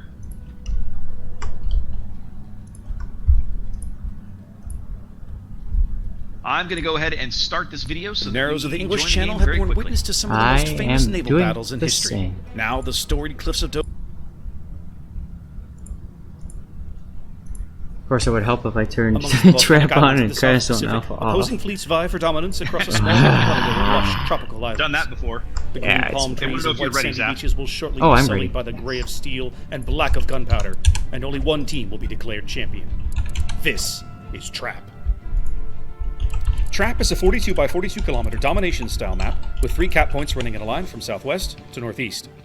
The A cap is in the bottom left, B is towards the center, and C is in the top right. Each capture point has a unique island configuration that makes both assaulting and defending it a particular challenge. In the extreme southwest corner, the A cap is the least congested by islands, but remains exceptionally claustrophobic due to its proximity to the map borders. Do you realize, The northern Raptor, and that there northeastern are cap 3 edges have some members of island cover that can Kraken be in utilized this by game, allied in cruisers, the last but game there are too? precious few places to hide, and do. even fewer places to I mean- run. Because we're working. The half-submerged Ted has caldera gotten in the the center of casting B-cap bug. is a magnet for friendly destroyers seeking Represent! shelter from enemy fire, but hugging it too tightly or failing to Mildly- recognize when mildly it's time to limit cut Zach losses and midfield retreat team in this has King of cost the more Sea, than 'cause one I intrepid think the destroyer guys would have captain really their enjoyed ship. it without carriers. Just a I few more think we leagues to could the have done northeast, it, the yeah. capture It's circle of Cap C unfortunate, is but wide open, but the it's, perimeter It is is what it is. It is what it is. You know, A half-dozen islands are scattered along the rim, and when added to those nearby, Synchronized offer friendly detonating. cruisers a myriad of nooks and crannies from which to spring radar on unsuspecting destroyers as they vie for control. Trap is a challenging map for even seasoned teams to play well. Historically, action has tended to move in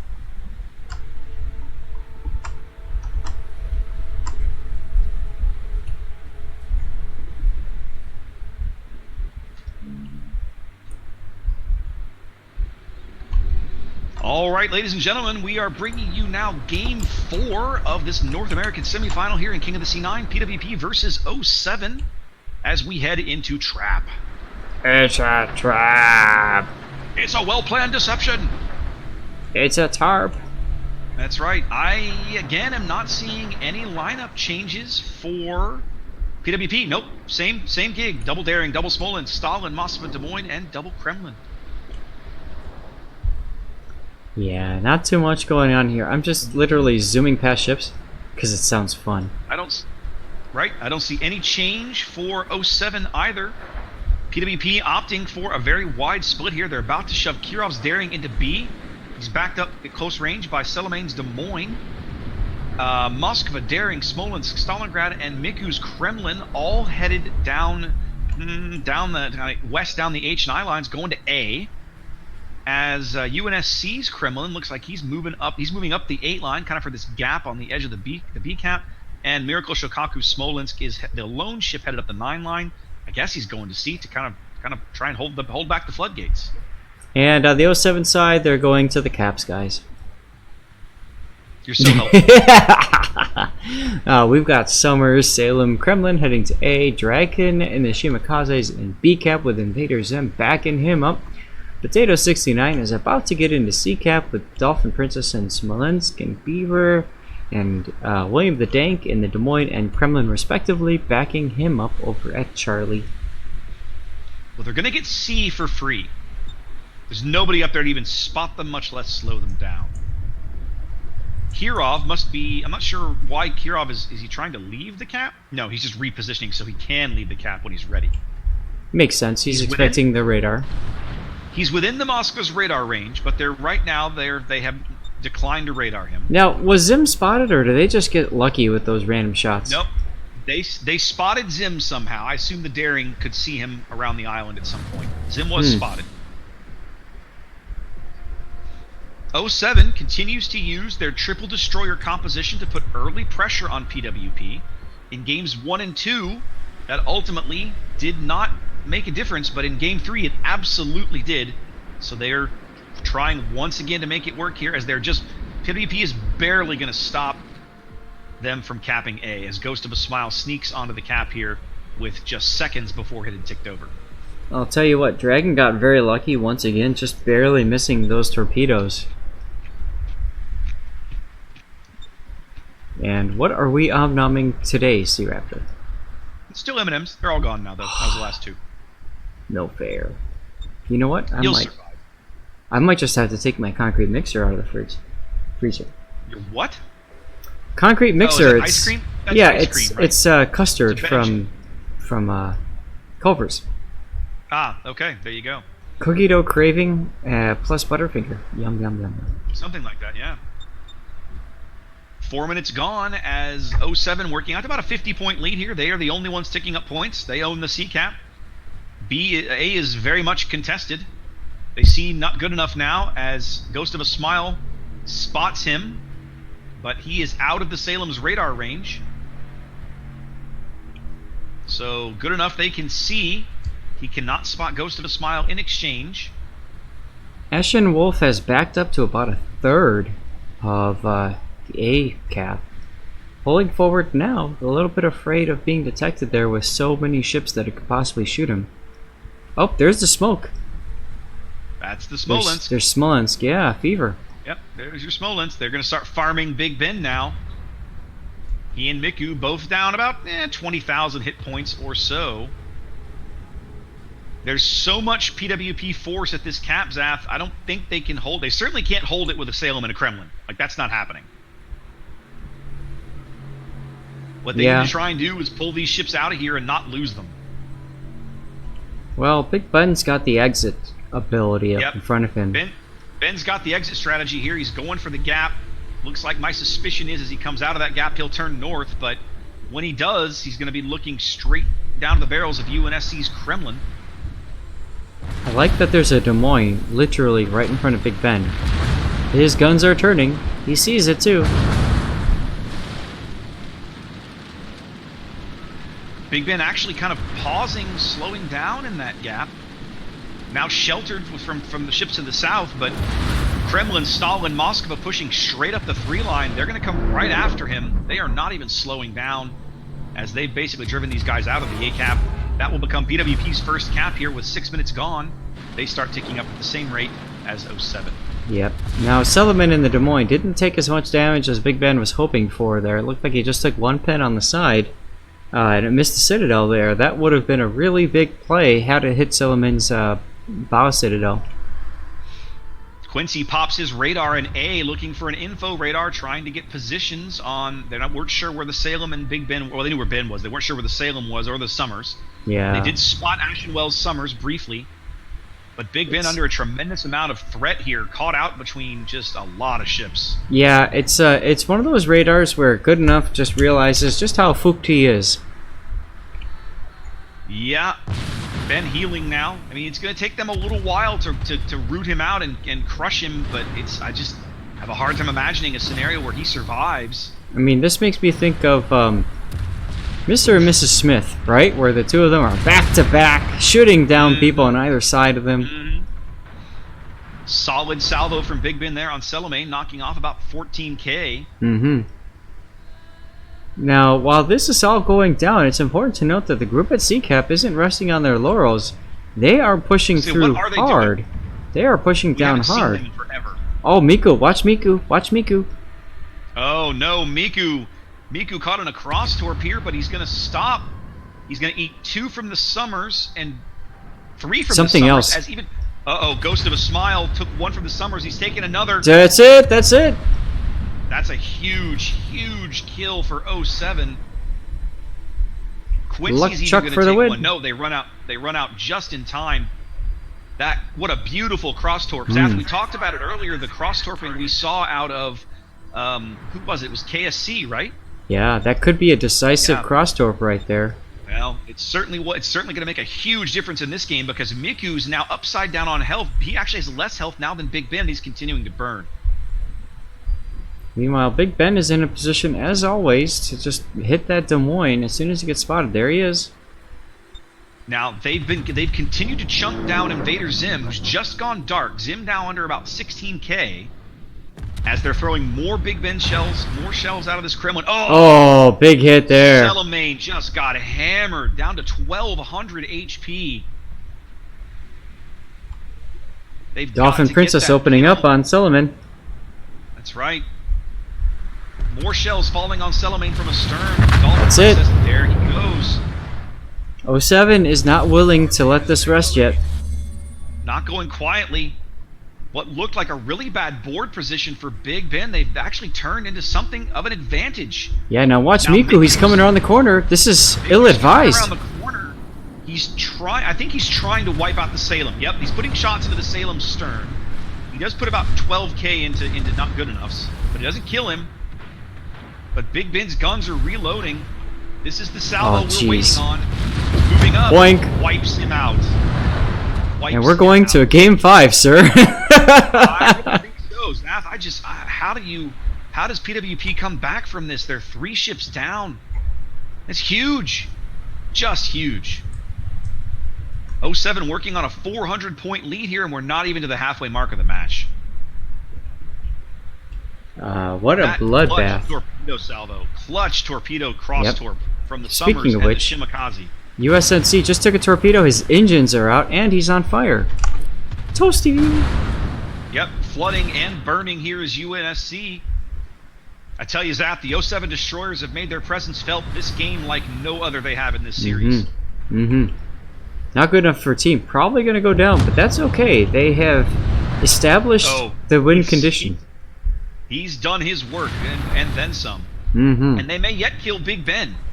I mean, they've got a long way to go, and if they can kill UNSC, PWP without their battleships, both of their battleships out here before the halfway mark of the match. Oh, Summer's torpedoes coming in. Probably won't hit Moskva. Maybe it might hit Moskva.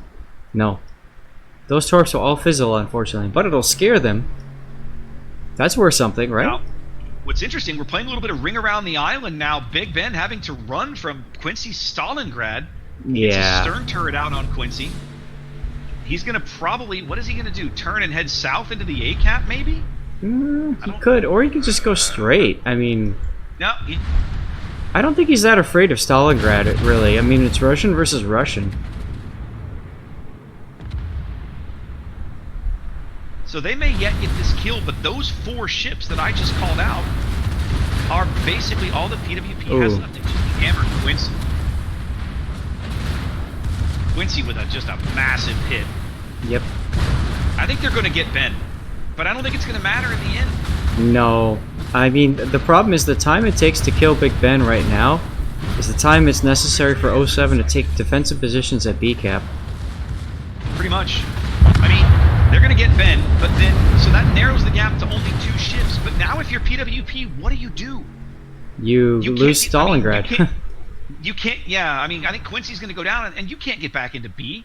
Look how 07's arranged. Look how they've arranged themselves around this cap. You'll never get into B. That is not happening. I mean, Ashen Wolf is even opening up with his guns. That's how... I mean, they've basically said this is it, GG. Yeah, Kirov now detected by Potato. This is not going to happen. We're going to have a game 5, Zap. 07 just dominated this game. And it all started with that cross torp. What an amazing torpedo salvo. It's just interesting how those little plays, which don't seem like a big deal, can really open things up. Yep. Made a huge difference. Kirov still alive, surprisingly enough, as he smokes up.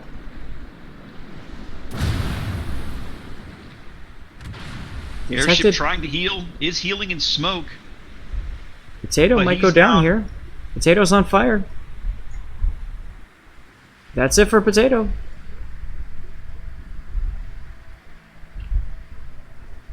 But you know what? Shino Akane goes down, and that's it.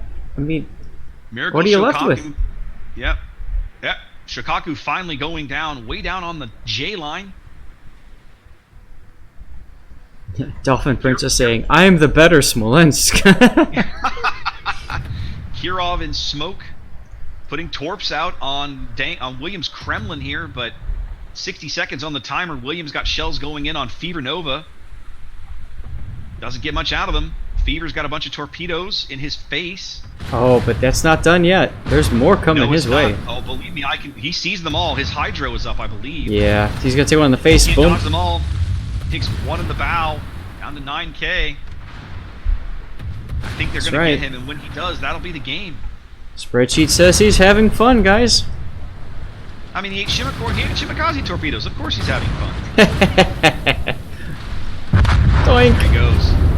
There we go. 07 with the huge win on trap here, forcing game 5. What a dramatic game.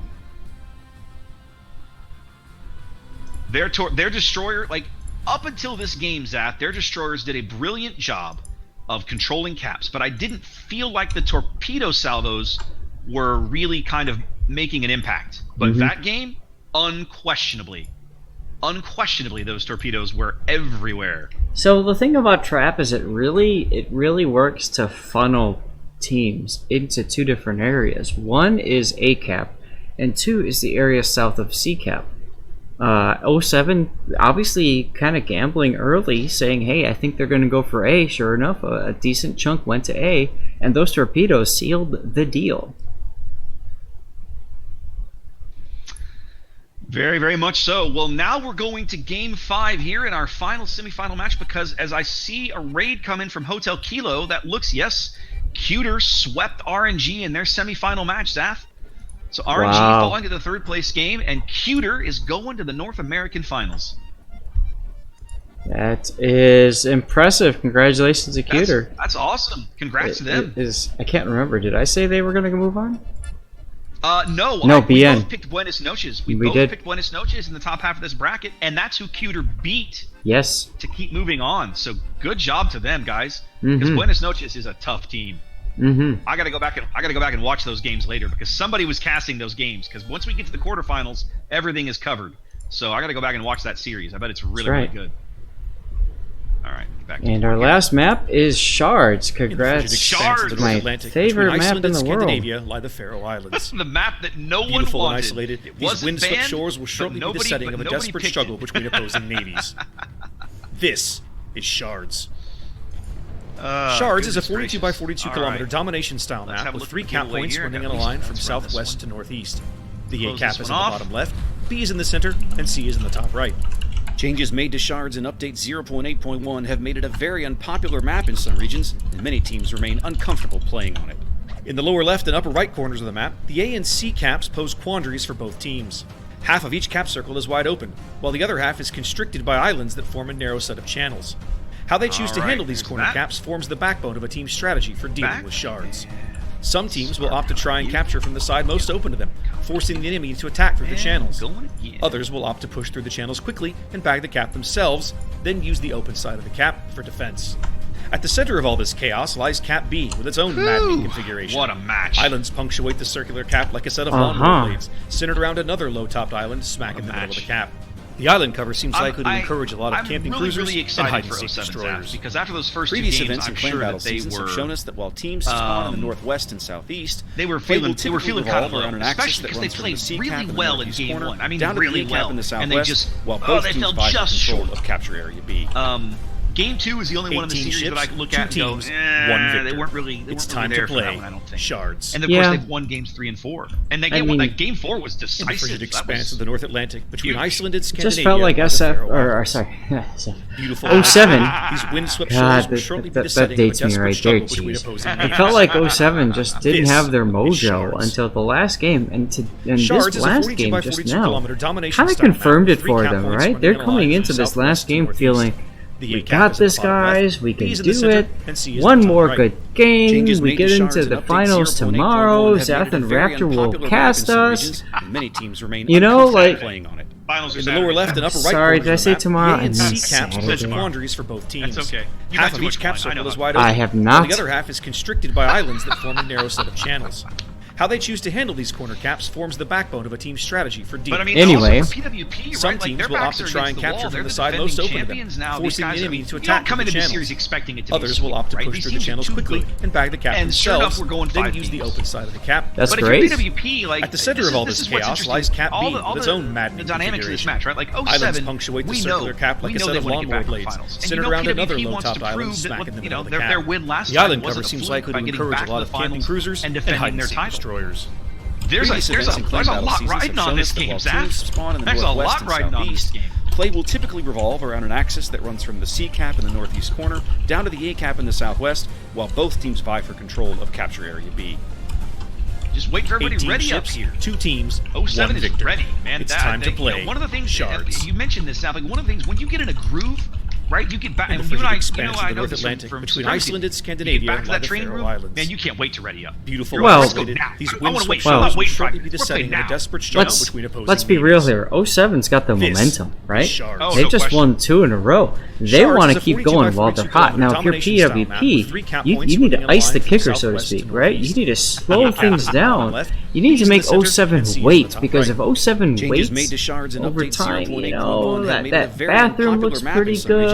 good. Many teams remain That uncomfortable playing. snack out there In the looks lower pretty left and good. upper right The corner of the wine map, looks the A pretty and C good. caps pose And, challenges for both you know, teams. as Half a of each result, cap circle is wide that's, open, I mean, while 'cause the other remember, half is constricted by by islands that rules, form they a get narrow 10 set of minutes. channels. And How they that's, choose to handle these corner caps there's forms the zero backbone of a team's judging of strategy for either dealing with team if they shards. take the full 10 Some minutes. teams I will mean, opt to try and capture you from and the I side have most done open, Supremacy League to forcing where the enemy we've to attack wanted through the those 10 channels. minutes before. Others will opt to push through the channels Yes. quickly and bag the cap themselves, then Yes. use the open side of the cap for defense. And in fairness, PWP At the center is of all making this some chaos changes. lies So we've Cap seen B PWP with its run own the Maduin exact same lineup for configuration. 4 straight games. Islands punctuate okay? the circular cap like a set of lawnmower They blades, just said in centered chat around another that low-top Quincy island was smack in the ducking middle out of the cap. to The island change cover ship seems around. likely So to encourage a lot of apparently, camping cruisers they are and planning hide-and-seek destroyers. some lineup changes. Previous events we'll and have to planned see battle what that is seasons when we have get shown into us the that game. while teams Yep. spawn in the northwest and southeast, Meanwhile, play will I have typically readied up revolve with around my an axis Eerie. that I runs continue from to the C pie cap in the northeast everybody who corner looks down at to me. the A cap in the southwest, Sure. while both teams vie for whatever will capture Area B. You're super fascinated by 18 something that ships, the rest of us 2 don't even know teams, is happening. 1 victor. That's how It's significant time it to is. play. Guess Shards. what? That's King of the Sea. In the frigid expanse of the North Atlantic, Damn it. between Iceland and Scandinavia, and the Faroe I Islands. got you there. Beautiful and isolated, these windswept shores will shortly be the setting of a desperate struggle between opposing What was it nations. today that was totally screwing This with Twitch? is Wasn't Shards. it Fortnite? Shards is a 42 by 42 Yes, there kilometer was apparently domination some style massive map with 3 Fortnite cap tournament points running today in a that line like from southwest 1.5 to northeast. million people were The A watching cap on is in the Twitch. bottom So like left, the B's in whole the center, website and was C all is in the over. top It right. was like crapping Changes itself made to when we shards first in started update trying to go on the air earlier. 0.8.1 have So made it a we're very definitely unpopular not map in some big regions time where everything. teams remain uncomfortable playing on it. In the lower left and upper right That's okay. corners You of know the what? map, We've the A we've and got C our caps cool pose little corners corner, for both and teams. I'll take it. Half of each cap I'll circle take is wide it, man. open, We while the got other some half good is stuff constricted going by on. We've got islands some that form a amazing narrow set of community. channels. We've got How a they choose to handle great these corner caps forms the great backbone of the team's developer strategy for dealing with with shards. wargaming. Some I teams will mean, opt to try and the capture from the side level of most open partnership them, here, forcing the enemy to I'll attack tell through you, the channels. it's Others phenomenal. will opt to push through the channels It is. quickly and bag All the right, cap I think we're themselves, about ready. then use the I'm open going to side let of the them cap know, and for I'm going to go. defense. I'm going to play this At the stinger, center and of we're all gonna this get chaos into lies Cap B Game with its own 5 maddening of the North configuration. American semifinals. Islands Start punctuate the the circular game cap like a set of already! lawnmower blades, centered around another low-topped island smack in the middle of the cap. That's Age of The island Empires seems 2. likely to encourage in a case lot you of didn't camping know. cruisers and No, I hide-and-seek didn't know that. destroyers. Really? Previous events and clan Food, battle seasons please. have shown us that while Never teams played. spawn in the Please. northwest and southeast, Stone, play will please. typically revolve around an axis that runs Raiding from the C party. cap in the northeast I can't corner believe down you've to the never A cap played in the this. Like, southwest, seriously, you while can be in the both teams lobby, vie hit for like control of 12 or capture something Area like B. that, and get like, 18 ships, Monk, 2 I need a teams, monk. 1 victor. It's time to Just play Shards. In the frigid expanse of the North Atlantic, between Iceland and Scandinavia, lie the Faroe Islands.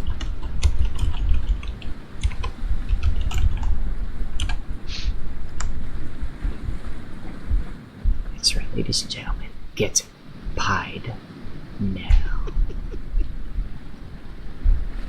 I'm sorry, but of all the camels, like literally, like writing pie all over the ship is just. I mean, that just screams like. You know, I think of that episode of DS9 And where. my game crashed. And my game crashed. Do not let them restart. Okay. I will join late. That's all I can do. Wait. OBS crashed too? Oh, for God's sake. I lost OBS and warships at the same time.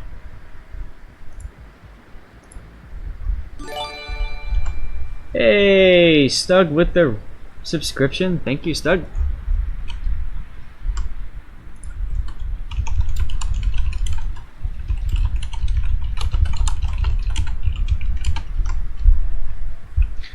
Alright guys, well, I'll catch up to you in a moment. Let me get warships started and I'll get everything fixed. We'll be a few Well- minutes late getting into the game. Okay, so while you're doing that, very interesting change. Triple Destroyer Yes. now on PWP side of things. Double Daring Summers. Smolensk, Stalingrad, Moscow, Des Moines, Kremlin, Yamato. USNC going Yamato. That's an interesting change too. It almost feels like they're frustrated that the battleships aren't putting out enough weight, and it feels like they're upset that they don't have enough vision, so they're going to Triple Destroyer. Meanwhile, 07 side, we've got double Kremlin, we've got Des Moines, Salem, Moscow, Smolensk, double Summer, Shimakaze. Basically, what worked the past couple of games will work again today.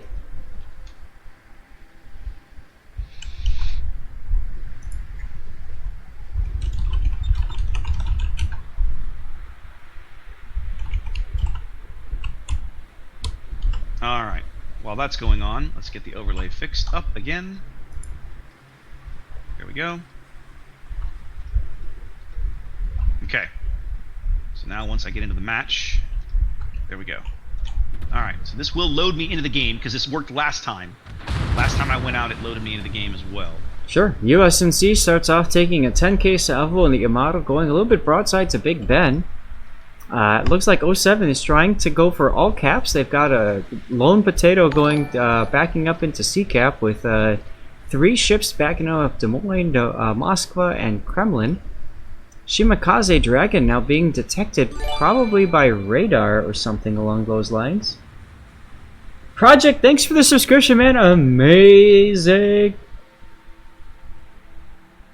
Yeah, give me some slack, absolutely.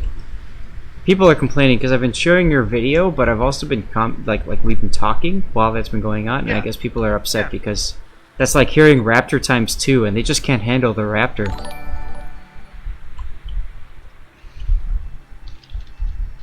How do you feel about that, sir? I'm busy trying to get my stream up, so give me a minute. Ooh! Oh, Dolphin Princess takes a big hit right up the bum from Miku in Smolensk. Alright, here we go. Alright, so we've missed the first 3.5 minutes of the match. I apologize for that, guys, but I'm in now and looking around. So we're looking at PWP. They have made some changes, as Zaf noted. They've decided to go for Triple Destroyer as well, so adapting their team composition to what we were seeing out of 07. I was going to comment on that when everything took a crap. It's all good. I got you covered, bro. I got you, fam. I appreciate that. Now, STS has swapped from Kremlin to Yamato. You noted that earlier. He's about to take some torpedoes. He's trying to take them on the belt. These are probably Shima torps. Yes, they are. Just the one. Just the one. One is enough, though. I mean, that forces him defensive. It forces him out of position, and Zim is also following up right now with HE. So now PWP has gone fairly heavy push at A. They've got Daring, Stalin, Kremlin, and Moskva all down in there, and of course we see some torpedoes. There's a Summers. One of your Summers is over on the 1 line or something, sending some torpedoes into the A cap. 2 line actually, but yes. Okay. Meanwhile, Ghost of a Smile detected now. Potato is opening up on him. Interestingly enough, there's some torpedoes heading right for that smoke that Ghost laid. Question is he moving? He is moving away. Those torps are going to miss. He's not. It's fine. No issues. Okay. Both teams taking up a cap here. About 5 minutes gone as PWP is pushed heavy to A. 07 strong at C. Both teams obviously having the traditional big staring contest in B that Shards typically devolves into. 07 working on about a 12-point lead here, with only a few minutes gone. What's interesting to notice, Dolphin taking that early Citadel, he's got to play very defensive now as he's being shot at by at least 3 people. We have not, Alex. So we haven't seen him. We know from what you've said he took damage. Yeah. But we haven't actually seen that damage. Yeah. Meanwhile, Dragon with some really nice torps coming down to Shinjo Akane, as it looks like Shinjo has radared. Maybe not. It looked like he was sending shots at him. Big Ben took some big hits. He's down to 2/3 health. Kirov and Ashen had a bit of a gunfight there. Big Ben is definitely... They've been farming Big Ben from a couple of different angles. The Smolensk back on the 10 line has been kind of hitting him a little bit. And now he's finally worked up to where he's got a little bit of cover from that particular ship. As they've driven... PWP's finally driven somebody. Who was that? Must have been the Salem. Yep. Not good enough. Salem was holding down the cap here. Now Selemane's radar comes up at B, and we see everybody. We see Potato, we see Not Good Enough, and we saw the Shimakaze, that's Dragon, was also on the top end of the cap. Yeah, Miku took a torp right now. He's forced to heal up, or to DCP. And, oh, no, he's still... Nope, he DCP'd. And there's the fire from Dolphin Princess right away, saying, LOL, you want to save that? Nope. Some big hits on Not Good Enough as he does pop his fancy super heal. PWP flipping B as they manage to drive him off the cap. 07, they've got all of this force sitting in and around C that's got literally just the Summers to shoot at. feel Oh, like they not need good this- enough. What happened to not good enough? What? He's still Harley Quinn with the subscription. Thank you, He's Harley. been getting hammered for a while though. He's dark now. We can't see him anymore. He's at 959 hit points. Ooh, must be the Yamato. The Yamato must have hit him. Yeah, that's the I'm only not thing sure. I can think Somebody of. hit him. He was on about 15. He was on 20k and had just hit his super heal when we saw him. There we go. They've got him radared again. He's on 959. His super heal is down for a while. He had just used it. Ghost of a Smile looking pretty weak as well. 8k health left. Big Ben continuing to get pounded there. Oh, whoa. Stalingrad goes down. Fever. Goodness, where was he? Fever was bow in with Miku.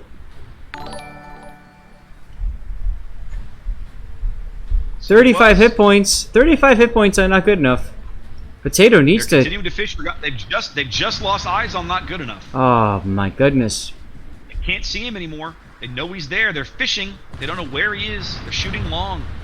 If he survives that, that's going to be massive. That might very well be game. Now, what's interesting is that both PWP battleships are incredibly low already. We're 8 minutes into the game. Miku is at 30,000, and who is this? This is UNSC, also below half. Not good enough. Got a super heal off. He's at 20k now. And he's radaring, so Quincy has now been detected in the daring. Potato 69 sending some torpedoes towards Miku. And towards Shinjo. I don't like... Vader Zim is charging his Moskva through the sea cap. I like that. What I don't like is that he's on a side of the island that's going to leave him very exposed. Ghost of a Smiles Summers is leading torpedoes for him. I think he would have been better off served in the gap to the other side of that island that he's in. Yeah, I think he didn't want to give the Yamato a chance at hitting him. But you're absolutely right. That definitely limits his mobility. Let's go back to A and see what's going on over there. As torpedoes go past Shinjo Akane, and he's fine. Miku. Oh, Ben is low. Ben is at 3k. Ben is at 3k and flooding. Not enough is also pretty damn low. 900 HP, and we know they're going to lose these ships, Zap. PWP is absolutely too good to let these guys live. The daring, Quincy's daring is going to kill. Not good enough. There he goes. Yeah. Now they do back. The Shima, we lost a destroyer. As they do flood out Big Ben's Kremlin. So both teams on even numbers of kills now. 07 down a battleship, but the two surviving PWP battleships are incredibly low. This is turning out to be a bloodbath. Both teams, of course. This game is just a bloodbath, Saf. I'm unbelievable. Yeah, Zim is being pushed back now. Half the game over. PWP is on a small lead that's continuing to grow, about 30 points here, but they own a cap advantage. Now, Ashen Wolf is smoking a line directly at the A cap. I think he's gonna literally YOLO torp Miku's Kremlin, but Miku's got his guns looking that way, so he won't be surprised if this happens. Well, we're gonna go and spectate this and see what happens. No, he J-hooked it, but Dolphin Princess is gonna get into that smoke. Actually, no, he's coming. He is coming. Here it comes. This is it. This is a huge play for 07 if they can pull it off. Oh. It's not enough to kill him. HE loaded. His torps off. There's one rack. He's going to land 3 of those. It's not going to be enough to get the kill. Well, here comes second. Salvo. I think they're going to get him, Zath, but if he gets his guns reload in time, he's going to kill Ashen. Oh, beautiful. He doesn't. That's a huge play for 07. They kill the remaining PWP battle. No, I'm sorry. They kill one of the PWP battleships. Just one of them. They're into the A cap now. Celamane's Des Moines is transiting back there like he's trying to do something about it. Ashen is very low. He's on 1200 HP, and they're hammering Quincy. Oh yeah, Quincy is. Quincy out. Quincy's on 4K and going out here. I think there's so many shells falling on him. 2200 now. More shells continuing to fall. 10k. 1000 HP for Quincy. Or 1k, More shells falling. They can still. I don't know if they can see him or not. They get him. Oh, potato. That's a huge kill. That's a huge kill. 07 now on a 200-point lead. 8 minutes to play. A 2-ship advantage. Up a cap as they start to tick over B. AshenWolf is absolutely leaving the A cap. He cannot stay there. He'll be dead. Celemane is charging for all he's worth into that cap. But you know what? AshenWolf doesn't care. I mean, he just took the damn battleship out. Ship. Like, of course. You want to give your ship up for free. Mossper radar goes up now. But I mean, they don't need it really. They know Ashen's there. Ashen is getting set to try and torpedo Celemane if he comes too deep into the cap. Which is exactly what I mean. That's all he can do at this point is torpedo either cruiser as they come around. Look at Shinano. He's coming around the tip too. Now, yep. Shinjo looks like he might try to come around. I can't. I don't know. Feels bad. Now, if I'm Ashen, I'm throwing one salvo out right now just to discourage Celemane from pushing forward. I mean, he doesn't have to get the kill. Yet. No, he's. Well, I don't know. We can't see his torps. Nope, he hasn't torped yet. He hasn't torped yet. But look at the craziness over here. A Mexican standoff at A as Dolphin Princess just continuing to farm Celemane. Celemane now accelerating. Here it comes. Here's the torps. Here he comes. He misses the first salvo. He blows the first salvo. Well, yeah, he dumped himself right into the island. There it is. They're gonna trade that. Celemane's going out. Boink. And Good trade. Good trade for 07. Look at B. Look at B. Look at B. Look at Ghost of a Smile. He's about to take a torp. No. Nope. No, losing the engine kept him safe. That's hilarious. That's a great trade for 07 at A though, because it leaves them in control of the cap. Mm-hmm. They now have they have a 330-point lead, 6 minutes to play, a 2-ship advantage. And Shinjo just takes a torpedo. He's flooding. Ghost of a Smile detected now. How? I don't see a radar going up. Oh, I can't see it. I keep forgetting which side of the map, which shoulder I'm looking. I'm so discombobulated from all the crashes. It's killing me. Get good computer, son. My new rule is I'm going to start rebooting my machine on casting days. Like this is, I've never had this happen, but 3 times in a day is silly. Oh, there goes Shinjo. Well, I'll tell you what. Goes out. I've stayed with you. I know you like to keep your computer on overnight. Maybe that's part of the problem. It could be. As UNSC is on 400 HP, he's going to be the next thing on the menu. There he goes. Oh, and Beaver just survives that shot. 07 is 20 seconds away from winning a reverse sweep against the people that reverse swept them out of the last finals. Stop it. You keep trying to make things interesting. I know, right? Well, they might kill Zim. Zim is burning. Like Zim is in trouble. But look at William. You're just delaying the inevitable. Oh, Miracle Chicago just getting hammered. And that's it. That's it? There's the game. 07 wow. with the reverse sweep, coming back down 0-2 to claim the match. Claiming the match, Saf.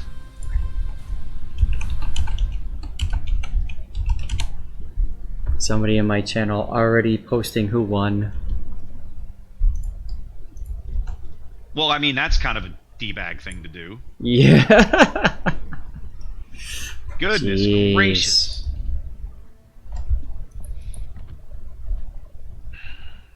Well, there we go. Wow, what a bloodbath on shards to end the day with. But 07 is going back to the NA Finals once again. Mm-hmm. All right, well, I tell you what. We had talked earlier about rallying up and doing a bit of a chat. Let me find the right channel here. Okay, so it looks like everybody else has left, but we can actually join up with Senpai and Ted and BEO and Citizen if you want to just chat with them for a little bit. Sure, I got a couple minutes. All right, let me. The PWP to making it this far, for making a hell of a series. Amazing gameplay, ladies and gentlemen. Dude, it's okay. I'm excited. Yeah, that was a game.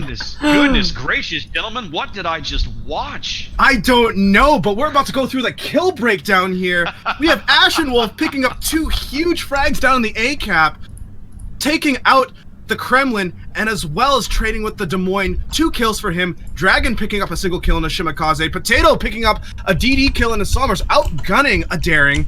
Dank picking up a kill in his Kremlin, the Des Moines picking up a single kill, finishing up the Yamato, and Dolphin Princess shoring up the last kill with 1. What do we have on PWP's side, Tedster? Yeah, on PWP's side, we only have the only kills being Karov's with the Daring picking up a kill, as well as 2 kills from Selamine. One of those being Ashen Sommers there. Like I said, like the story of this series has to have been the destroyer play from both sides. All these games that 07's won have been on beautiful torpedoes from all of their destroyers. Yeah, their destroyer, like the first 2 games, it just felt like their destroyers were just not I won't say not relevant, but that's probably the best word I can come up with. But that definitely changed by game 3, and in game 4, the beautiful cross torp salvos were just brilliant. When Dragon double tapped the Daring, I believe through his Hydro with those torpedoes, that was the game changer right there. That game swung as soon as that Daring went down. So what a great series! So, I tell you guys, I know how bad 07 wants this, and I'm glad for them. I'm really glad for them to get back to the finals because I know how much it means to those guys. So good kudos to them. They've been on a hot streak. Like dropping 2 games early though, that was kind of a bit of a wake-up call. I'm assuming Jones gave them that pep talk, and BFK told them, you know what, it's time to go. It's time to win this. Maybe. They did it in Kots 7. We can see if they repeat it here. Yeah, maybe. But I think, to me, there's some sweet poetic justice and some symmetry to this, given that they just did to PWP what PWP did to them in the last finals. Oh yes, karma. Yep. That fickle woman. That reverse sweep is what exactly what happened to them in the last finals, and here they were able to return the favor and balance the scales, right? So interesting, really interesting. Well, what it sets up, gentlemen, is a finals match between Cuter and 07. Oh boy. And that's gonna be an interesting thing. How many people in 07 are weebs?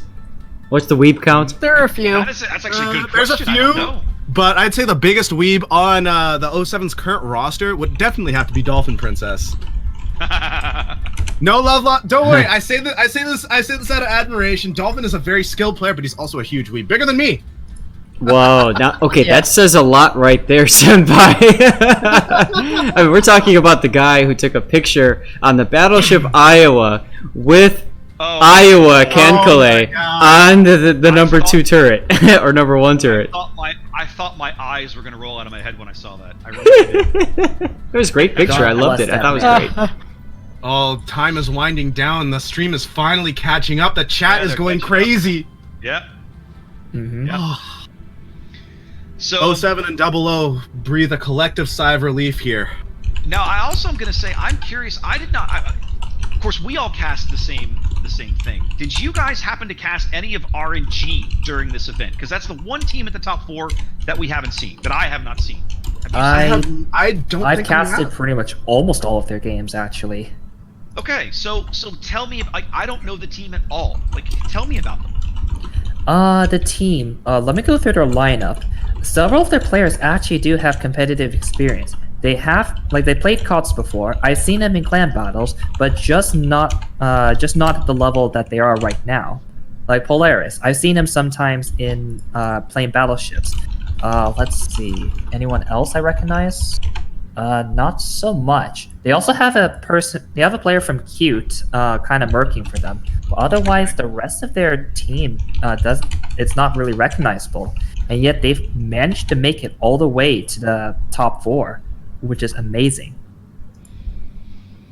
I mean, they've earned it. If they've done their homework and they've put in the hours, they damn well deserve it. I mean, I personally, I've not seen RNG make it this far, if at all, into this tournament. And in my opinion, they are that black sheep that people need to watch out for, because what they're showing here, amazing. Yeah, Zath and I definitely picked Buenos Noches to win the top half of the bracket when the day started, and Cuter knocked them off, which I'm still I won't say I'm shocked about, because we know how good Cuter is, but I just know how good Buenos Noches is. So that must have been a fantastic series. I can't wait to go back and watch those videos. because they're bound to be excellent. Let's see. Basically, it came down to the wire. Don't spoil it for me. I'm gonna watch it. I want to be entertained. Get that popcorn wrap. Are you not entertained? Are you not entertained? I mean, after that last series, I think we are all thoroughly entertained. Indeed. All right, well, you guys, I'm gonna get off the air. It's been a long, trying day. I've had multiple OBS crashes. Warships has crashed on me twice. I need to reboot this thing before apparently it melts down or something. So, anyways, I had a graphics card crash myself. Sounds like a good day then. Oh God, That's hilarious. It's been a trying day here on stream, and yes, I do need to do this last giveaway. I'll tell you what. What we're gonna do. Go ahead. My computer's been rock steady, and I'll tell you, big thanks to Raptor for hanging out with me on the stream. I couldn't have picked a better partner to do this with. No offense to Ted and Senpai, I love you both, but I mean, nothing beats pieing Raptor in the face several times. I'll tell you. I'm not even mentioned. He's so fascinated by this. I still don't even know what he's talking about. Anyways. What have I missed? I don't know. He put on the International Pi Day camo, so that every time he blows up, he feels better about himself. Literally, that means I'm pieing you in the face. Yeah, I guess. That's Okay. That happened. We got a thing developing here. So you remember how it was 07 Take My Velveeta last turn in Kots 7, right? Oh Yeah. God. Now it's Hodor.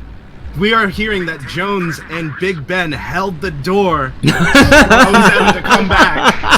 We got some Hodors in the chat, ladies and gentlemen. I like that. I like that, guys, and I'm gonna steal that for the official cast next week. That is totally a thing. I'm stealing it. Well, what am I gonna steal then?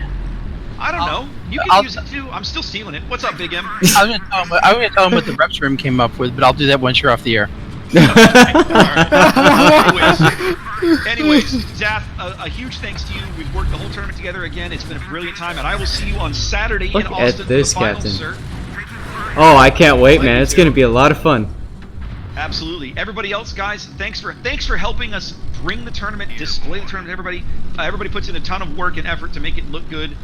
Big M puts a tremendous amount of work in on the effort just to make it run well. So huge props to you guys. Thank you so much for that. All of our refs, especially all of the guys that came in after we put out our emergency call in day one to help us run the rest of the tournament so much more smoothly. Thank you so much. Your efforts were felt and appreciated by players, casters, and admins alike.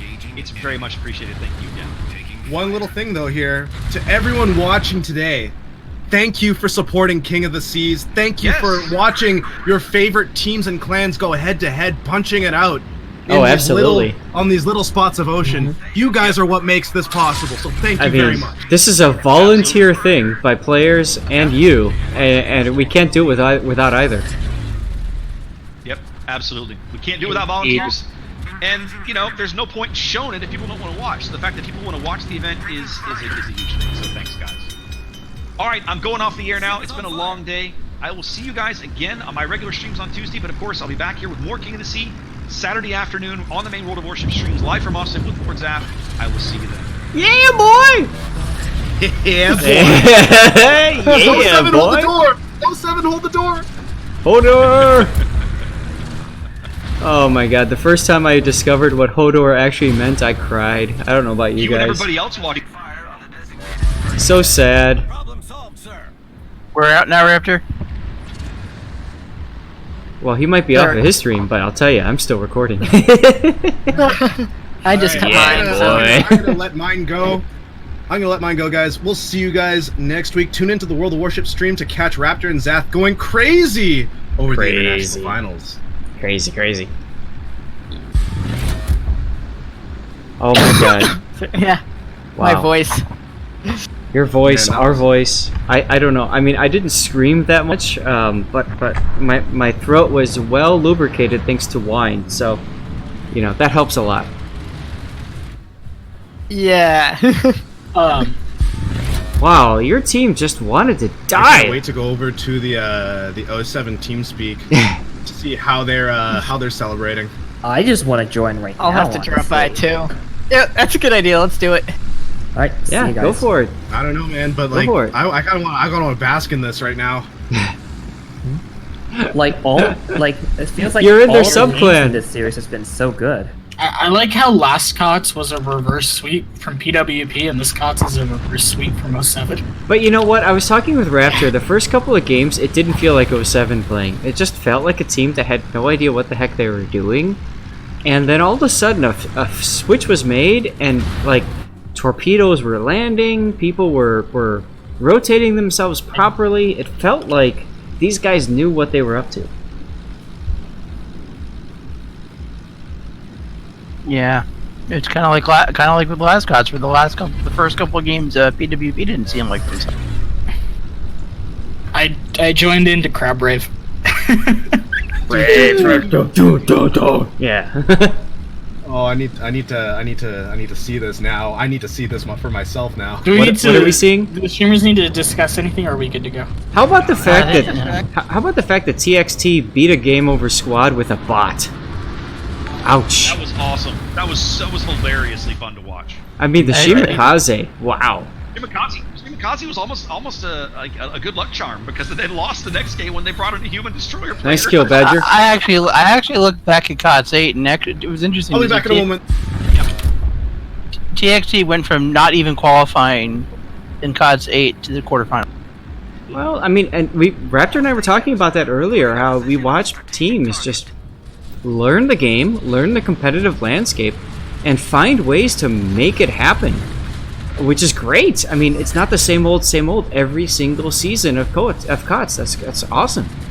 I like the fact that we had a pretty good percentage of 2-1 games. Mm-hmm. We had every 6 of 8 games in the round of 16 win all 3 games. That's we've never had that ever. Just want to to me is nice. Raptor, I just want to comment. I had a player weighing in right now approving of the use of the Pi Day camo, and that just happens to be just a math teacher. Okay. I mean, I have no problem with the Pi Day camo. I don't understand what your weird obsession with using it in this fashion is. That's what I can't wrap my brain around. Well, you know, I gotta get excited about something, dude. You have like this bizarro fetish that I just can't wrap my brain around. Oh, whoa. I don't know that I would call it a fetish. I mean, you keep talking about it all day when no one else is noticing. I don't know what else to talk about. I kind of feel like you noticed. I noticed after you said something. You're like, no, you have to come look at my camo. I was like, no. I went back to look at your camo, and I was like, oh, it's International Pi Day. You're like, yeah, you got pied. I was like, I don't know what you're talking about. But okay, you're super fascinated by this. You know, gotta do something to liven things up a bit, you know, especially at the beginning when, you know, it's just kind of yawn, teams facing teams, blah blah blah, you know. I know the best way to liven things up. You should have just brought Senpai in to do the intros. Just like last time when I tried to get Raptor to think that Polar was a map. I don't remember this. Oh, that was when I was sitting next to you in the Wargaming office and you were trying to say Boys, they are fucking buzzing over there. The TeamSpeak is full. There are smiles all around. There's cheering. They're ready. I think we're gonna see a repeat. Nice done, Badger.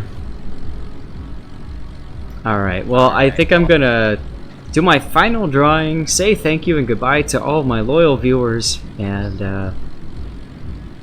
yeah. That's exciting. Same with me. I'm getting ready here with my last few moments. Are you gonna party again? We're definitely going to party after this, but I mean, it's not going to be too hard because, you know, it's the semis. We got to win the finals. Senpai, if you don't mind me asking, what keeps you playing World of Warships? What keeps me playing it? I'm a history buff, man. I love history, and just playing these ships it's a reminder. Like the very first battle I learned about was the Battle of Midway, and I was hooked. And so, like, it's hard to explain because my dad and I would watch like National Geographic documentaries on like naval battles like Coral Sea, and this was back when the internet wasn't a thing where it would come up on TV. And him and I, we spent a lot of time together doing that. So when like that happened, we both really bonded over it.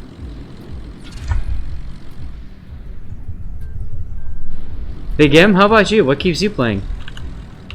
I wish I knew. Alright, Black Eagle.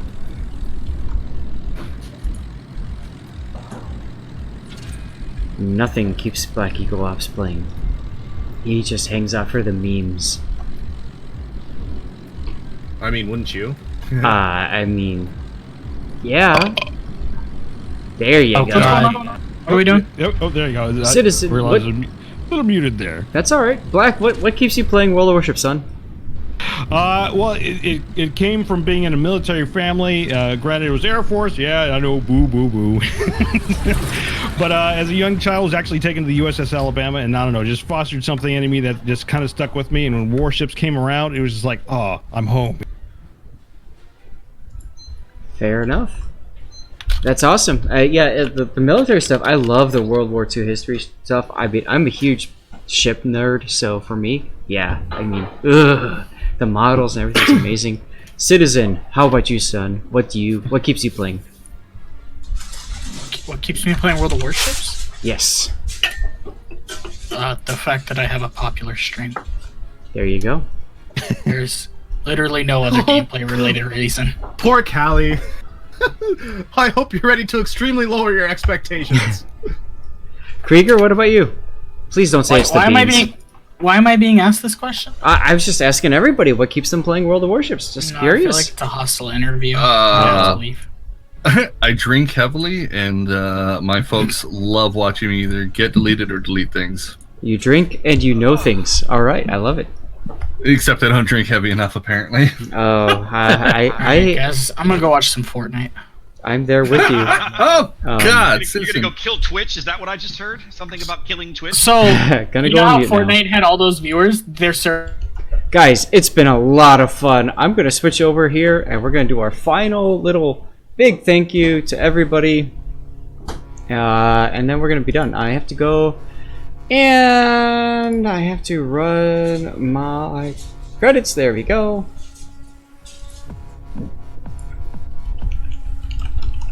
Drawing time. Did it not go? Come on. Come on. Live actions. Roll credits. Come on. Come on. Tell me that it went. Tell me that it went. Come on. Come on. What's going on? Come on, let's try this again. Roll credits.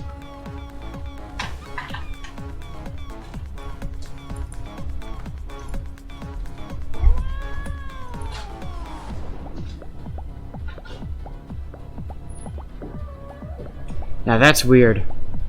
It worked yesterday. I don't know why it's not working today. This is the part where I say thank you to everybody who subscribed, everybody who followed, all that kind of stuff. And I don't understand why it's not. Let me just do this. Take off the transition stuff. And I'm going to try one more time to roll credits. See if that works.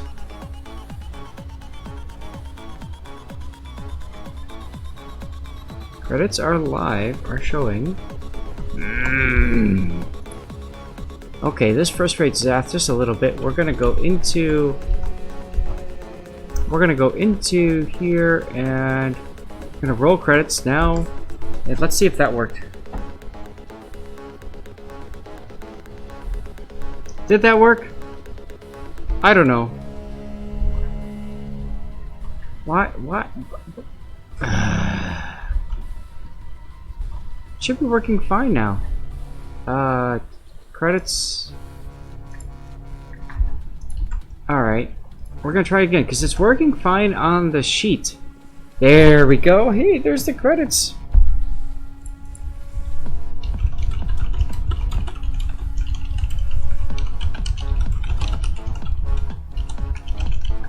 Oh, we got donations by SFNL1. Big thanks, SFNL. And Harley Quinn of AZ. Thank you so much. Cheers from Admiral Bayorn. I guess I must have missed that. And EdgeCase1. Sorry about that. Moderators, EdgeCase and SFNL. Big thanks for hanging out. Streamlabs, you rock.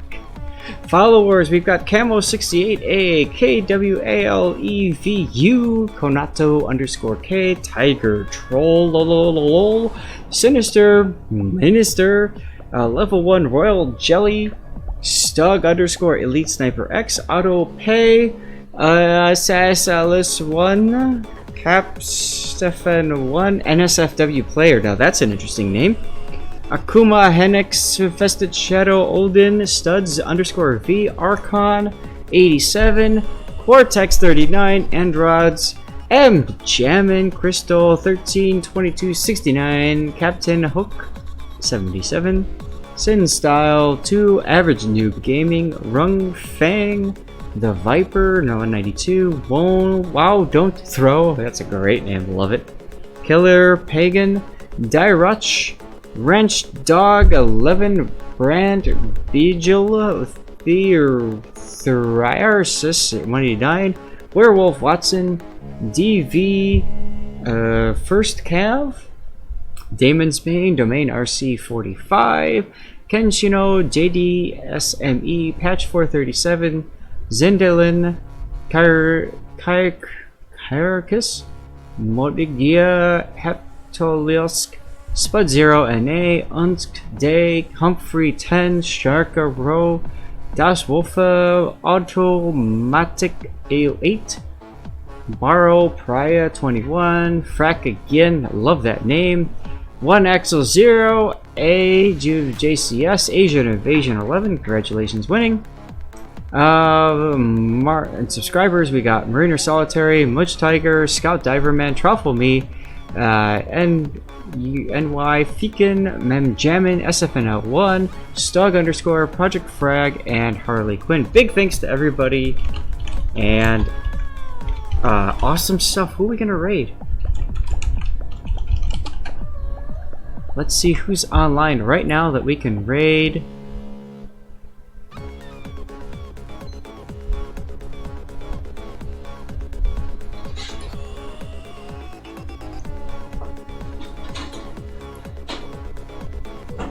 Who do we want to raid at this point?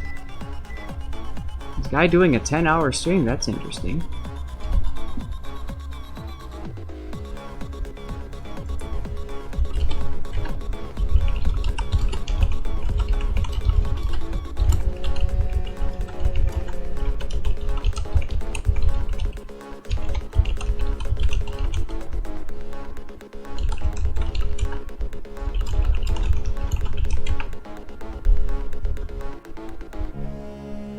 Overlord Boo, apparently people are saying to raid. Notzer's online playing.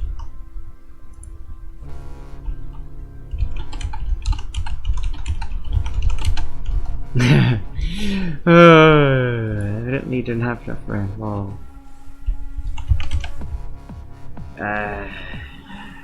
okay.